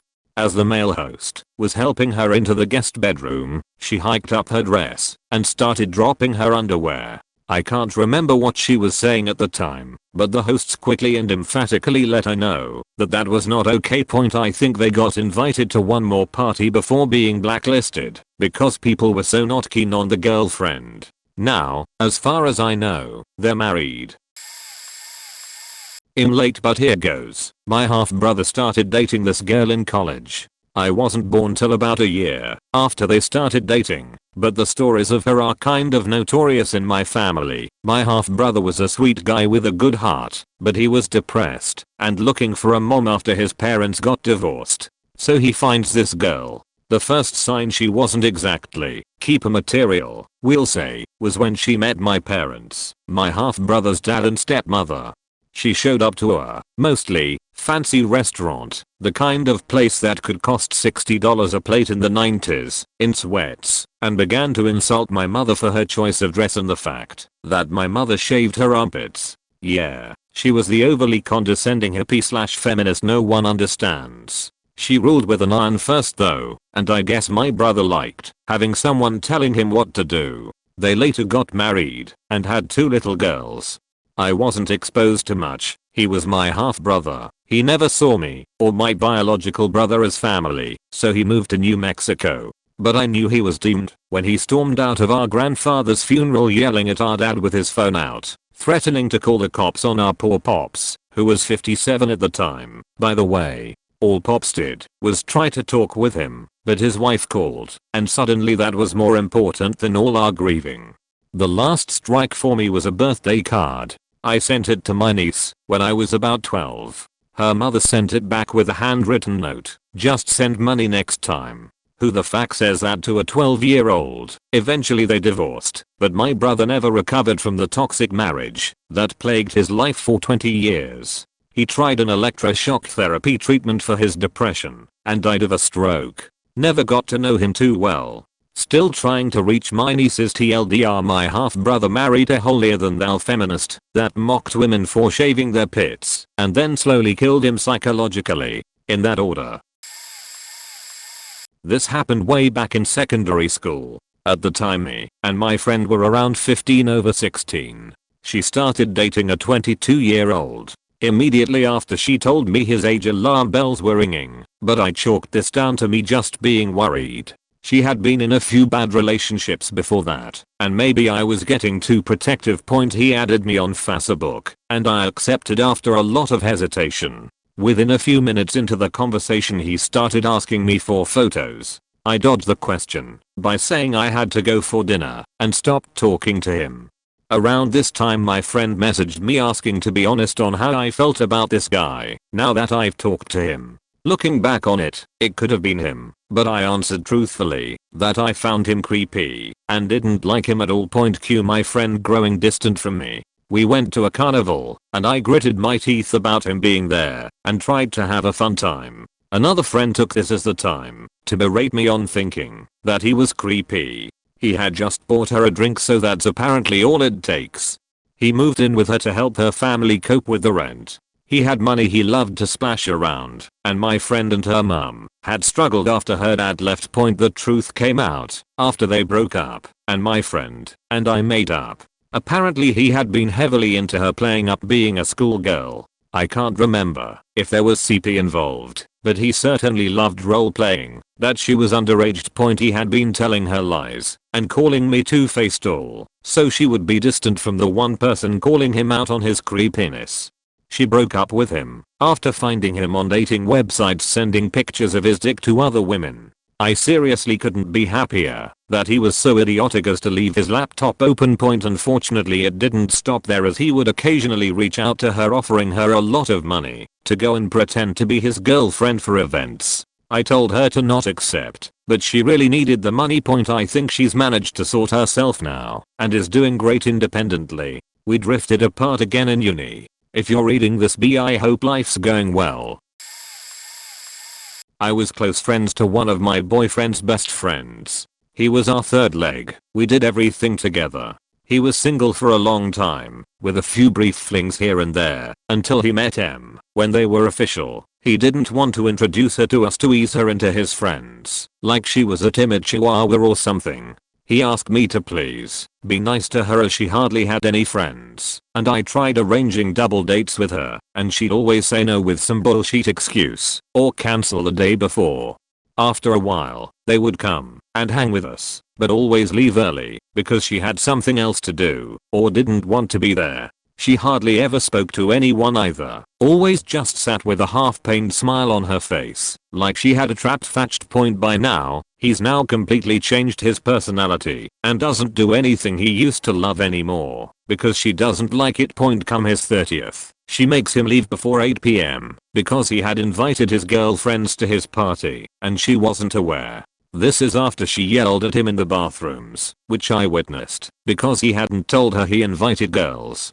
My boyfriend asked him to take him to and from work the other day. They work really close to each other because our car was in for a service. He asked my boyfriend not to tell her that he gave him a lift because it would upset her. When she called him, he even asked my boyfriend to be quiet so she wouldn't hear him in the car. They've been together for almost 2 years now, and I've tried to talk to him about how toxic she is, but he won't listen. Needless to say, I've ended that friendship. I heard via a mutual friend of ours he's planning to propose, so good luck with her sheet. A couple years ago I met my girlfriend's old friends from HS. Now I admit, I'm kind of an asshole. Sometimes when people are nice I just assume they have an ulterior motive, and that's what it was like with Jay, one of the friend's boyfriends. Jay always seemed whipped. This girl would treat him like a slave whenever we came over, screaming at him to make drinks for everyone upon arrival, letting her yappy dogs in and out, do her dishes, etc. He waited on her hand and foot and never complained or made a sarcastic comment at all. I even mentioned to my girlfriend and her other friends that I thought he was too nice, that there was something off about the whole thing, whether it was abuse or what I just couldn't put my finger on it. My girlfriend and her friends started to turn on Jay's girl, their friend since HS, saying she's so mean to him. Why does he put up with it? He could do a lot better and whatnot. He is just so sweet, and she treats him like shit. The asshole in me is awoken.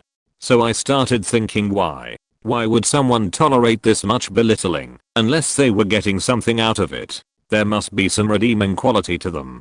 I would have told her to fuck off months ago. The Dr. Phil in me starts casually asking the girl about their relationship. Come to discover they met online. Fet life, but he won't make it FB official after 2 years. He would spend mom free working downtown and weekends at her place, but wouldn't actually move in. The more detail I ask, the less she seems to be able/want to answer. I decided to leave it and end with something like, well, as long as you trust him. Ding ding, seeds of doubt planted. Not 2 weeks later she calls my girlfriend sobbing after having thrown Jay out with the help of 2 neighbors and her dad.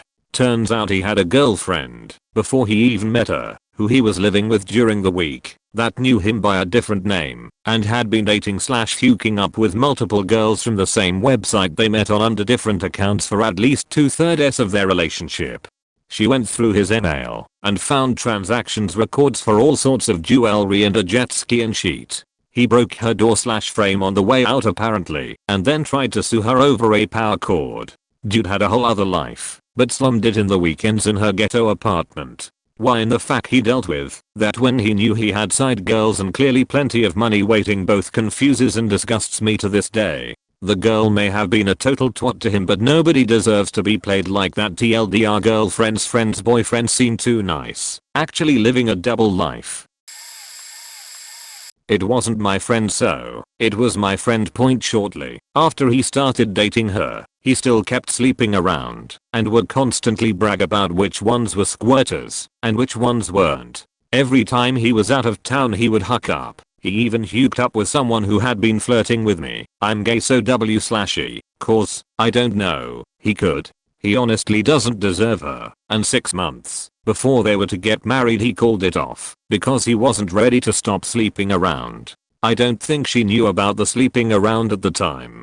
They eventually got back together and did get married. They've been together about 15 years and married for the last 5. Since they've gotten married he swore up and down that he's no longer sleeping around, though I don't know how much I believe him. I want to, but there's always that doubt. I know she wants a family, but for some reason he keeps putting it off. There's always some reason. We are not there financially. We want to move. Ugh, she needs to get a better job.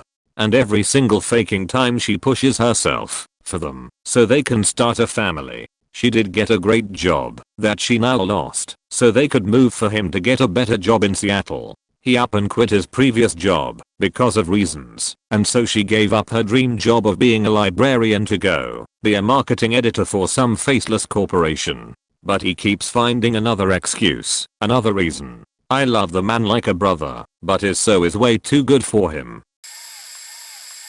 I heard her say something needed a trigger warning after I asked her what her major was, and she said gender studies. I learned that she was a third wave feminist and instantly disliked her. I have no problem with feminist since I was raised by one who has been one since the 70s. But she was nothing like my mother or her sisters in their views of feminism. She was rude to just about every guy in our friend group, and when they would tell her that she was being rude and her insults were unwarranted she would say, "I'm sorry, did I hurt your male fragility?" when we have been nothing but cordial.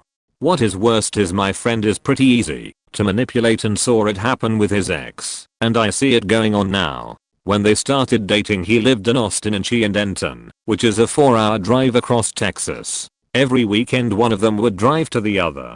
Over time it became he went to her every weekend. Because of it he would spend lots on gas, be missing work, and speeding tickets that made it hard for him to pay rent and bills, because she didn't want to keep doing the 4-hour drive. He is completely blind to it. He used to make fun of the stuff on Tumblr, now it's his favorite site. He used to make the most offensive and hilarious dead baby jokes, now mild offensive joke triggers him. He has a dream of going to Germany for school, but now he is moving to Idaho with her so she can get her master's, and he supports her, and I can't help but feel like once she gets what she wants she'll dump him, and he'll be screwed over. It's sad because he is my best friend, but I can't stand him now because of how she has manipulated him and won't listen to the friends he has had since childhood about how terrible of a person she is. When I realized she has the temperament of an 8-year-old, my friend was always very much a take no shit kind of dude in high school. So to see him wind up with the girl he's with is very depressing. This girl has the worst attitude in the world. If she loses at literally anything, we're all nerds, including her, so this doesn't make for a lot of fun hangouts playing video games, Magic the Gathering, or whatever else we might be doing.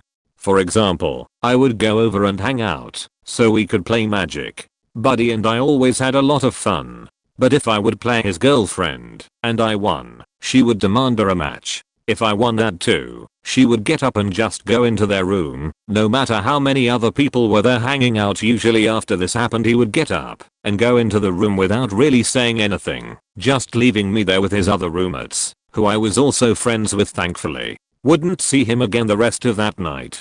Same thing with video games. We'd play Mario Party, and if she lost she'd get furious. If she was in the lead, my buddy had to do everything possible to help her, despite there not being any established teams. If she was ahead, and he used any item on her, cue the sore loser act. One time I walked into their apartment upon coming over to hang out. She's on the couch playing Fallout 4, and he's literally feeding her ice cream, so she doesn't have to set the controller down.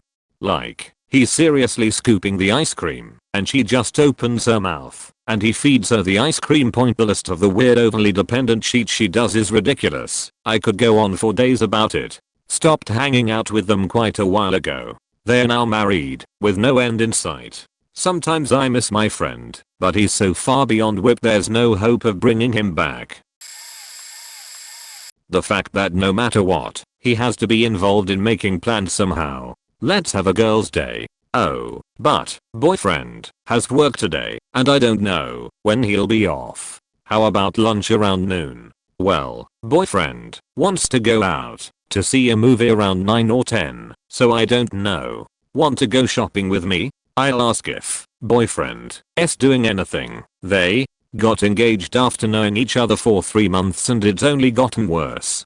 He told her to go off her birth control to lose weight for the wedding. When I told her that wasn't necessary and I'd be willing to help her out, he told her that I was a liar and just wanted her to stay fat. When I cracked a joke with her stepsister that was between the two of us, he told her that I was a bitch and he didn't want me around her. I've known this girl since we were born, but he's destroyed our friendship. At the bridal shower I found out I wasn't the only one. Turns out she didn't pick a maid of honor because he didn't like any of her bridesmaids enough.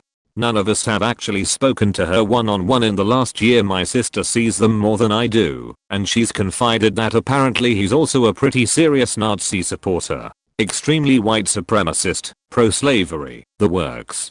Guess whose Hispanic boyfriend isn't allowed to go to the wedding because the groom doesn't like him, despite the fact they've never met. Our collective family has begun a betting pool on how long the marriage will last. I said until just after the holidays, when he doesn't let her spend them with her family. Her brother said a hard 2 months I could go on, but the wedding's on Saturday, and I'm already stressed about it enough without thinking about what a huge mistake she's making.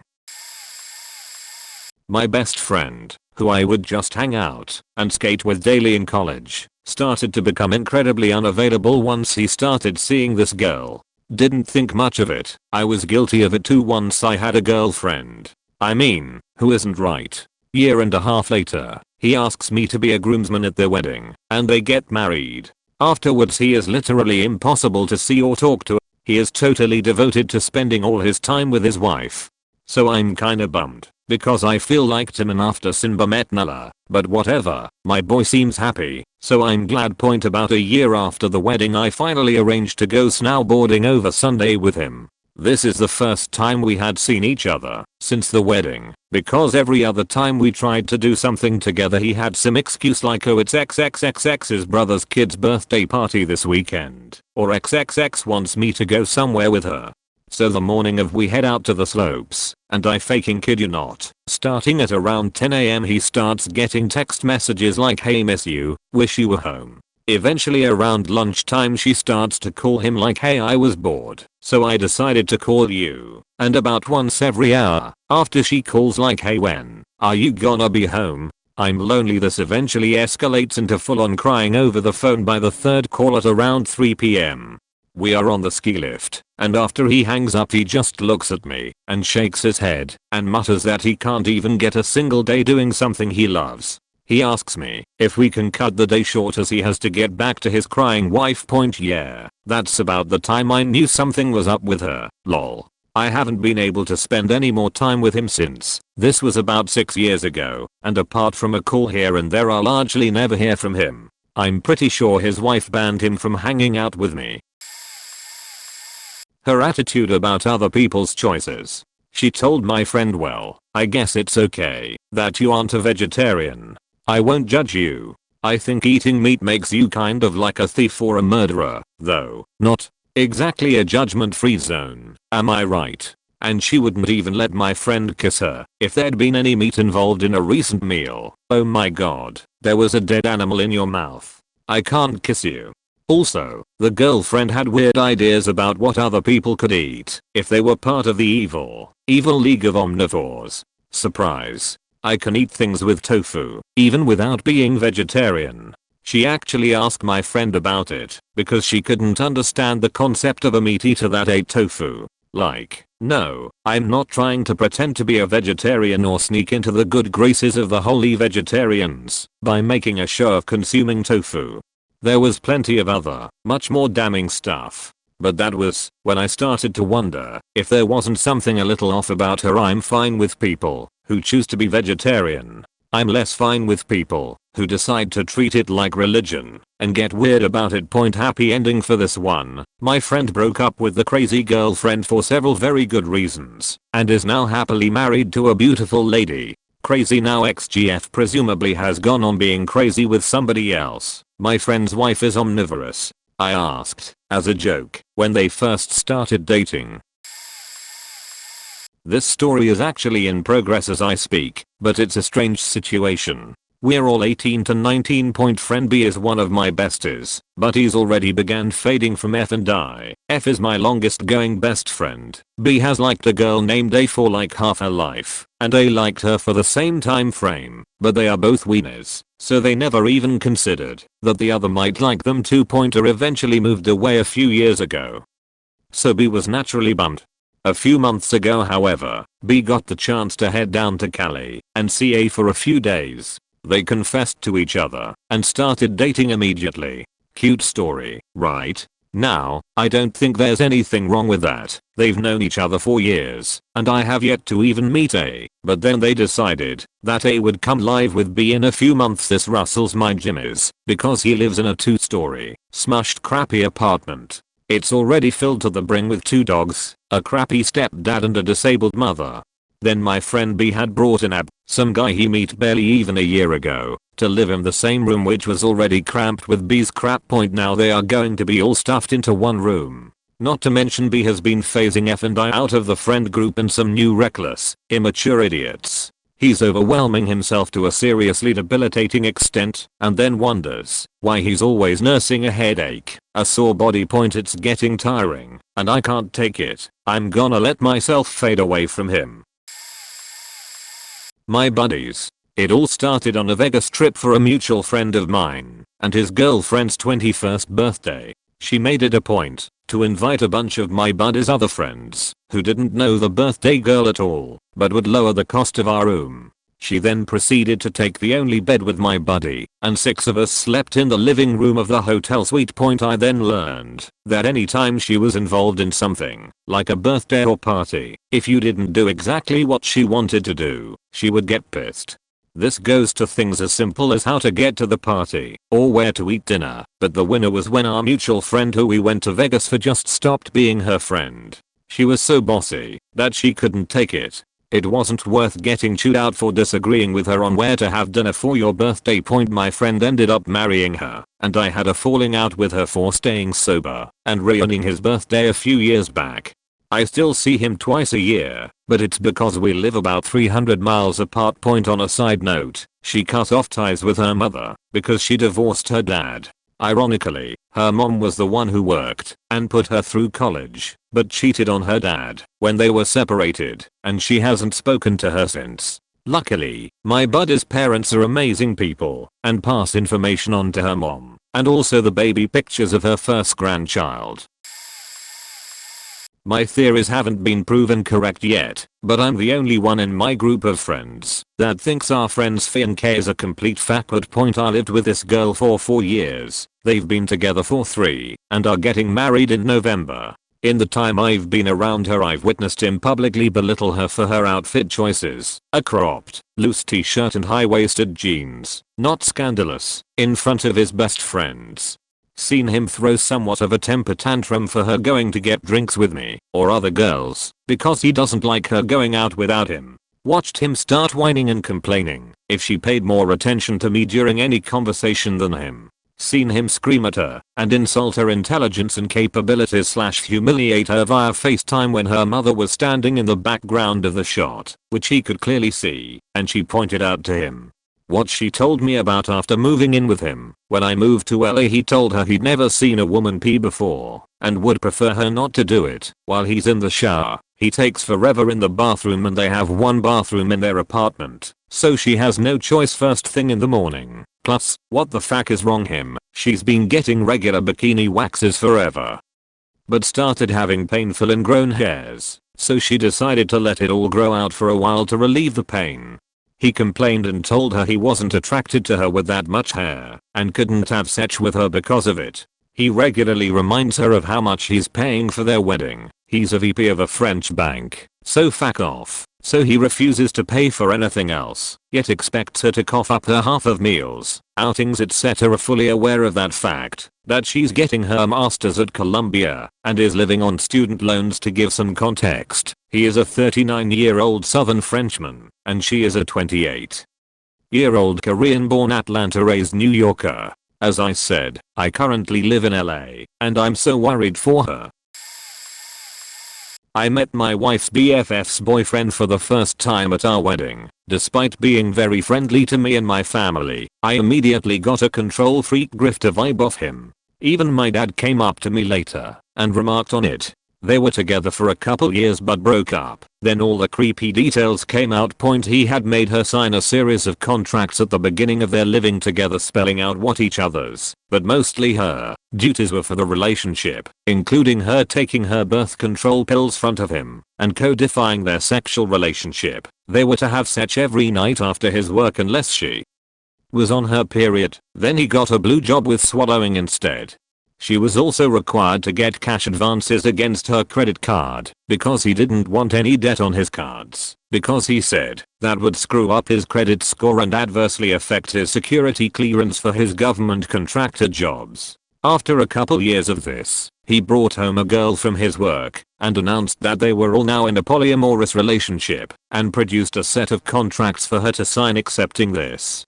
So she dumped him and left. He immediately took all their money from their accounts and went to Central America touring various resorts and tourist spots while she tried to legally get back her money from him. His whole time abroad he was minging her with thinly veiled threats that he was going to kill himself if she didn't take him back. I guess the second girl was out of the picture at this point. Only after signing a document he faxed her absolving him of all debts occurred during their relationship did he come back to the States and agree to stop harassing her.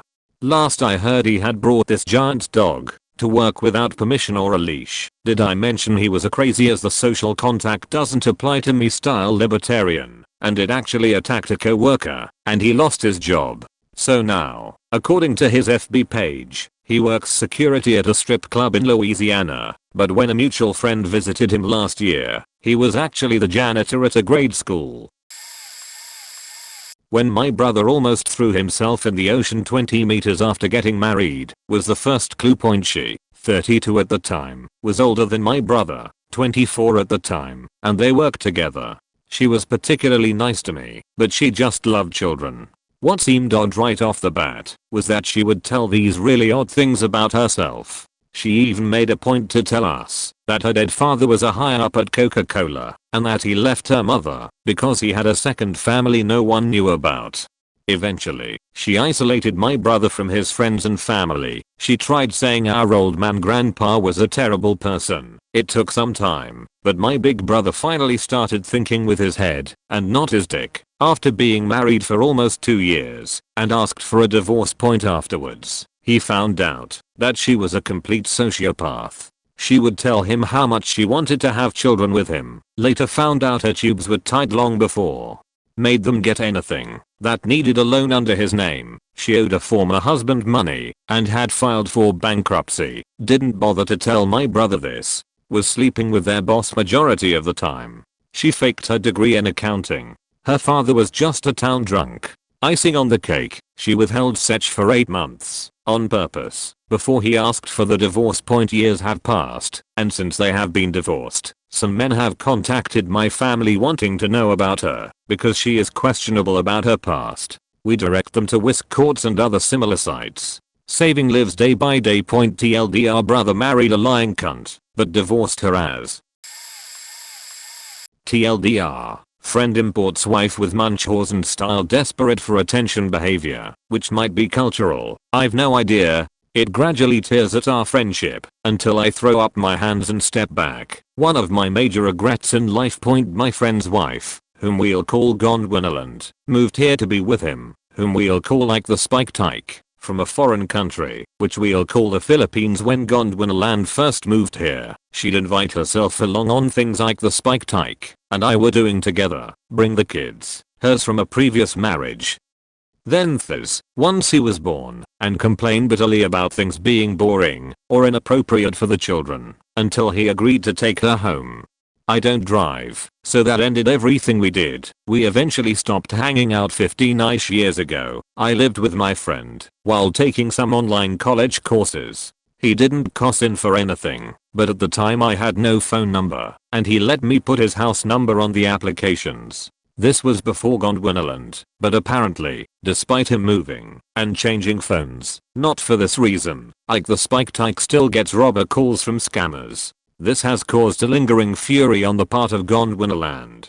While like the old Spiky Tyke and I were still chilling, she was always polite to me, if a little cool, not so much that I noticed at the time, and I could be imagining things. However, even when we hung out at his place, she'd use herself and the children to try and bring our get-togethers to an end. We'd be watching a TV show and chatting about some mutual interest, and she'd come into the room, bring the kids, stretch out on the sofa, and have her children start giving her massages. Ask Ike to rub her feet. She'd whine until he agreed to take me home. There was no public transit, or I'd have just paid for that, and pay attention to her. Fast forward a few years, until after we haven't hung out in a while, but we still talk on Facebook. There's a political discussion on his page, which I wade into. He and I are at odds on some things, but never insultingly. Some of his other friends aren't so nice about it, but it wasn't a big deal, until Gondwanaland weighed in, one day.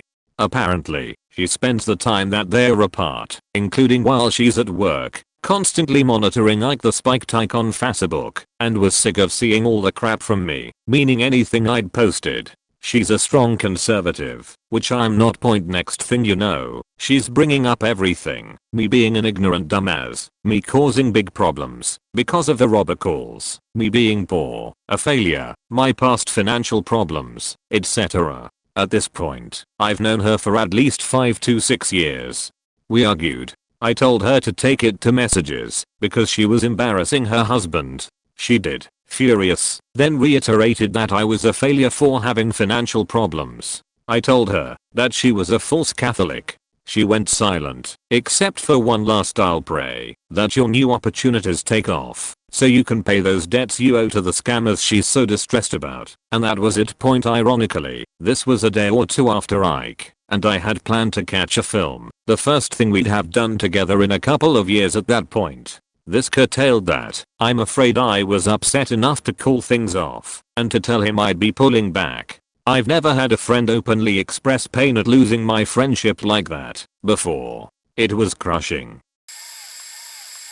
It was both my friend and her, so that I learned something was off. I was roommates with my friend for a year's lease. It was during the middle of the lease where she started to bringing guys home that wasn't her boyfriend of 2 years. At first I thought they were just friends of hers, until I heard moaning, thumping, etc. Such noises coming from her room whenever a guy was over. Bit my tongue for some time, because I didn't feel like it was in my place to let her boyfriend at the time know. When it was down to a month left on the lease, I couldn't take it anymore. Something cracked within me that made me feel like he should know about this.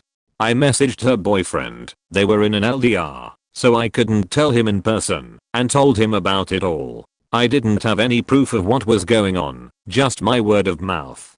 And he didn't believe me. Just told me I was planning to ruin their relationship because I didn't like her as a roommate. I was jealous, or I wanted her dead. If I didn't have any proof, then I was surely lying. And since I waited months to tell him, it didn't help my case. He said, "If you had known sooner, why are you telling me now?" He thought I was doing this then, to get her to kill herself, since she was already going through school problems, which I had no idea about whatsoever. She thought I was jealous, because I used to be his friend during the early months of their relationship. Her boyfriend and I would watch an anime series together, and talk about it, but that ended after some time, because she wouldn't allow it. My friend and her boyfriend cut me off, and I'd never talk to them ever again. I lost all of friends, because of this ordeal, and I'm still sad about it. They told everyone I had known at the time, that I was manipulative, and trying to break them up for my own gain. They are still together to this day. Over 4 years now, I believe. She started casually telling me insane stuff, as if it was normal, when we started hanging out alone together. Like how the reason she moved into his house in high school, he was 2 years older, was because her parents realized she snuck out one night, and decided she just preferred not to go home, and face the consequences. She was 18 at that point, so there was nothing her parents could do, they were just heartbroken. She wonders why her parents don't like my friend, though, not like he looks like the guy who stole away their child or anything. Or about how she got in a fight with my friend's roommate slash best friend who lived with him for a year before she moved herself in, so she texted him some super mean, petty things. She didn't want my friend to find out, so when my friend's roommate started calling him off the hook, she would just yank the phone out of his hand and hang it up every time he tried to answer.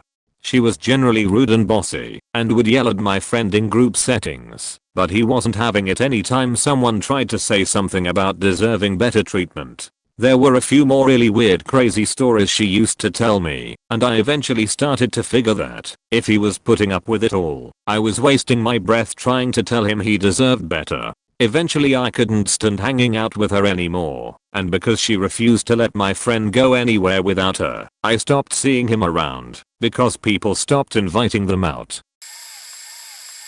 When he started flashing his money around, my best friend started dating a guy she worked with at a GameStop. She had just turned 18, and he was nearing 40. He started off by trying to impress us with money, taking us to restaurants, showing off the fancy things he had bought for his mom's condo. We thought he was a nurse at a big hospital and just worked at the gaming store to help support his video game habit, and because he liked the discount. After a while he started to push us apart, and no longer wanted to be around if I was around. This resulted in me not being in my friend's life for almost a year. I didn't want to deal with him, and he didn't like when I was around. We both were just uncomfortable around each other, especially as I got older and started to call him out for being creepy slash weird and having situations not line up. After she broke up with him for a lot of reasons, we started sleuthing around trying to figure out why things didn't add up, like how he was a nurse with all this money, but still lived at his parents' and drove a chic car, and wouldn't talk about money other than to say he had it. Turns out he was a pathological liar, lied about having a degree, being a nurse. In California, nursing licenses can be searched online. He wasn't a nurse at all, has no credentials, lives at his mom's house. All of the times he said he was at work at the hospital, he was at home playing video games. Didn't even graduate from the high school he said he did. TLDR told us he was a nurse and flashed his money at us. Turned out he just played video games all day at his mom's house. So, this story is from back when I was in high school. I'm 34 now, so not in high school anymore, lol. My best friend's girlfriend would frequently call my phone, since my friend didn't have a working phone at the time. This was back during the days when cell phones had actual buttons but dialing happened. So, this girl had a really bad habit of dialing my phone. It finally got to the point one day where I answered, and after trying for several minutes of shouting to try to get her attention, I said fuck it, and just listened in. I was able to make out that she was driving around with a friend, car noises, two people talking, and it sounded like a very polite friendly conversation. And finally I hear her say goodbye to her friend in a cheery voice, followed by the closing of the car door. Immediately following this, I then hear her say that faking beach. What a dirty faking hoe. followed by a long rant of other stuff and one voice dripping with malice and anger. I knew that this girl had anger issues, but this was the first point where I really got to see it clearly. The same girl later ended up pushing my best friend off a 2-story building. He was bruised, but okay fortunately, slashing his tires, and on several occasions, she drove slowly down the street in front of our apartment complex at 2 a.m. with the horn held down. Fortunately, he finally left her before she got severely hooked on meth. I can only imagine what she was like after that. One of my girlfriends is 30. Her boyfriend is 50 plus. We all work together at this point, and he asks her out on a date. They get along, start dating. He is hesitant to let her move in when they are only dating a few months. Not that big of a deal. She moves in, and they live together for about a year. He decides things are moving too fast and makes her move out. She moves back with her mom for about a week until he begs her to come back. About another year later, he picks a fight with her, makes her move into her own apartment.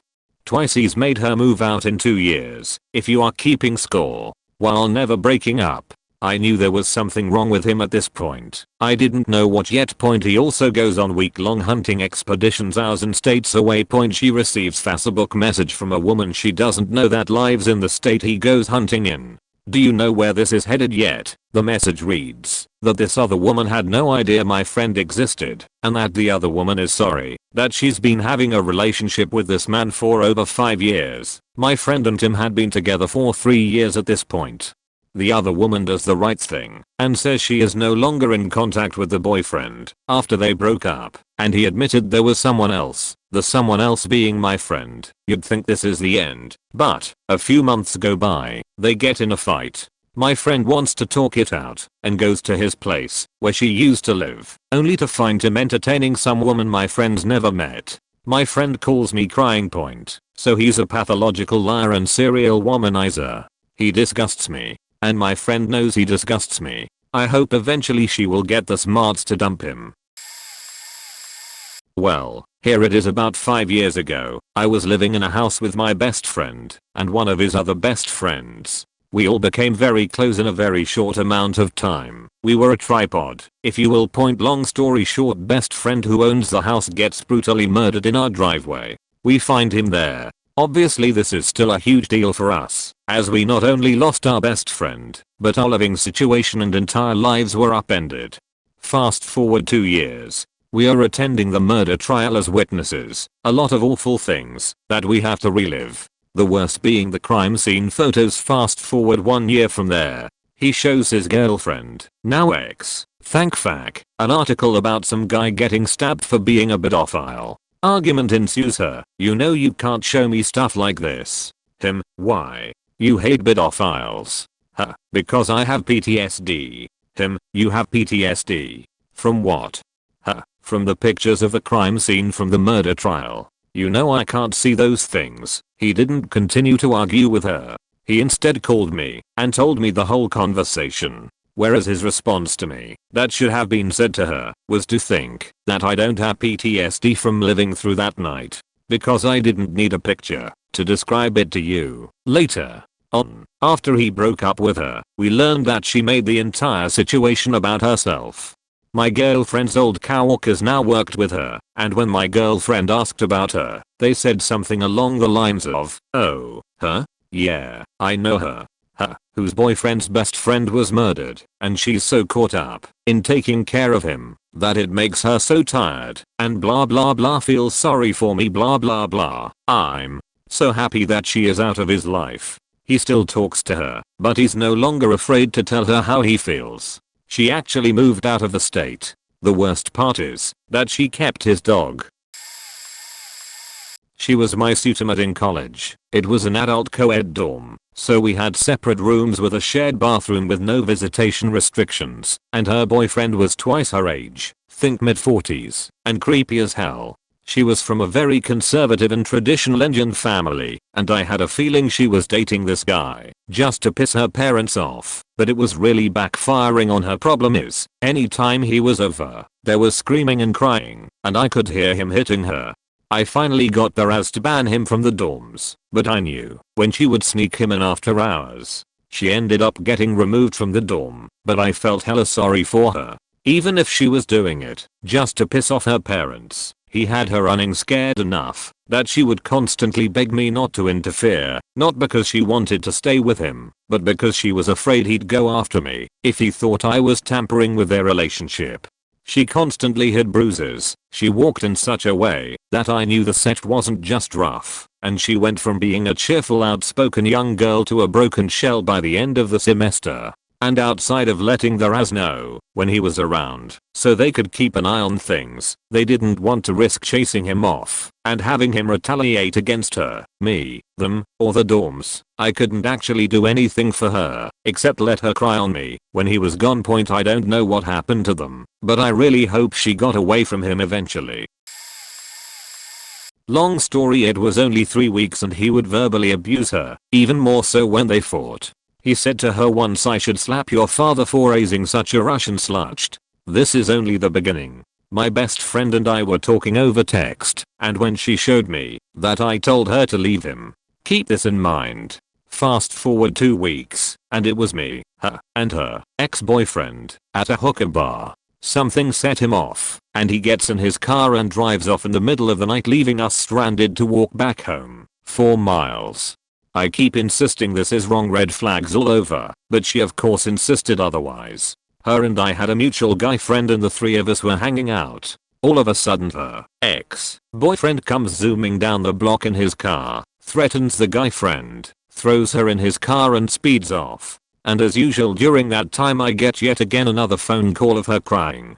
This odd behavior went on for another 2 months or so. I would always tell her to leave him when we would text. Wrong of me. I find out that he lets himself in her house, takes her phone off the charger and drives off. He is going through it, reading her conversations, and then I get a FaceTime from him. I pick up and he says to me, "You're a bitch, aren't you? Telling her to leave me, ha ha ha. Don't worry, I won't tell your boyfriend what you did behind his back," and hangs up. Mind you, I never did anything, he's just a lunatic. Later that day I get a phone call of her crying from a police precinct. He broke her phone, and when she went to his house to speak with his family, who honestly was just as nuts as him, his dad would hit his mom etc. He pulls up, calls her a hoe. She runs to her car and he car chases her. Eventually she ended up driving to the precinct because she clearly felt in danger. Apparently before she got to her car he squeezed her so hard to get her off his stoop, and she had bruises all over her body. He then proceeds to spit a loogie in her face. Thankfully she eventually left him, and he went around telling everyone she was nuts and abusive. I remember another time before this I was at her house eating soup, and he pulls up and just starts fighting with her, then had the audacity to call me and my boyfriend pathetic, just because I tried defending her. Amazing, isn't it? Backstory: we are a close-knit group of friends, we call each other family, and a lot of us were getting married, and we have a friend, let's call him Jim. Jim had been married and had a kid at 19 and is now divorced. He would always make comments about how horrible marriage is and how he never wanted to get married again, and love is bullshit. So, Jim has girlfriends from time to time but nothing serious and life is normal. Then he kind of dropped off the face of the earth. Stopped logging into Steam as much, and just more distant. Come to find out he is seeing someone, which is great, good for him. They date for about 6 months or so, and he never brings her around. He lives in another state, but when he would visit she didn't come with. Then they get engaged and have a shotgun wedding. They didn't tell of us when it was going to happen, we all found out on Facebook. Red flag. Jim so adds me on Facebook, which is cool, I want to get to know her. At this time I'm planning my own wedding, and Jim is a groomsman, and I get a PM from her telling me she is not comfortable with Jim being in the wedding with his ex, one of my bridesmaids. I told her that it should be fine for a day, and brushed her aside. In the following months she continues to randomly message my so, while drunk, making while accusations that Jim's son isn't really his son. Which is total crap, because they are carbon copies of each other. She also informs me she won't make it to the wedding. No big loss. The day after the wedding we drove to Jim's house, because he lives close to the airport we were flying out of. So it's time to finally meet this lovely Jim. My crazy alarm was going off so hard I almost slept in the car. First she has to tell me all about her girl's weekend and how she was being hit on over and over again, but guys, I'm married. Then as we are going to bed, my husband and Jim are standing in the kitchen just psing, and she, I shit you not, came out of their bedroom and reached out her hand and took him and pulled him to take him to the bedroom. Jim said, I will be right in, and she put her hands on her hips and then, like a toddler, reached out and grabbed his hand and said no. Now, my husband was speechless that Jim finally relented and went to bed with her. Fast forward to the end of the honeymoon and Jim's wife was supposed to pick us up from the airport. She messages my husband and tells him I was going to go paddleboarding, but Jim just told me I need to pick you guys up, so I guess I will do that. We told her to not worry about it and we would get a new, but TLDR, beaches be crazy, they are still married. It's my wife's friend, so this post is going to be real loose on spelling and grammar, fair warning, and I'm probably going to come off looking like an asshole. Point: the dude is from Turkey and super social, loud, boisterous kinda guy. He's dating my wife's friend and the wife and her go out from time to time, about once every 3 to 6 weeks, for a girls' night. Every single time they go out he ends up showing up at the bar or restaurant that they are at, and this is even the times where I'm picking my wife's friend up and driving them both to wherever they are going. So he always ends up crashing and doing checkups. Sometimes when they ignore him or talk about girl stuff he leaves, but even then has known to wait a while and come back to check that they are still there, or find them at a bar that they went to after dinner. The guy must be either driving around and checking every bar in my small city, there's only about 5, or has got some version of Find My Phone on her cell phone. This goes on for about 6 months. Before he gets her pregnant, we find out that he's already told his parents that they are married. Him being from Turkey, he can't be having a kid and not be married. She's talking about keeping it and the whole, while has still randomly showing up to the girls' night out. I find out through the wife that his previous girlfriend had cheated on him and has got trust issues, that he goes through her phone's messages all the time and will come over and hug her from behind or pull her hair to get her attention whenever it looks like she's texting someone. He also asked about or lost his shit over all these guys from 4 provinces away when she went to university years ago that he finds on her phone or Facebook messages. I think that's faked, but whatever, I'm not sleeping with him, and it's not directly affecting me, yet so her parents show up with the news she's pregnant and visit, and we meet them too, and they are super cool, laid back ex-sippers. Everything goes well, and things continue to progress. Wife tells me after one of the girls' nights that has been laid off his job with his uncle, and now his uncle is paying the rent on his apartment, giving him food for groceries and cell phone bills / gas, basically supporting them.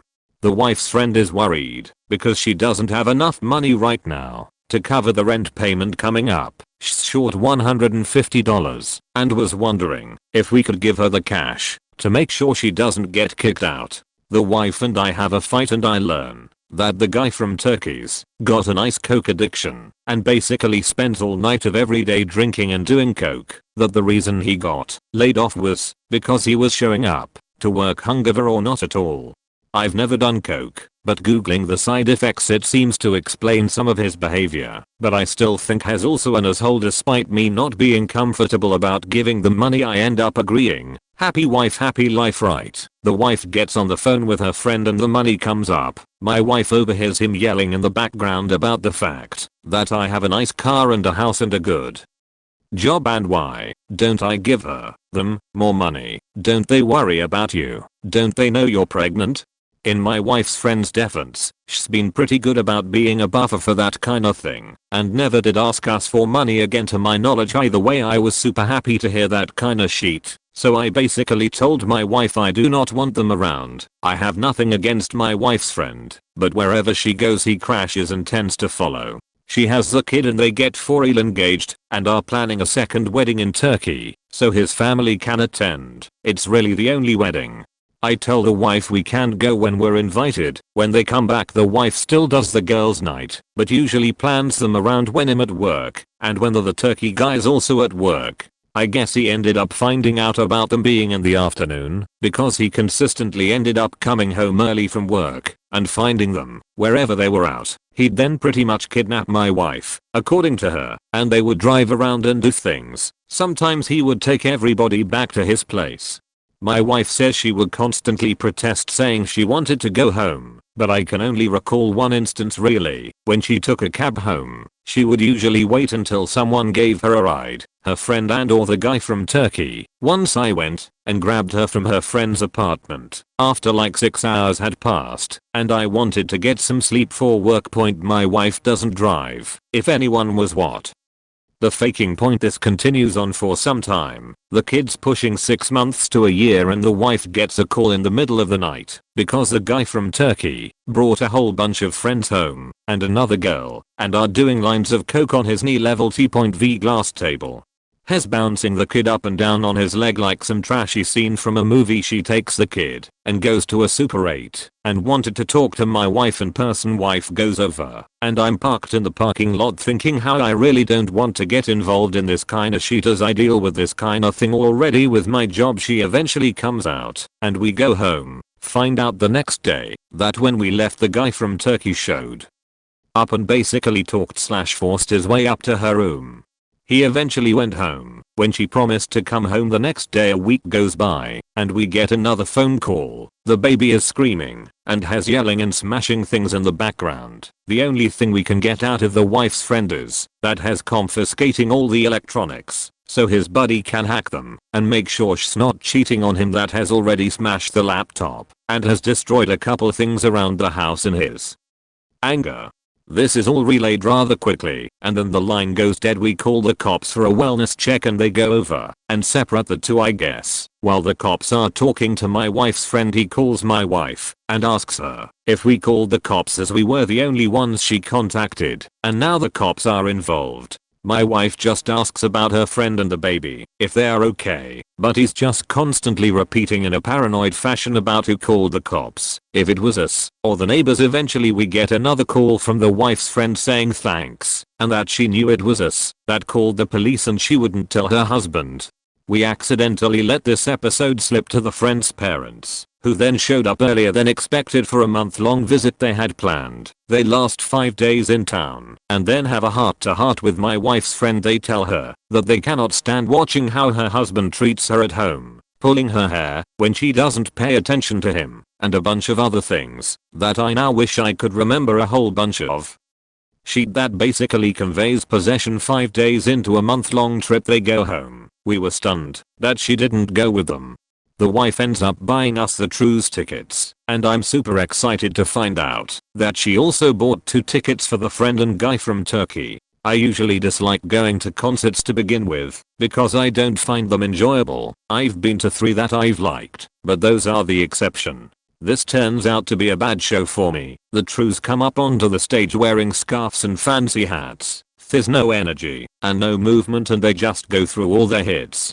I might as well be listening to a greatest hit CD. There's no solos, nothing unique, they are just playing. On top of this, I tend to hate crowds at concerts. I'm 30 and I don't enjoy that kinda shit, so I refuse to get closer to the stage of a band that is not invested in the show anyways. The wife goes and I end up sitting with my wife's friend who also doesn't like the show. She saw them before about 8 years ago when they were up and coming and were apparently way better. She ends up venting about her husband who floats between where me and the wife's friend is sitting and my wife who is on the floor. We roll into Encores and the wife's friend has a headache from the noise and pot smoke, so we both bounce to the car. Since it'll probably be only 10 to 15 to the show's over and neither of us are having fun, we texted both my wife and her husband, and the wife eventually ends up coming to the car in a bad mood. I find out 4 days later that every time the guy from Turkey went down to the floor he'd end up trying to grope, kiss and grind on my wife, so much so that a bunch of random dudes stepped in to check on my wife and protect her. My wife didn't end up accepting their help and didn't tell me anything during the concert about what was going on. That was another lovely fight. Only good thing to come out of there was that I told her we're done doing sheet with that couple and that I'm the only one picking concerts now that we go to, and that includes who we invite. During this lovely 2-1.5 year crusade I did take some steps to try and help my wife's friend. I gave her crisis helpline numbers to talk to someone for advice, the names and contact information for AA and NAP, along with actively seeking out professionals in my job with related skills for helping these types of people on what I should do. The wife and I even tried to plant the seed of my wife's friend going back home to see her parents and then not coming back. Nothing's stuck. The wife keeps in touch and still goes out for ladies night, much less now, since we called the cops on them, but she still keeps tabs, and we try to keep an eye on if it gets worse, but we're pretty much waiting for it to explode, because he sent huge smoke signals that this is all going to go sideways. Did anyone else see TRLF to see if their story is here? Even if that's a crazy thing to be paranoid about, I had one drunken night when I was a huge asshole, and it soured my relationship with some of my husband's friends. I was completely in the wrong and handled it badly and awkwardly, and things have been weird ever since. I have secret fears that they pity my husband for being with me, even though we are super happy. They are great people and are amazing friends to my husband. I'm scared that they might caution him about me someday if I do something wrong. I'm afraid that he'll take them seriously. I'm afraid that they talk about this one incident with regret or disgust or even shame, that they let him marry me or something. I know none of this is going on. It's just anxiety. I just don't want to be the so who was off, and their husband's friends knew it the whole time. Edit. I have absolutely been on my best behavior with them, just tried to be my normal self, just more paranoid now. The incident consisted of all day drinking with friends and my husband's family, and then that night, I was disrespectful of my in-laws' conservative views, the way I said things, overshared, you know how it goes. The most embarrassing part is that I misdirected drunk anger at my husband and ended up yelling and crying about non-existent problems. I was just a shameful, mean, crying drunk one night, and it demolished a few relationships that I really valued and had only barely gotten to know. Second edit. My husband forgave me, of course, and keeps me accountable in amazing ways. I love him so much. About 2 minutes into meeting him. Long story. I'm friends with sisters, F and J. I met J in university and became friends with her first. She quickly became one of my best friends. I met F through being friends with J and became F's friend too. Well, F had a boyfriend that nobody, and I mean nobody, liked. Her family hated him from the get-go and passed on their sentiments to J, who was living far away and hadn't met him yet. F asks me to meet him and vouch for him with J because J would trust my judgment. Well, cue boyfriend meeting where he completely blasts both F and J's parents, and J saying they were being assholes to him, saying they didn't like that he was dating F and that J was two-faced, etc. I asked him what the hell he expected from F's family when he was being a dick to them. They are going to be concerned with who their daughter is dating. I tried to be a bit of a peacemaker in the situation and tell him to cool it and put his best foot forward, because if you're going to be serious about being with F, you're going to want to have a relationship with them, especially considering F was so close with her family. He just kept repeating that he wasn't going to change for anyone or anything, and that there was nothing wrong with how he was approaching the situation. After the meeting I relayed all this to J, which confirmed her family's story, that this guy was a complete asshole and an idiot. Unfortunately she married him 5 years ago. They're still together, much to everyone's surprise. I haven't seen him since the wedding and I really don't care to. He's a piece of garbage and her life has been turned upside down financially because of him. They live in complete squalor, in what was once a decent house F bought by herself before they met. They want to have kids and I cringe at the thought. I met my closest friends, we'll call him Eric, not his real name, husband/so, Ryan, again, not his real name, right before Thanksgiving in 2016 at my place of work. I worked with Eric at the time. Ryan was a good man and was pleasant to talk with for the 5 to 10 minutes we were able to. I didn't see Ryan again until the very end of 2016, when I helped his family out with some stuff, and he was appreciative of it and was sweet to me. Yeah, that went out quickly once Eric told me about some of the stuff that Ryan has done. I went to a pride festival near my hometown back in June and spent a good part of my time with both of them. Ryan was a complete dick to Eric the entire time and ridiculed him for every little thing. Keep in mind that Eric was drunk as hell and was at most just loud. Ryan was yelling at Eric over stupid shit, and my heart broke for Eric, not disclosing any details whatsoever, since this is not a throwaway. What sealed the deal for me was going up to their house in the middle of the night about a week later and seeing how vicious Ryan was toward Eric.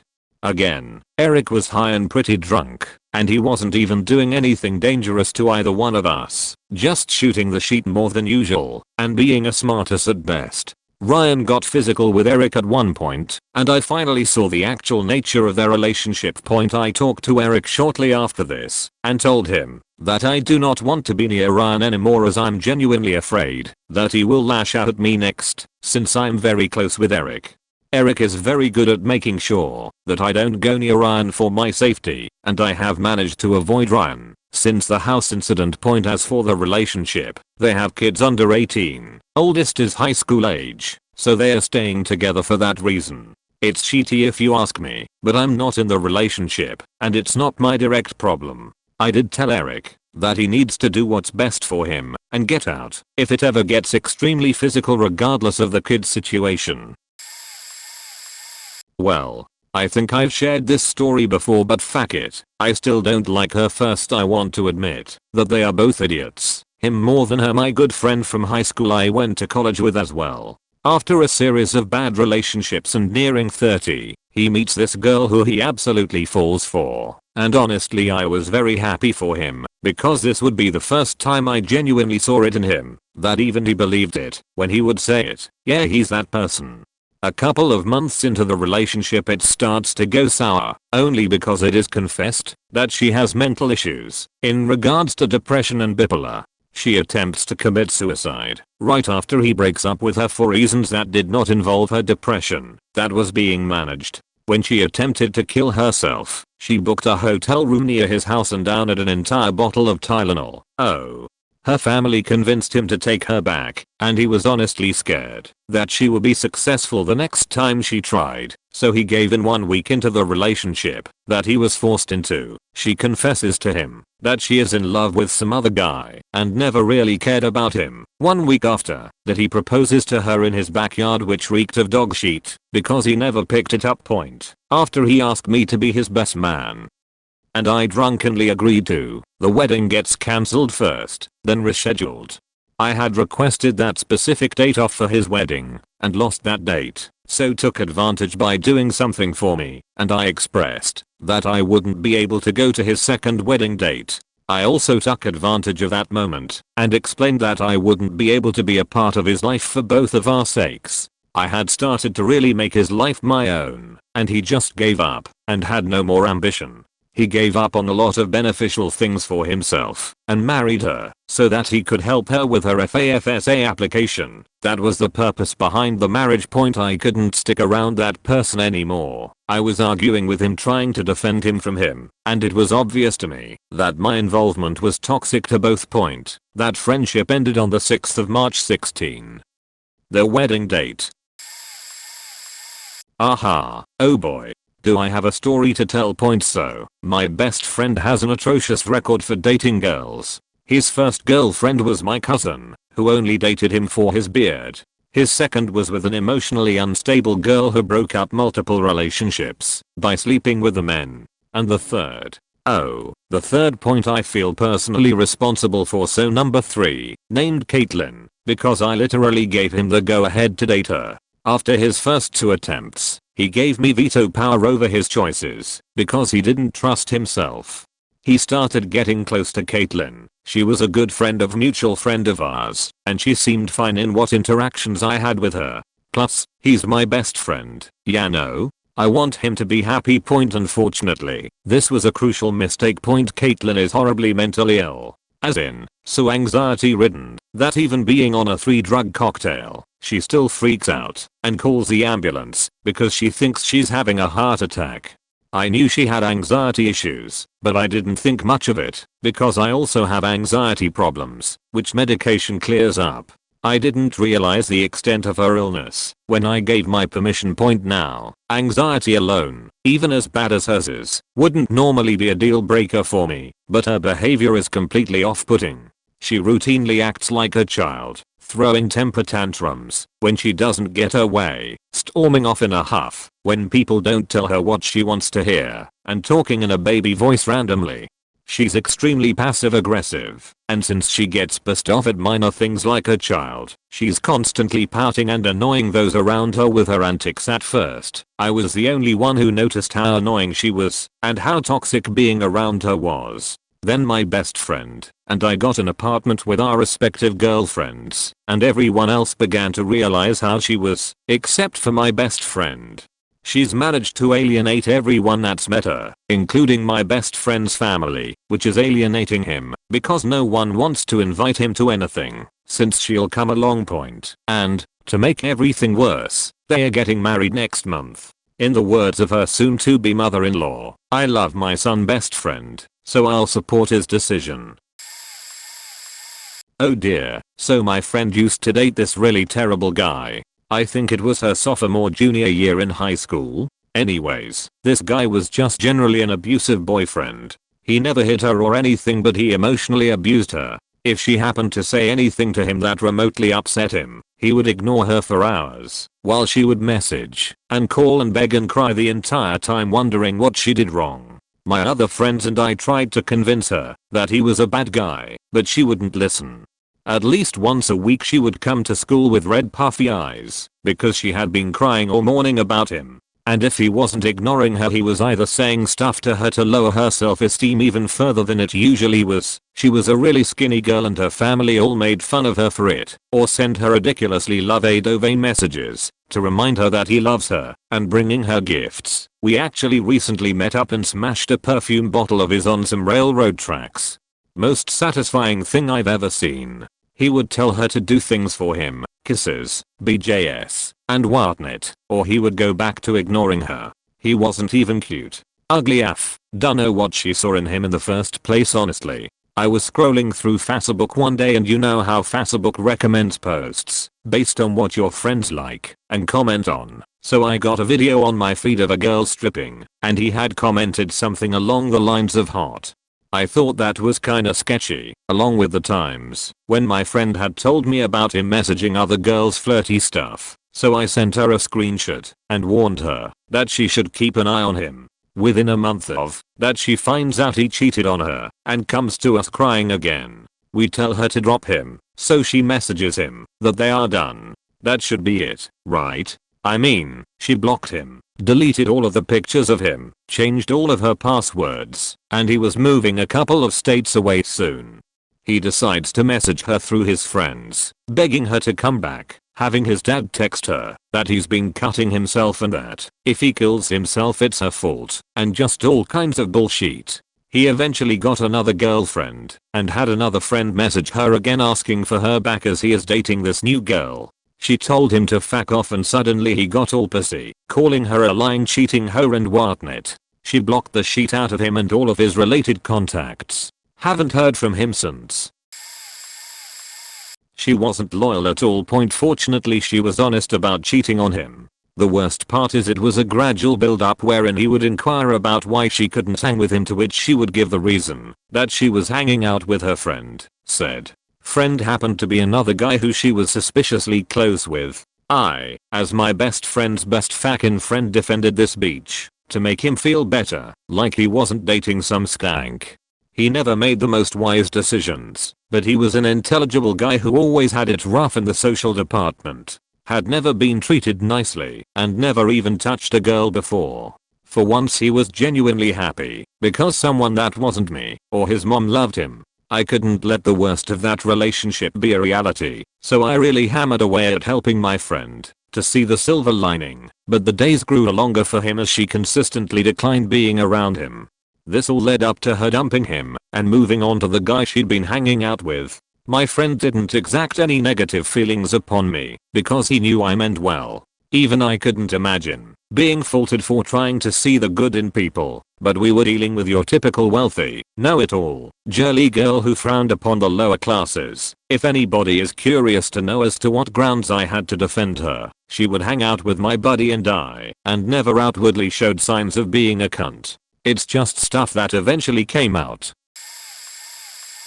Best friend, well call her Anne, in high school was dating a guy a year younger than her. I was sort of friends with the guy before they started dating. Everything seemed fine until I started noticing she just wasn't caring for herself. She stopped wearing makeup, stopped doing her hair, only wore sweats, started gaining weight. I was just under the impression that she was one of those girls who wanted to not care anymore now that she had a boyfriend. One day a mutual friend tells me that Anne doesn't wear thongs anymore. I laughed and said, okay, so what? Friend tells me it's because Anne's boyfriend won't let her wear them. And he won't let her wear makeup, or do her hair, or wear dresses or skirts. Come to find out he's controlling every aspect of her life. He then starts to tell her she's just not very pretty and other guys wouldn't really like her. One day Anne's boyfriend is walking home in the rain, so I pull over and offer him a ride home. We are talking and somehow we got into the topic that Anne doesn't wear makeup anymore. He gets defensive. I say she just doesn't take care of herself anymore. He gets more defensive. I'm trying to be peaceful about it, but he's getting mad, so we say goodbye. After that Anne slowly stops talking to me. Also now I'm apparently very lesbian for Anne. I had a boyfriend of my own at this point. Anne's boyfriend and I take a school trip out of country with a school organization we were both in. I fall down the stairs from a very weak ankle that come to find out I need a reconstruction on. I can barely walk, and word gets out to the group fast that it happened. Within a few hours Anne's boyfriend and his best friends are claiming on social media that I had faked it. One of the posts saying, if you're going to fake an injury at least make your limp look real. I was surprised, because these were the kids that got bullied, not the other way around.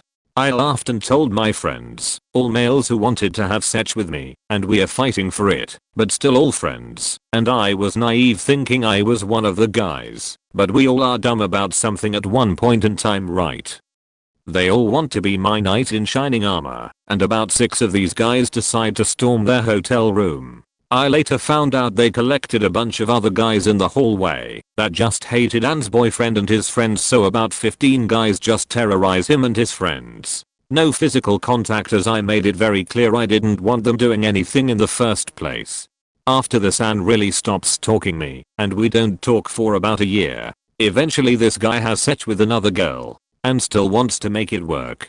He breaks up with her claiming she got too fat for him and he's not attracted to her anymore, and goes to college out of state and starts dating another girl a week later. Anne and I are best friends now. We talk all of the time. She knows her boyfriend was manipulative and just a jerk. Unfortunately I don't think she'll ever learn her lesson, but that's not for me to judge.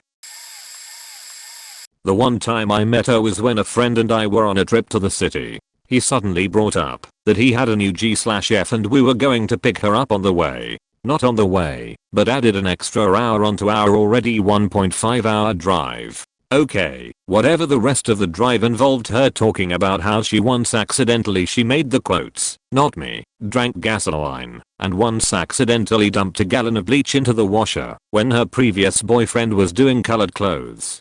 She also commented on how a good sharp knife could go right through the car seats. She tried to laugh it off as her being into horror flicks and stuff. And then she'd continue to describe how easy it would be to kill people and how to dispose of the bodies. And going into serious detail of it, laughing at the most gruesome parts. We get to the city and our first stop is a bookstore. Instead of hanging around him, she would stop right behind me and stare. No conversation, no trying to look at what I was reading, just staring holes in the back of me head. If I told her to back off, she would for about 5 minutes, but then she'd pretend hide behind a support pillar and do it again. Just stare. This continued at the next store, and finally I told him to get her to back off a bit. Lunch we went to a steakhouse. She continuously stabbed her steak with a fork for a good 5 minutes and never ate it. Not just poking it, I mean stabbing with force. It was still on the plate when we left. At this point, I had considered getting a ride back with another friend who had also gone to the mall that day, but I now feared for my friend's life if he decided to stay over at her place, so to prevent that, I rode back with them. At this point I had a major headache, and 5 minutes into her random insanity I told her to can it because my head throbbed too much from listening to it all day. Blissful silence for the rest of the way to her place, and I declined the invite for dinner fearing it probably would be poisoned.